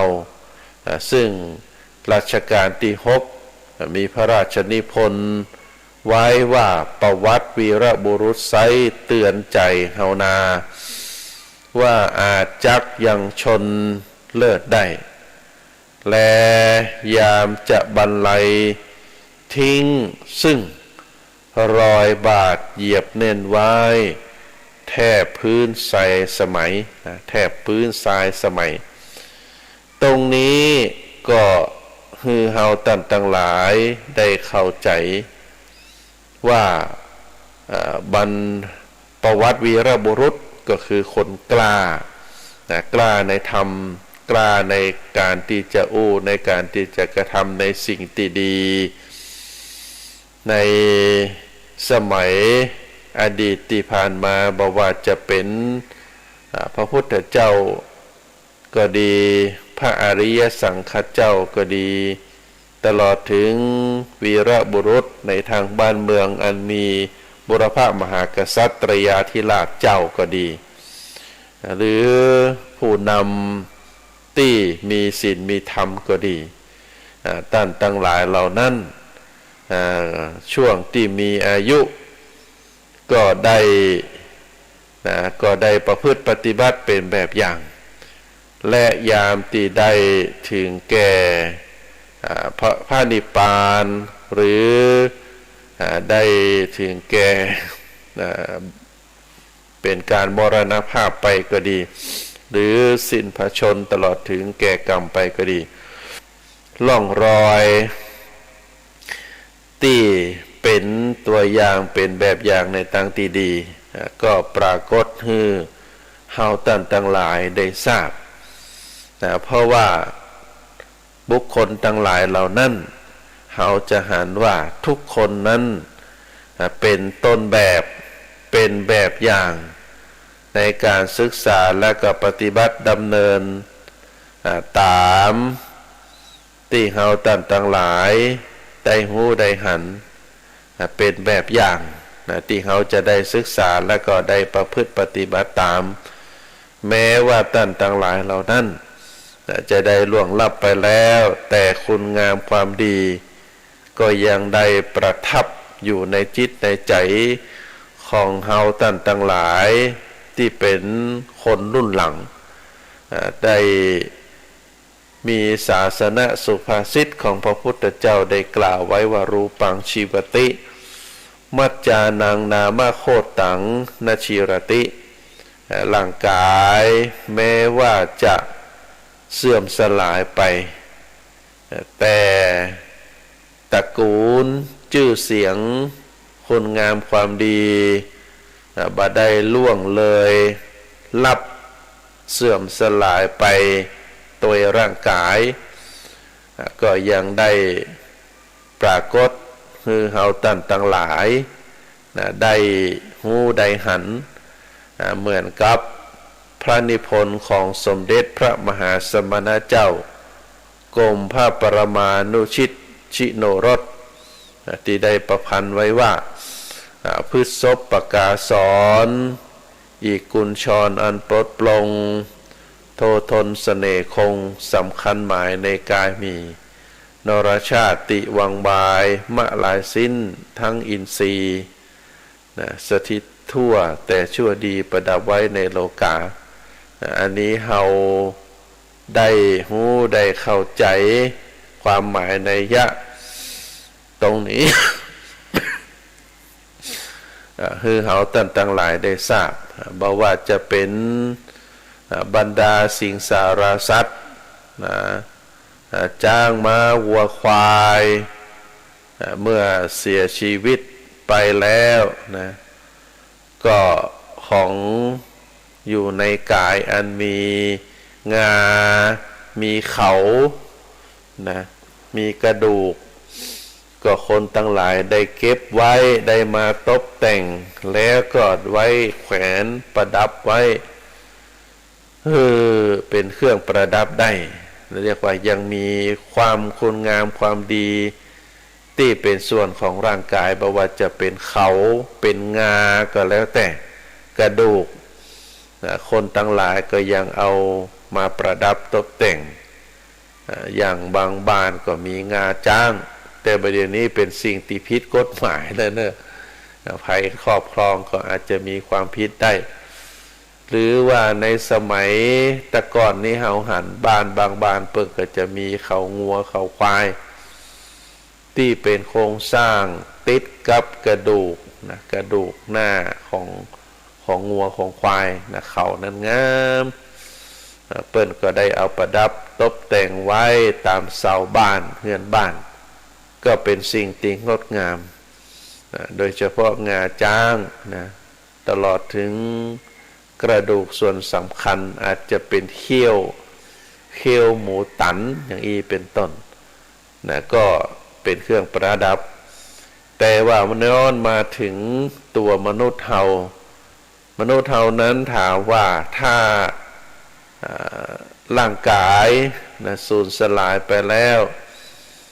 นะก็เรียกว่าธาตุสี่สลายธาตุดินคืนสู่ดินธาตุน้ำคืนสู่น้ำธาตุไฟคืนสู่ไฟธาตุลมคืนสู่ลมก็จะบ่มีอะไรยังเหลือบางทีบางครั้งเมื่อเผาแล้วเหลือแต่โครงกระดูกลูกหลานก็ยังกลัวนะบ่เอาไปไว้บ้านบ่เอาไปไว้เป็นที่สักการะบูชากลัวกันแต่ถ้าในส่วนของร่างกายเหล่านั้นเปิ้นบ่เอาเปิ้นกลัวกันแล้วก็จะเหลือแต่เขาเรียกว่าเป็นคุณงามความดีนะคุณงามความดีตรงนั้นก็เป็นตีประจักษ์ให้ลูกให้หลานได้หันนะอย่างนอกจะเหลือแต่คุณงามความดีแต่อันเพราะว่าในส่วนของร่างกายนี้บ่เป็นที่ต้องการของภัยถึงแม้ตอนมีชีวิตจะฮักจะหลงจะดูแลจะเป็นที่เข้าใจกันแต่ว่าในส่วนของชีวิตเท่านั้นเมื่อสิ้นไปแล้วก็บ่เหลืออย่างนะเหลือแต่คุณงามความดีต่ออันนี่เป็นลักษณะของคนเพราะฉะนั้นในทางพระพุทธศาสนาได้กล่าวสอนให้เฮาท่านทั้งหลายได้ระลึก โดยเฉพาะเทศกาลสงกรานต์สิ่งที่เฮาควรจะระลึกก็คือ1การเวลานั้นบ่หยุดนิ่งบ่หยุดอยู่กับที่นะการบริหารเวลาของแต่ละคนนั้นเป็นเรื่องสำคัญทุกคนธรรมชาติถือมาวันละ24ชั่วโมงนะสัปดาห์หนึ่งก็7วันเดือนหนึ่งก็30วันปีหนึ่งก็365วันหรือ12เดือนเฮาจะบริหารชีวิตของเฮาบริหารการเวลาคือเกิดประโยชน์เป็นลักษณะแบบใดที่สุดเฮาก็จะหาว่าบุคคลบางประเภทได้บ่ประมาทในการเวลามีความขยันมีความหมั่นเพียรเร่งทำคุณงามความดีให้ปรากฏในส่วนของบุคคลบางคนก็มีความประมาทนะใจเวลาไปโดยปราศจากประโยชน์ หันแก่กินหันแก่เอี่ยวหันแก่เล่นถึงเวลาญาการก็บัดทำแต้ถึงเวลาทำการกำงานก็เบียดบังเอาเวลาเหล่านั้นไปใจในสิ่งที่เป็นประโยชน์แก่ตัวเก่าแต่บ่เกิดประโยชน์แก่ส่วนรวมอย่างอีเป็นต้นบ่เกิดประโยชน์แก่องค์กรที่ตัวเองมีส่วนร่วมอันนี้ก็ถือว่าสิ่งที่เฮาต่างๆหลายนั้นก็ควรจะพินิจพิจารณาในศาสนาสุภาษิตได้สอนไว้ว่าอัตตานังธรรมยันติบัณฑิตาบัณฑิตย่อมบัณฑิตทั้งหลายย่อมฝึกฝนตัวเองคือเป็นคนที่มีความรู้อยู่เสมอนะบัณฑิตย่อมที่จะฝึกฝนตัวเองคือมีความรู้มีการพัฒนาอยู่เสมอคนที่เป็นบัณฑิตตรงกันข้ามบัณฑิตก็คือคนพาลคนอ่อนคนโง่คนเขาก็มักจะบ่ฝึกฝนตัวเองอย่างอีเป็นต้นท่านสาธุชนทั้งหลายบัณฑิตคือคนฉลาดคนฉลาดย่อมจะปรับตัวให้สอดคล้องเหมาะสมกับสถานการณ์คนฉลาดนั้นจะฝึกฝนจะมีการฝึกฝนตัวเก่าก็คือการปรับตัวปรับปรุงตัวเองจากคนบ่มีการศึกษาคือได้รับการศึกษาจากคนที่บ่มีทักษะบ่มีความรู้บ่มีความสามารถคือเป็นคนที่มีความรู้ความสามารถอันนี้เราถือว่าเป็นคุณลักษณะของบัณฑิตเราจะหันว่าคนหลายคนที่มีชื่อเสียงเป็นที่รู้จักคนที่ได้ทำงานประสบผลสำเร็จในหน้าที่การงานนอกจากจะทำงานแล้วนะก็ยังได้ศึกษาได้แต่งหนังสือได้ทำประโยชน์ให้กับส่วนรวมแสดงถึงการพัฒนาตนเองอยู่ตลอดเวลาตามคติที่ว่าหินตีกลิ้งตะไคร่น้ำบาจับหินตีกลิ้งตะไคร่น้ำก็บาจับตรงกันข้ามกับหินที่อยู่กับที่หินนิ่งก็จะมีตะไคร่น้ำจับอันนี้เปรียบเปรยว่าคนเฮาที่ฝึกฝนพัฒนาตัวเก่าคือมีสติปัญญาแล้วก็ใจสติปัญญาใจสมองอยู่ตลอดเวลาก็จะบ่เป็นคนล้าสมัยบ่เป็นคนตกรุ่นแล้วก็สามารถที่จะปรับตนให้ทันต่อความเปลี่ยนแปลง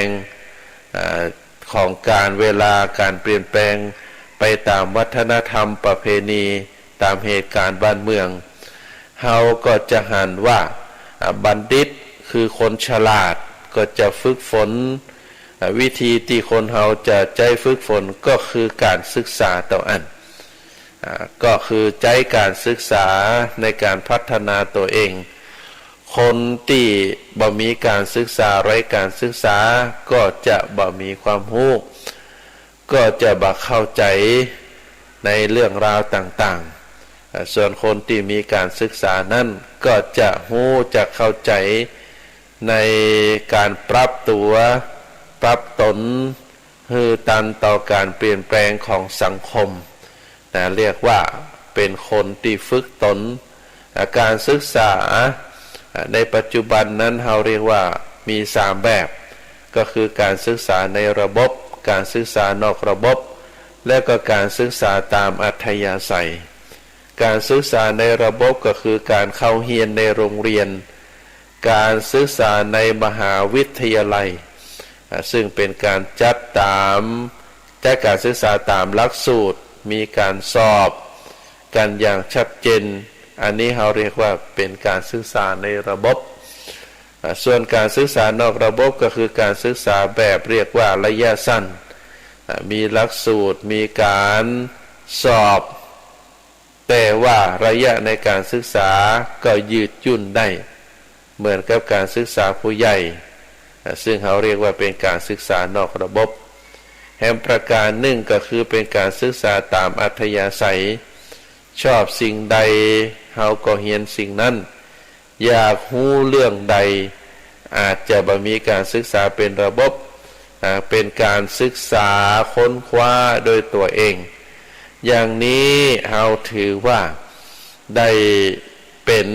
สิ่งที่พัฒนาคนบางคนก็ได้รับการศึกษาตึงในระบบแล้วก็เป็นการศึกษานอกระบบเป็นการศึกษาตามอัธยาศัยการศึกษาตามทั้ง3สิ่ง3ประการ3ระบบนี้บางคนก็มีความตั้งใจนะมีความสนใจแล้วก็นำพาตัวเองได้รับการฝึกฝนคือได้รับการศึกษาถึง3ระบบเป็นบัณฑิตเป็นคนที่เกิดมาก็จะ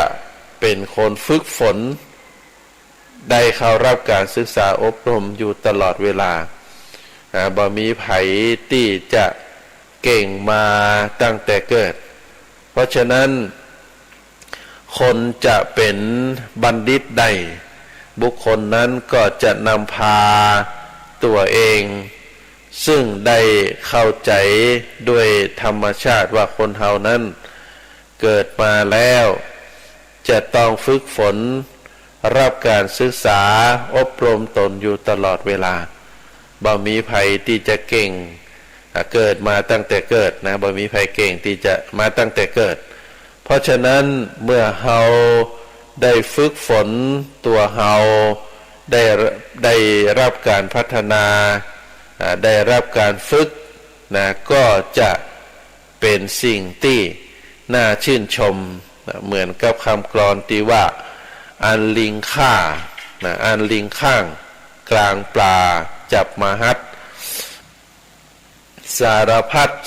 ฝึกได้ดังใจหมายเกิดเป็นคนฝึกฝนจนตัวตาย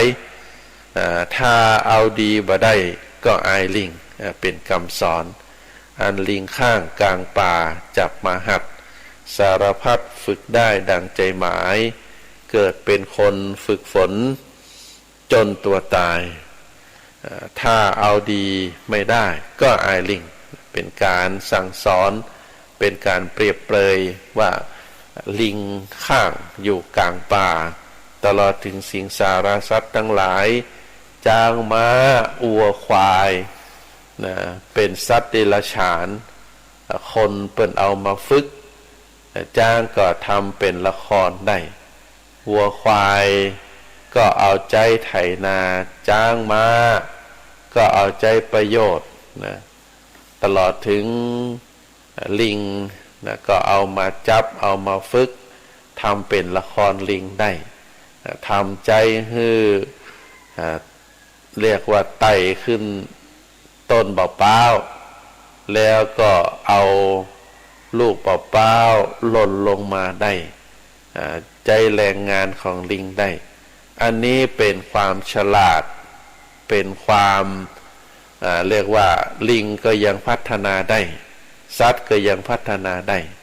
และตัวเฮาถ้าเฮาบ่พัฒนาบ่ศึกษาห้ำเฮียนเปิ้นก็ว่าจะเป็นสิ่งที่เฮาอายลิงได้เพราะฉะนั้นคนเฮาเมื่อเกิดเป็นคนแล้วก็จะต้องฝึกฝนนะการฝึกฝนช่วยในการปรับตนการเรียนการศึกษาเอาไว้ปรับตัวปรับตนตามสถานการณ์เพื่อแก้ปัญหาให้ได้คนที่ปรับตัวได้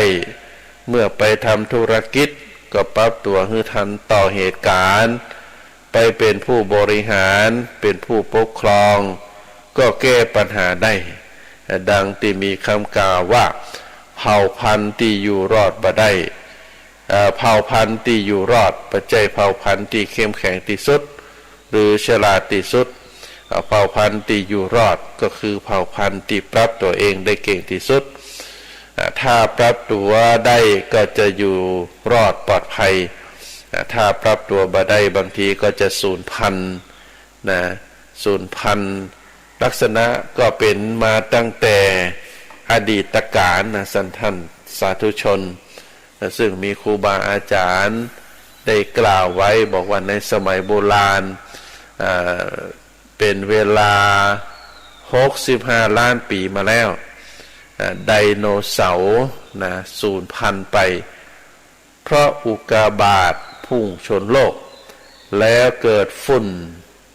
คละคลุ้งปกปิดท้องฟ้าจนแดดส่องบัดถึงแผ่นดินทำให้พืชพันธุ์ธัญญาหารตายเมื่อพืชพันธุ์ธัญญาหารตายไดโนเสาร์ที่กินพืชตัวใหญ่เรียกว่าไดโนเสาร์นั้นมีตัวใหญ่ขนาดเท่ากับช้าง60เชือกรวมกันช้าง60เชือก60ตัวรวมกันนั้นเท่ากับไดโนเสาร์ตัวหนึ่งแต่สมองของไดโนเสาร์นั้นเปิดบอกว่ามีสมองเต่าแมวแค่จะเดินก็คิดนักขาแต่ละขาอาจจะบสามัคคีกันโดยซ้ำไปประเด็นโยงตรงอยู่ที่ว่าพอต้นไม้พืชทั้งหลายตายไป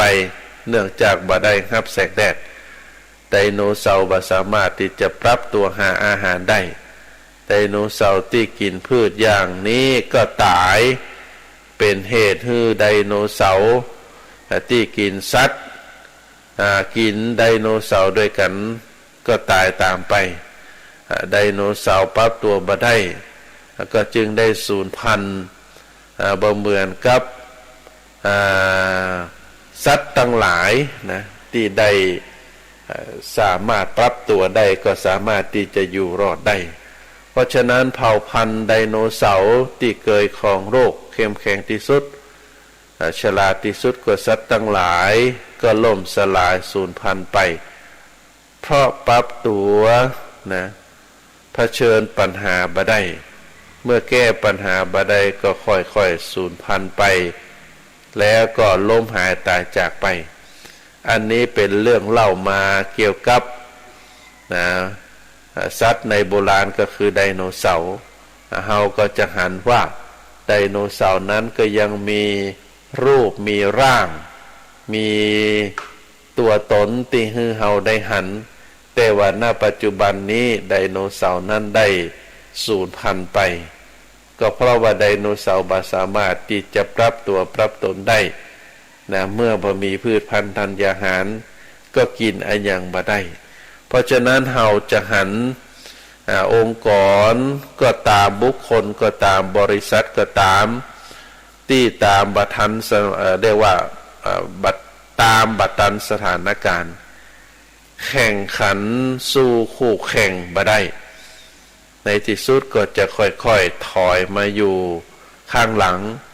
แล้วก็ค่อยๆจะถูกลบชื่อจากบัญชีแห่งการแข่งขันไปในประเทศไทยหรือในประเทศใดก็ตามศาสนาอันเป็นหนึ่งนะเคยเป็นศาสนาเป็นที่หนึ่งและต่อมาเกิดวิกฤตการณ์ ศาสนานั้นบ่สามารถที่จะปรับตัวได้ก็ค่อยๆหายไปจากดินแดนเหล่านั้นและก็ไปอยู่รุ่งเรืองในแห่งประเทศหนึ่งที่ปรับตัวได้แต่ก็ใช้เวลาอยู่จะอยู่ไปตลอดเมื่อเผชิญปัญหาเมื่อเผชิญวิกฤตเฮาก็จะหันว่าศาสนาเหล่านั้นก็สามารถปรับตัวบ่ได้ศาสนาใดที่ปรับตัวบ่ได้ก็สามารถที่จะสูญไปจากดินแดนเหล่านั้นประวัติศาสตร์ศาสนาได้บอกให้เฮาไว้เป็นลักษณะแบบนี้เพราะฉะนั้นในเรื่องบุคคลก็เช่นเดียวกันศรัทธาญาติโยมคนเฮาต้องสามารถปรับจิตปรับใจปรับกายปรับตัวเพื่อให้ผ่านพ้นวิกฤตการณ์มองวิกฤตให้เป็นโอกาสเมื่อเกิดปัญหาวิกฤตก็ถือเป็นเรื่องธรรมดาแต่ทำจะใดจะใจวิกฤตนั้นให้เป็นโอกาสในการพัฒนาตนเปลี่ยนวิกฤตเป็นโอกาสเปลี่ยนพินาศเป็นพัฒนา เปลี่ยนปัญหาคือเป็นบทเรียนนะพระพุทธศาสนาสอนอย่างนี้เพราะฉะนั้นแม้ในยามที่เจ็บป่วยขั้นวิกฤตชีวิตจะเอาบ่รอดพระพุทธศาสนาบ่สอนให้ฆ่าตัวตายบ่ให้ฆ่าตัวตายนี่โรคภัยไข้เจ็บแต่สอนให้ใจโรคภัยไข้เจ็บเป็นอารมณ์กรรมฐานพิจารณาทุกขเวทนานั้นเป็นอารมณ์คือเป็นไปตามกฎไตรลักษณ์ก็คืออนิจจังทุกขังอนัตตาแล้วก็สามารถใจวิปัสสนาญาณอันเกิดจากสติปัญญาพิจารณาเห็นไตรลักษณ์นั้นสำเร็จเป็นพระอรหันต์ในนาทีสุดท้ายแห่งชีวิตเราเรียกว่าพระอรหันต์ที่ดับกิเลสพร้อมกับดับชีวิตอันนี้ก็ถือว่าเป็นเรื่องราวในทางพระพุทธศาสนาก็ถือว่ายามวิกฤตก็คือใจวิกฤตนั้นเป็นโอกาสในการพัฒนาตัวคือมีปัญญาหลุดพ้นจากความทุกข์ทั้งปวงจึงบ่มีการท้อถอยบ่มีการหยุดการพัฒนาแม้แต่ในยามที่มีปัญหารุมเร้าโดยเหตุนี้เราจะหันว่าพระพุทธศาสนาจึงสอนให้เฮานั้นได้ปรับตัวปรับตนอยู่ตลอดเวลาการปรับตัวเรียกเป็นภาษาไทยว่าบ่ประมาทคนที่ประมาทก็คือบัดตรวจสอบสถานการณ์รอบด้านแล้วก็ใจเย็นเฉยอยู่กับสถานการณ์เหล่านั้นเหมือนหนึ่งว่ามันคงจะเป็นอยู่ถาวรนะแล้วก็ประมาทนึกว่าตัวเองนั้นเป็นคนดีเป็นคนรวยอยู่ตลอดเวลาจนอยู่ด้วยความประมาทบ่คิดที่จะแก้ไขในที่สุดชีวิตก็บ่ดีขึ้นเราก็จะหันว่าเราได้ตรัสไว้เป็นปัจฉิมโอวาทครั้งสุดท้ายในชีวิตของพระองค์ว่าสิ่งต่างหลายเสื่อมสลายไปเป็นธรรมดาท่านทั้งหลายจงยังกิจการให้สำเร็จด้วยความบ่ประมาทก็เป็นการเตือนนะให้เฮาท่านทั้งหลายได้เข้าใจในวิถีชีวิตของความเป็นอยู่ในช่วงเทศกาลสงกรานต์เพราะฉะนั้นท่านสาธุชนทั้งหลายนะเทศกาลสงกรานต์ก็ได้เป็นเฮาเรียกว่าเป็นวิถีชีวิตที่คนทั้งหลายโดยเฉพาะคนเมืองเฮาเป็นการคือคติธรรมหนึ่งมีความกตัญญูน้อมรำลึกถึงผู้ที่มีบุญคุณต่อชีวิตเฮาอาจจะเป็นปิตามารดาปู่ย่าตายายบรรพบุรุษเฮาก็ได้ทำบุญอุทิศให้กับท่านทั้งหลายเหล่านั้นประการที่สองผู้ที่มีพระคุณต่อเฮาที่ยังมีชีวิตอยู่ก็จะพากันไปลดน้ำดำหัวขอปอนนำสิ่งที่มันเป็นประโยชน์อาจจะเป็นเสื้อผ้าหรือผ้าท่อนต้นสบายอาหารสิ่งของต่างๆเฮาก็ไปทำบุญไปดำหัวเปิ้นอย่างอีเป็นต้นประการที่สามเฮาก็บ่ประมาทในการดำเนินชีวิตใจสติใจปัญญาทบทวนในรอบปีที่ผ่านมาการดำเนินชีวิตของเฮานั้นเป็นลักษณะแบบใดก็เป็นการนำเอาธรรมคำสอนในทางพระพุทธศาสนามาพินิจพิจารณาในช่วงเทศกาลสงกรานต์ปีใหม่ก็อันไหนที่มันเป็นสิ่งที่บดีเป็นสิ่งที่บางามเป็นสิ่งที่ผิดศีลผิดธรรมเฮาก็ละเฮาก็เลิกในส่วนใดที่เป็นคุณงามความดีในส่วนใดที่เป็นบุญเป็นกุศลบาปผิดศีลบาปผิดธรรมบาปผิดประเพณีเฮาก็ได้น้อมนำเอาสิ่งต่างหลายเหล่านั้นมาประพฤติปฏิบัติเพื่อที่จะให้เฮานั้นได้ประสบผลสำเร็จ ในชีวิตโดยการศึกษาโดยการพัฒนาตนเองให้เป็นคนที่มีความรู้แล้วก็ปรับในการดำเนินชีวิตให้เปลี่ยนไปตามสถานการณ์บ่ได้ฝืนอยู่แบบเดิมแต่ดูสถานการณ์ดูเหตุการณ์ดูเรื่องราวต่างๆดูสังคมโลกเปิ่นพัฒนาไปเป็นแนวลักษณะแบบใดเฮาก็ต้องทุ่มเทพัฒนาตัวเฮาโดยเฉพาะคือมีการศึกษามีความรู้มีความเข้าใจนอกจากนั้นแล้วก็ได้พัฒนาตัวเองด้วยความทันสมัยด้วยการยึดหลักคำสอนของพระพุทธศาสนาเป็นหลักเป็นประการด้วยความบ่ประมาทโดยการที่จะบ่ให้ตัวเองนั้นประมาทในการเวลาประมาทในการทำบุญทำกุศลแล้วก็บั่นหลงในสังขารก็คือร่างกายของเฮาฮู้เต้าตันสิ่งใดที่เกิดขึ้นถ้าเป็นไปในทางสิ่งที่บดีโดยเฉพาะการล้มหายตายจากการได้เสื่อมสูญได้เสื่อมสูญบุคคลอันเป็นที่รักได้สูญเสียสิ่งของที่เฮาได้หามาแล้วก็ได้สูญเสียไปก็ดีหรือแม้แต่ชีวิตของคนเฮาถึงการเวลาแล้วก็จะได้เจ็บจะได้ป่วยไปตามการเวลาเมื่อความเจ็บความป่วยเกิดขึ้นกับเฮาแล้วเฮาก็บ่ประมาทก็ได้น้อมรำลึกใจรักธรรมคำสอนของพระพุทธเจ้าอนิจจังทุกขังอนัตตาเฮาเรียกว่ากฎไตรลักษณ์มาเป็นหลักในการดำเนินชีวิตในการพิจารณาเมื่อเฮาเข้าใจในไตรลักษณ์กฎของธรรมชาติกฎของชีวิตแล้วมีการเกิดขึ้นในเบื้องต้นมีการแปรปรวนในท่ามกลางมีการดับสูญสลายไปในที่สุด เฮาก็ใจปัญญาพิจารณาหลักธรรมเหล่านั้นแล้วก็เฮาก็จะได้เข้าใจ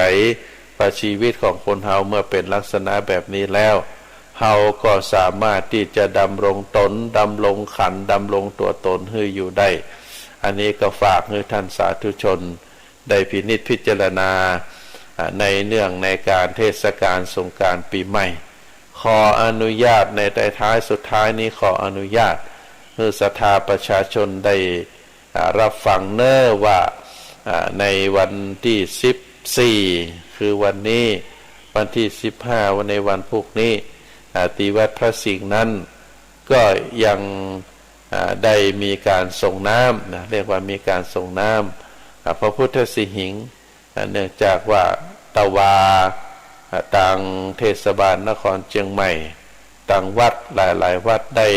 อัญเชิญพระพุทธรูปสังฆาพระพุทธรูปที่สำคัญเอาออกแห่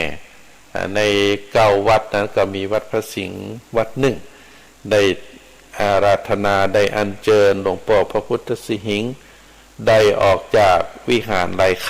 ำแล้วก็ได้ขึ้นรถบุษบกออกแห่จากประตูตาแปมาที่วัดพระสิงห์ก็ทำให้บรรยากาศตะวันนี้คนมาร่วมงานกันเป็นจำนวนนักเมื่อไต่แห่พระพุทธรูปสำคัญมาถึงแล้ววัดต่างๆเปิดก็ปิกไปวัดของไผ่ของมันในส่วนของวัดพระสิงห์ก็ได้อัญเชิญหลวงพ่อพระพุทธสิหิงค์ประดิษฐานที่หน้าพระวิหารหลวงแล้วก็ได้จัดให้มีการส่งน้ำเพราะฉะนั้นศรัทธาญาติโยมที่มาวัดแล้วก็ประสงค์ที่จะส่งน้ำหลวงพ่อพระพุทธสิหิงค์ตามเทศกาลสงกรานต์ในวันนี้กับวันพรุ่งนี้2วันเนอะวันที่14กับวันที่15ก็ยังมาตันอยู่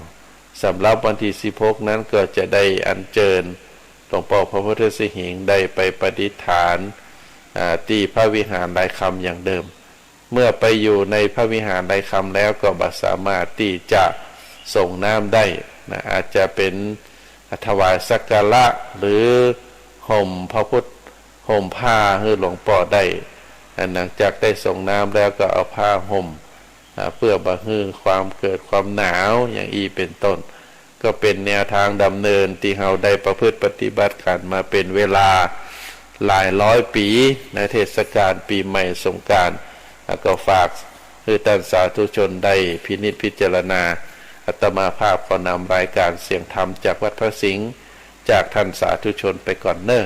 ไว้ในโอกาสหน้าในสัปดาห์หน้าเฮาปิกมาปากันแฮมขอเจริญพร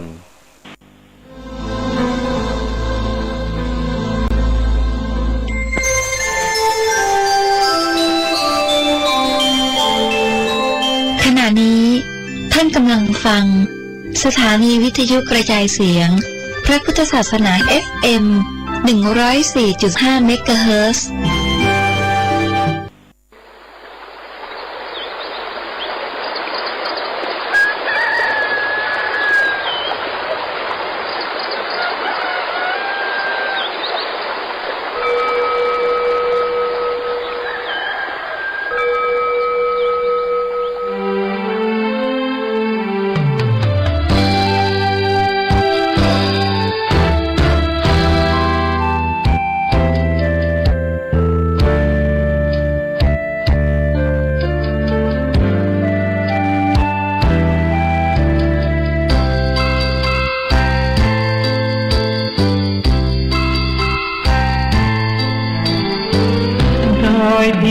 ปานน้ำงดงามสูงเด่นรอยธรรมเทระพระเนตรภาคเพียนผ่านสายล่อนลอยเชิญชวนศรัทธาร่วมบูรณาวัดป่าดงดอยยอดภูนางแก้วยังคอยเท้าแสงส่องฟ้าอำไพขึ้นคำสีขาวพาเราแช่มชื่นเป็นผู้รู้ผู้ตื่นเบิกบานทั้งกายและใจเผยแผ่คำสอนองค์ชินวรกระจรกว้างไกลข่าวสารงานบุญที่ใดสื่อออนไลน์ไปถึงญาติโยมพระธาตุเจดีย์สีทองเมืองเปล่งประกายแล้วบนยอดดอยนางแก้วมีโอกาสได้เวียนไหวชมจำลองจากดอยสุเทพดอยทุ่งคู่ธาตุบรมพลังแรงใจญาติโยมร่วมสร้างสมแผ่นบารมีสีขาวคลื่นธรรมนำพาความสุขพระเนรที่ทางคลายทุกข์เกิดปิติสุขไปทุกถิ่นที่เปิดฟังธรรมะพระจัดรายการหลายคลื่นฟังร่วมสร้างมหาทานบารมีพระธาตุเจดีย์สีทองเมือง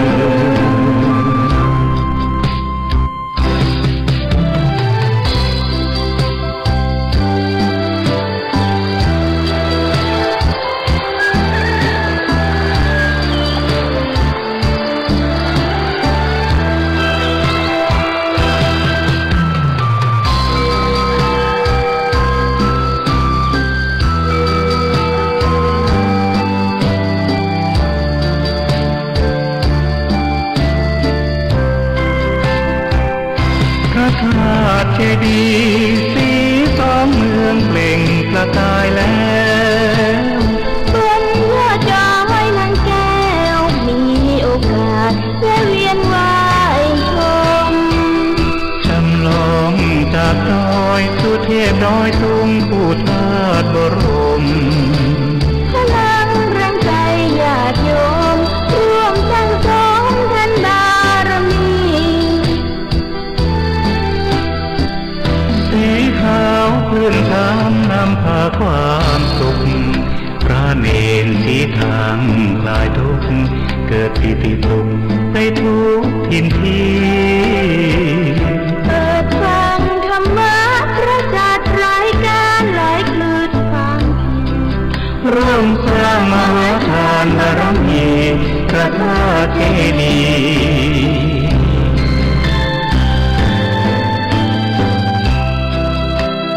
สีสอง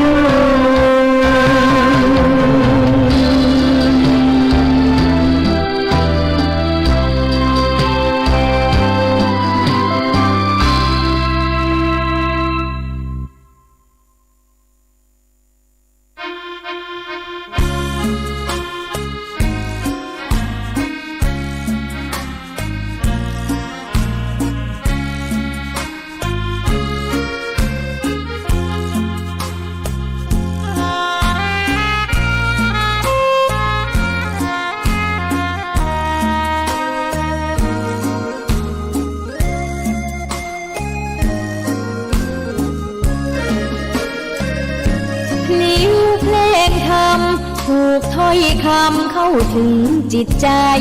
ฟังรายการวิทยุเสียงใสส่งถึงใจไปสู่ปลายนาสารธรรมน้อมนำมองพระศาสดาบอกผู้คนทั่วลาหันมาเข้าวัดฟังธรรมคลื่นเสียงนี้เป็นคลื่นธรรมะจากใจส่งถึงบ้านไกลบ้านไกลฟังได้สุขใจล้ำยามดึกดื่นค่ำคืนมีงานต้องทำเป็นคลื่นสารธรรมเน้นย้ำธรรมะเพื่อนใจเสียงคลื่นธรรมบอกหลักธรรมให้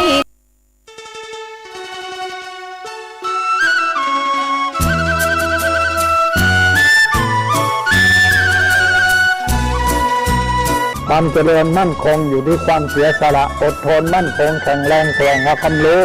ต่อสู้กับศักดิ์กำจัดสิ่งเสื่อมติดเสริมสร้างชีวิตพอมีพอเพียงพระบาทสมเด็จพระเจ้าอยู่หัวท่านรับสั่งให้ใช้ชีวิตพอมีพอเพียงเราก็อยู่กันได้เพราะฉะนั้นคนไทยต้องสมัครสมานสามัคคีหันหน้าเข้าหากันปรึกษาหากันรักกันฉันพี่น้องเราก็จะอยู่ได้เพราะเวลานี้ยุคโลกาภิวัตน์มันจะมีการเปลี่ยนแปลงทางขนบธรรมเนียมจริยธรรมบางสิ่งบางอย่างก็ขอให้นึกถึงบรรพบุรุษของชาติว่าบรรพบุรุษปู่ย่าตายายเราได้สั่งสอนอบรมลูกหลานของคนไทยทุกคนให้ตั้งอยู่ความสามัคคีมีความสมัครสมานกลมเกลียวเมตตาปราณีเอื้ออารีเอื้ออาทรในราชการเดี๋ยวนี้ประเทศชาติของเราก็เจริญมั่นคงเพราะเหตุว่าคนไทยรวมน้ำจิตน้ำใจกันสร้างสรรค์ความเจริญงอกงามเพื่อความเจริญงอกงามแก่ชาติพระพุทธศาสนาสำนักงานของพระมหากษัตริย์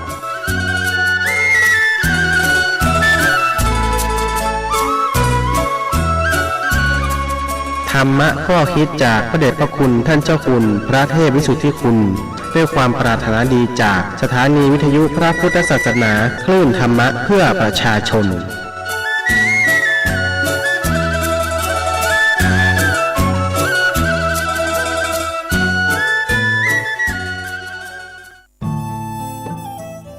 ท่านกำลังติดตามรับฟังสถานีวิทยุกระจายเสียงพระพุทธศาสนาแห่งชาติและสังคมคลื่นเพื่อการศึกษาพระพุทธศาสนาและวัฒนธรรมระบบ FM 104.5 เมกะเฮิรตซ์รายการต่อไปเป็นรายการคดีโลกคดีธรรม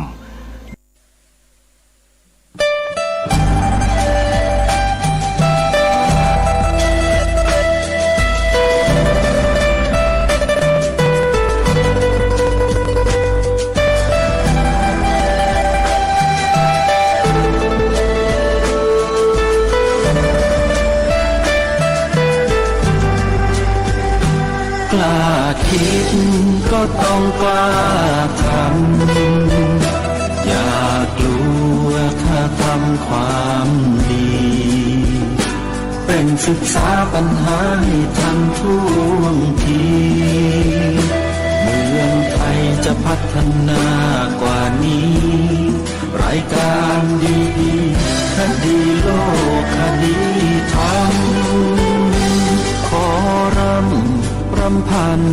บรรยายความคิดเครื่องหมายแห่งสีทั้งสามงามถนัดขาวคือบริสุทธิ์สีสวัสดิ์หมายพระไตรรัตน์และธรรมะคุมจิตไทยแดงคือโลหิตเราใสซึ่งยอมสละได้เพื่อรักษาชาติศาสนาน้ำเงินคือสีโสภาอันจอมประชาถ้าโปรดเป็นของส่วนองค์จับริ้วเข้าเป็นไตรรงค์จึงเป็นสีธงที่รักแห่งเราชาวไทยทหารอวตารนำไปยงยุทธวิชัยวิชิตก็ชูเกียรติสยาม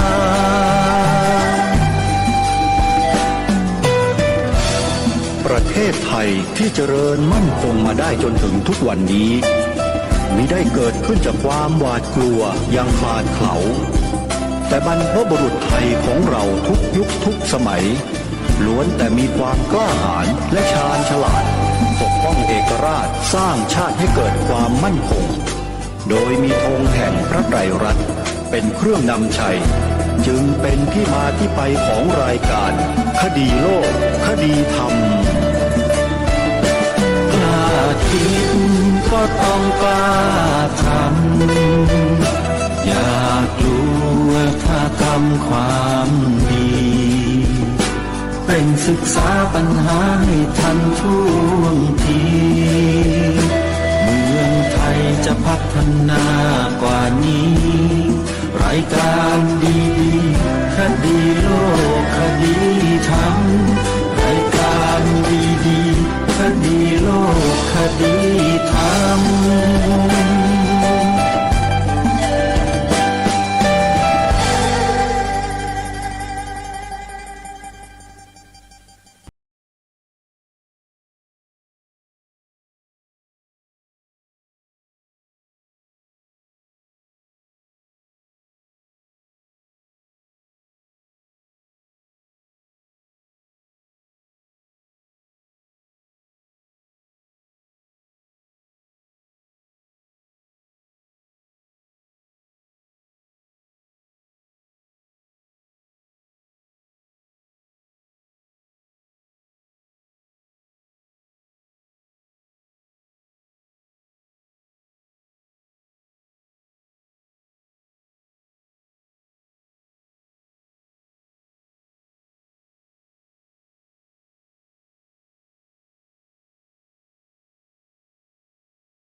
พฤหัสบดีที่ 16 มิถุนายน พระพุทธศักราช 2565 รายการคดีโลกคดีธรรมมาพบกับท่านผู้ฟังเป็นปกติทุกวันจันทร์ถึงวันศุกร์และวันเสาร์อาทิตย์ทางสถานีวิทยุแห่งนี้ท่านสามารถดาวน์โหลดแอปพลิเคชันเพื่อติดตามรับฟังรายการนี้ได้เป็นประจำทุกวันแอปพลิเคชันชื่อว่าวิทยุพุทธศาสนาทั่วไทยแอปพลิเคชันนี้ได้รวบรวมสถานีวิทยุพระพุทธศาสนาแห่งชาติคลื่นต่างๆทั่วประเทศไว้ในที่เดียวกันไม่ว่าท่านจะอยู่ภูมิภาคใดของประเทศก็สามารถเปิดรับฟังสถานีวิทยุของภูมิภาคนั้นๆได้เ พียงแค่ดาวน์โหลดแอปพลิเคชันวิทยุพุทธศาสนาทั่วไทยไว้ในโทรศัพท์มือถือของท่านเท่านั้นใครก็ตามที่บอกให้ผู้อื่นดาวน์โหลดแอปพลิเคชันนี้ผู้นั้นได้บุญได้กุศลมากเพราะเป็นการช่วยเผยแผ่ธรรม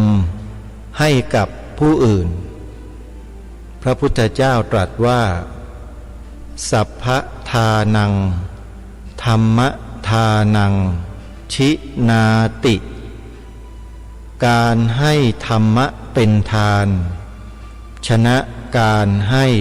ทั้งปวงเพราะฉะนั้นท่านใดต้องการที่จะได้บุญมากๆให้ธรรมะเป็นทานโดยการบอกให้ผู้อื่นดาวน์โหลดแอปพลิเคชันธรรมะวิทยุพุทธศาสนาทั่วไทยให้ดาวน์โหลดไว้ในโทรศัพท์มือถือเพื่อติดตามรับฟังรายการธรรมะสาระที่ดีๆก็จะเป็นประโยชน์และได้บุญกันมากขออนุโมทนาสาธุสาธุชนทุกท่านวันนี้เป็นวันที่2ของงานปริวาสกรรมของวัดสามชุกอำเภอสามชุกจังหวัดสุพรรณบุรีสถานีโทรทัศน์ดีดีทีวีได้ทำการถ่ายทอดสดกิจกรรมมาตั้งแต่เมื่อวานและวันนี้ก็เป็นอีกวันหนึ่งซึ่งเป็นวันสุดท้ายของการถ่ายทอดสด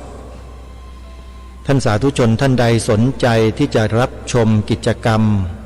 งานปริวาสกรรมที่วัดสามชุกจังหวัดสุพรรณบุรี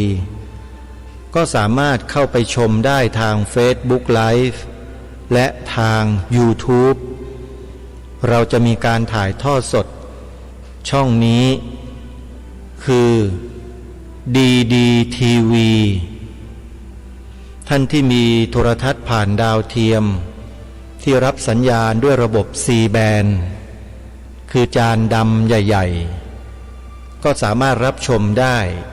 ที่ช่องหมายเลข232นะหมายเลข232นะฮะหรือจะดูใน YouTube ใน Facebook Live ก็ได้ก็จะได้ชมได้ดูเนื้อหาสาระของรายการถ่ายทอดสดที่วัดสามชุกแห่งนี้ตลอดทั้งวันท่านสาธุชนทุกท่านงานบุญต่างๆในพระพุทธศาสนาเป็นแหล่งสร้างสมบุญญาบารมีสร้างสมบุญกุศลอย่างต่อเนื่องใครที่มีความสามารถทำบุญสร้างกุศลในวัดวาอารามได้อย่างต่อเนื่องถือว่าท่านผู้นั้นได้สร้างสมบารมีบุญกุศลให้กับชีวิตตนเองและครอบครัวตลอดเวลาการสั่งสมบุญนำสุขมาให้ซึ่งเป็นพระพุทธดำรัสขององค์สมเด็จพระบรมศาสดาสัมมาสัมพุทธเจ้าตรัสไว้สุโขปุญญัสสะอุจจโยการฟังธรรมเราก็ได้บุญได้กุศลจากการฟังผู้แสดงธรรมก็ได้บุญได้กุศลบอกให้ผู้อื่นฟังธรรมผู้บอกก็ได้บุญเป็นชั้นที่สองและถ้าหากได้ทำบุญเพิ่มอีกก็ได้บุญชั้นที่สามชั้นที่สี่มากขึ้นมากขึ้นเพราะฉะนั้นการสั่งสมบุญการทำบุญนั้นมีแต่นำความสุขมาให้จริงๆคนที่เขาทำบุญนั้นเขามีความสุขส่วนคนที่ไม่ค่อยจะทำบุญดีแต่พูดดีแต่พูดว่าพระว่าสงฆ์บอกไม่ให้คนนู้นถวายเงินถวายปัจจัยพระบอกว่าถวายแล้วเป็นบาปอย่างนั้นอย่างนี้พระสงฆ์ที่มีบัญชีเปิดบัญชีในธนาคาร มันบอกว่าไม่ใช่พระสงฆ์บุคคลเหล่านี้เขาเรียกว่าพวกยุแยงตะแคงรั่วยุแยงตะแคงรั่วนะเป็นผู้ที่สร้างความแตกแยกให้แก่ผู้คนในสังคมโดยเฉพาะในหมู่ชาวพุทธของเราเป็นประจำกรรมของการสร้างความแตกแยกในหมู่ในคณะใดๆก็แล้วแต่ผู้ที่กระทำกรรมนี้จะได้รับกรรมหนักอย่างรุนแรงถึงขั้นอนันตริยกรรมทีเดียวซึ่งมีอยู่ในศีลของพระสงฆ์ที่พระเจ้าตรัสบัญญัติเป็นพระวินัยไว้การยุยงให้สงฆ์แตกแยกเนี่ยถือว่าเป็นกรรมอันหนักตัวอย่างก็อย่างพระเทวทัตเป็นต้นแยกสงฆ์ออกเป็นสองฝ่ายแล้วก็บัญญัติในสิ่งที่พระพุทธองค์ไม่ทรงอนุญาตให้บัญญัติทำทีเป็นเคร่งไม่กินเนื้อสัตว์กินแต่ผักกินแต่ผลไม้อ้างว่าตัวเองยากจนแต่ที่ไหนได้เงินเต็มสำนักมากมายเป็นพันล้านหมื่นล้านไม่ยอมประกาศไม่ยอมบอกทำตัวเป็นคนยากคนจนทำเป็นพวกนักบวชสมถะแล้วก็ไม่โกนคิ้วห่มย้อมน้ำฝาดเที่ยวประกาศตนเองว่ายืนบรรลุธรรมตอนปัสสาวะในห้องน้ำอย่างเงี้ยไอ้แบบเนี้ยนะคนชอบกันนักหนาคนโง่ทั้งนั้นอาตมาภาพนี่เป็นคนที่พูดอะไรแล้วพูดตรงๆในวันนี้ตั้งใจจะเปิดธรรมบรรยายของพระอาจารย์วิทยากิจจวิชโชจากวัดป่าดอยแสงธรรมญาณสัมปันโนซึ่งถ้าเดาไม่ผิดท่านคือลูกศิษย์ของหลวงตาพระมหาบัวญาณสัมปันโนท่านได้ออกมาพูดให้กับสังคมได้รับรู้รับทราบถึงคนกลุ่มนี้คนจำนวนหนึ่งในสังคมไทยของเราที่ใช้สื่อโซเชียลเน็ตเวิร์กบ้างสื่อโทรทัศน์บ้างวิทยุบ้างเที่ยวออกมาเสี่ยมให้ชาวพุทธเราแตกแยกทะเลาะเบาะแว้งยุแย่ให้สงฆ์เราแตกแยกอยู่ตลอดเวลาโดยยกพระวินัยข้ออาบัติเล็กๆน้อยๆเพียงข้อเดียวมากล่าวโจมตีสงฆ์ให้เกิดความเสื่อมเสียอยู่ตลอดแล้วก็สร้างความเสื่อมศรัทธาให้กับบรรดาพุทธศาสนิกชนไทยของเรามาต่อเนื่องท่านพระอาจารย์วิทยากิจจวิชโชท่านเป็นพระสายวัดป่าสายธรรมยุทธ์แท้ๆท่านยังรับไม่ได้กับไอ้คนพวกนี้เลยท่านผู้ฟังและจะนับประสาอะไรพระอย่างอาตมาภาพล่ะยิ่งรับไม่ได้กว่าท่านเสียอีกเราเองเนี่ยเป็นพระนักศึกษาเป็นพระที่อยู่ในชุมชนอยู่กับบ้านญาติโยมใกล้ๆที่เขาเรียกว่าพระบ้าน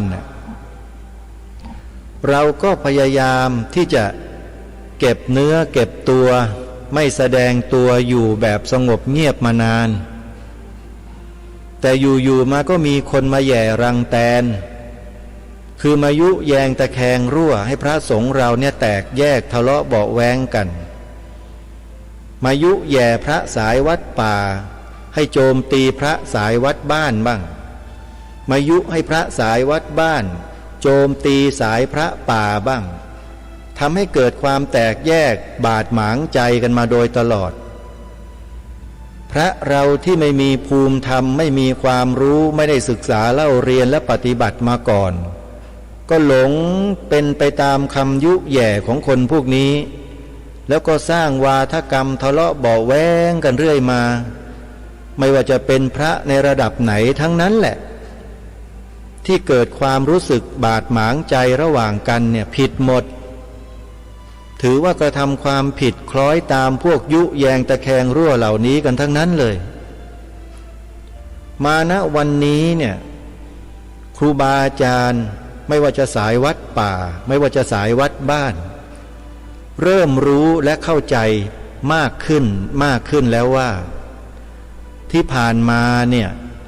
พ วกเราถูกยุแย่ให้แตกแยกกันมาโดยตลอดโดยคนบางกลุ่มบางพวก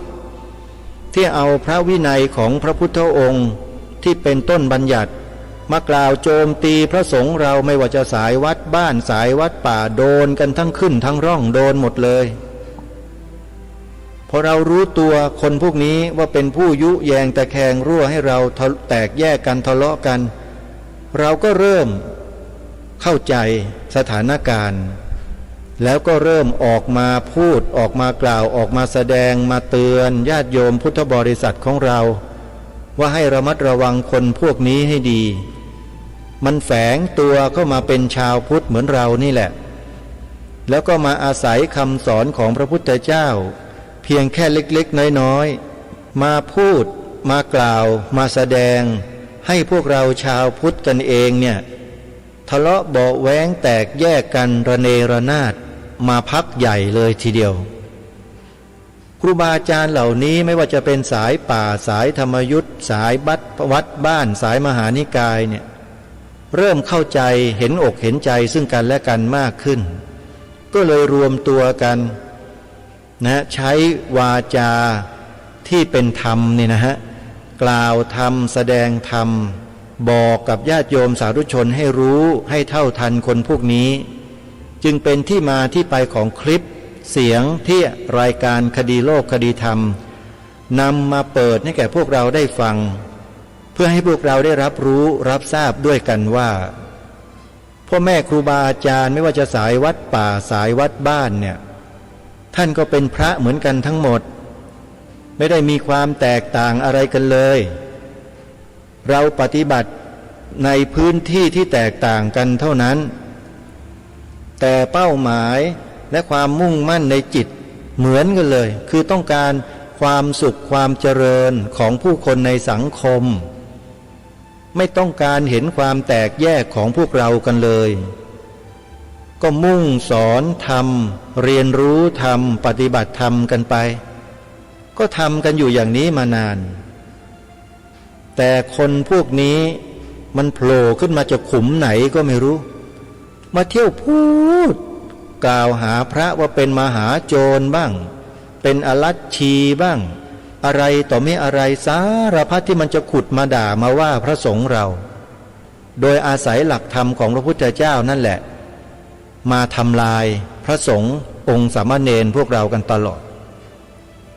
ซึ่งนับตั้งแต่บัดนี้เป็นต้นไปขอฝากพวกเราทุกท่านที่เป็นพุทธบริษัททั้งฝ่ายบรรพชิตและฝ่ายคฤหัสถ์ญาติโยมอย่าไปหลงเชื่อวาทกรรมของคนพวกนี้อีกแล้วเราจะตกเป็นเหยื่อเป็นด้ามให้เขามาฟันพวกเดียวกันเองอย่างต่อเนื่องเลิกเชื่อคนพวกนั้นเสียทีแล้วมาฟังพ่อแม่ครูบาอาจารย์ของเราเนี่ยที่ท่านมีจิตใจเป็นธรรมเนี่ยนะฮะพูดให้เราฟังเดี๋ยววันนี้ตั้งใจฟังให้ดีท่านพระอาจารย์วิทยากิจจวิชโชจากวัดป่าดอยแสงธรรมญาณสัมปันโนท่านทนไม่ได้กับพฤติกรรมของไอ้คนพวกนี้มานานแล้วมันด่ามันว่าแต่พระเอาเป็นมหาโจรบ้างเป็นพวกอลัชชีบ้างเพียงแค่เปิดบัญชีธนาคารเป็นของตนเองเท่านั้นมันก็ด่าก็ว่าแล้วมันก็ยุแยงตะแคงรั่วญาติโยมไม่ให้ถวายเงินพระถ้าโยมไม่ถวายปัจจัยถวายเงินพระแล้วพระจะอยู่กันยังไงล่ะโยมจริงไหมโยมลองพิจารณาข้อนี้ให้ดีสิไปหลงเชื่อไอ้คนพวกนี้อยู่ได้ยังไงวันนี้ก็เลยจะให้ฟังต่อเนื่องจากเมื่อวานท่านพระอาจารย์วิทยากำลังพูดถึงประเด็นการโจมตีของคนกลุ่มนี้ที่กล่าวหาพระที่เปิดบัญชีธนาคารว่าเป็นพวกอลัชชีบ้างไม่ใช่พระบ้างเดี๋ยวเรามาติดตามรับฟังจากท่านพระอาจารย์พร้อมๆกันไปติดตามรับฟังได้ณบัดนี้การใช้ให้ธนาคารรับเงินแทนไวยาวัจกรก็ทำได้ไม่ผิดพระวินัยก็อนุโลมตามมหาประเทศ4ที่ทรงมีพระพุทธานุญาตให้ไว้ที่สำคัญคือพระต้องมีสติเตือนตัวเองอยู่เสมอว่าเงินทอง เป็นเหมือนอสรพิษร้ายอย่าไปยินดีในเงินทองนั้นให้ยินดีในปัจจัยสี่อันควรแก่สมณะบริโภคที่จะพึงมีพึงได้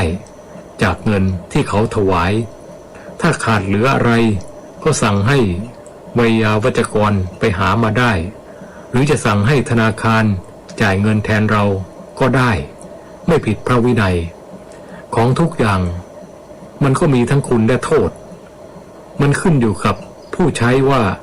จะรู้จักใช้ให้เป็นคุณหรือเป็นโทษต่างหากดังเช่นมีดถ้าเราเอาไปหั่นผักหั่นปลาทำกับข้าวมันก็เป็นคุณแต่ถ้าเราเอาไปแทงคนไปปล้นไปจี้มันก็เป็นโทษบางทีญาติโยมเขาเคารพนับถือในความปฏิบัติดีของพระเขาก็อยากถวายเงินให้พระท่านใช้ส่วนตัวตามอัธยาศัยพระท่านก็ให้ใครเก็บไว้เพื่อใช้ส่วนตัวได้ถ้าเขาถวายวัดก็ตกเป็นของสงฆ์ต้องใช้ไปในกิจสงฆ์เท่านั้นพระจะเอาไปใช้ส่วนตัวไม่ได้คือเอาเงินสงฆ์ไปใช้ส่วนตัวอาจเจออาบัติปาราชิกพระท่านก็ต้องระวังพระที่ท่านปฏิบัติดีปฏิบัติชอบที่มีชื่อเสียงเป็นที่เคารพนับถือของศรัทธาญาติโยมก็มีลูกศิษย์ถวายเงินให้ท่านใช้ส่วนตัวตามอัธยาศัยมากกว่าถวายวัดเป็นของสงฆ์เสียอีกท่านก็เอาเงินไปสงเคราะห์โรคไปทำประโยชน์ให้แก่โลกได้อย่างกว้างขวางส่วนพระที่ปฏิบัติไม่ดีจะจับเงินใช้เงินไปในทางที่ไม่ชอบมันก็ห้ามท่านไม่ได้ก็ต่างคนต่างทำหน้าที่ของตัวเองไปพระสงฆ์ก็มีพระธรรมวินัยเป็นกรอบสำหรับปฏิบัติมีวิธีการตำหนิโทษมีการชำระโทษตามระเบียบพระวินัยที่พระพุทธเจ้าทรงบัญญัติไว้ครบถ้วนแล้วก็ดำเนินการไปตามนั้นหากมีพระสงฆ์รูปใดกระทำผิดพระธรรมวินัยเลยเถิดไปจนถึงขั้นผิดกฎหมายบ้านเมืองก็เป็นหน้าที่ของฆราวาสญาติโยมจะดำเนินการลงโทษกันไปตามกฎหมายบ้านเมือง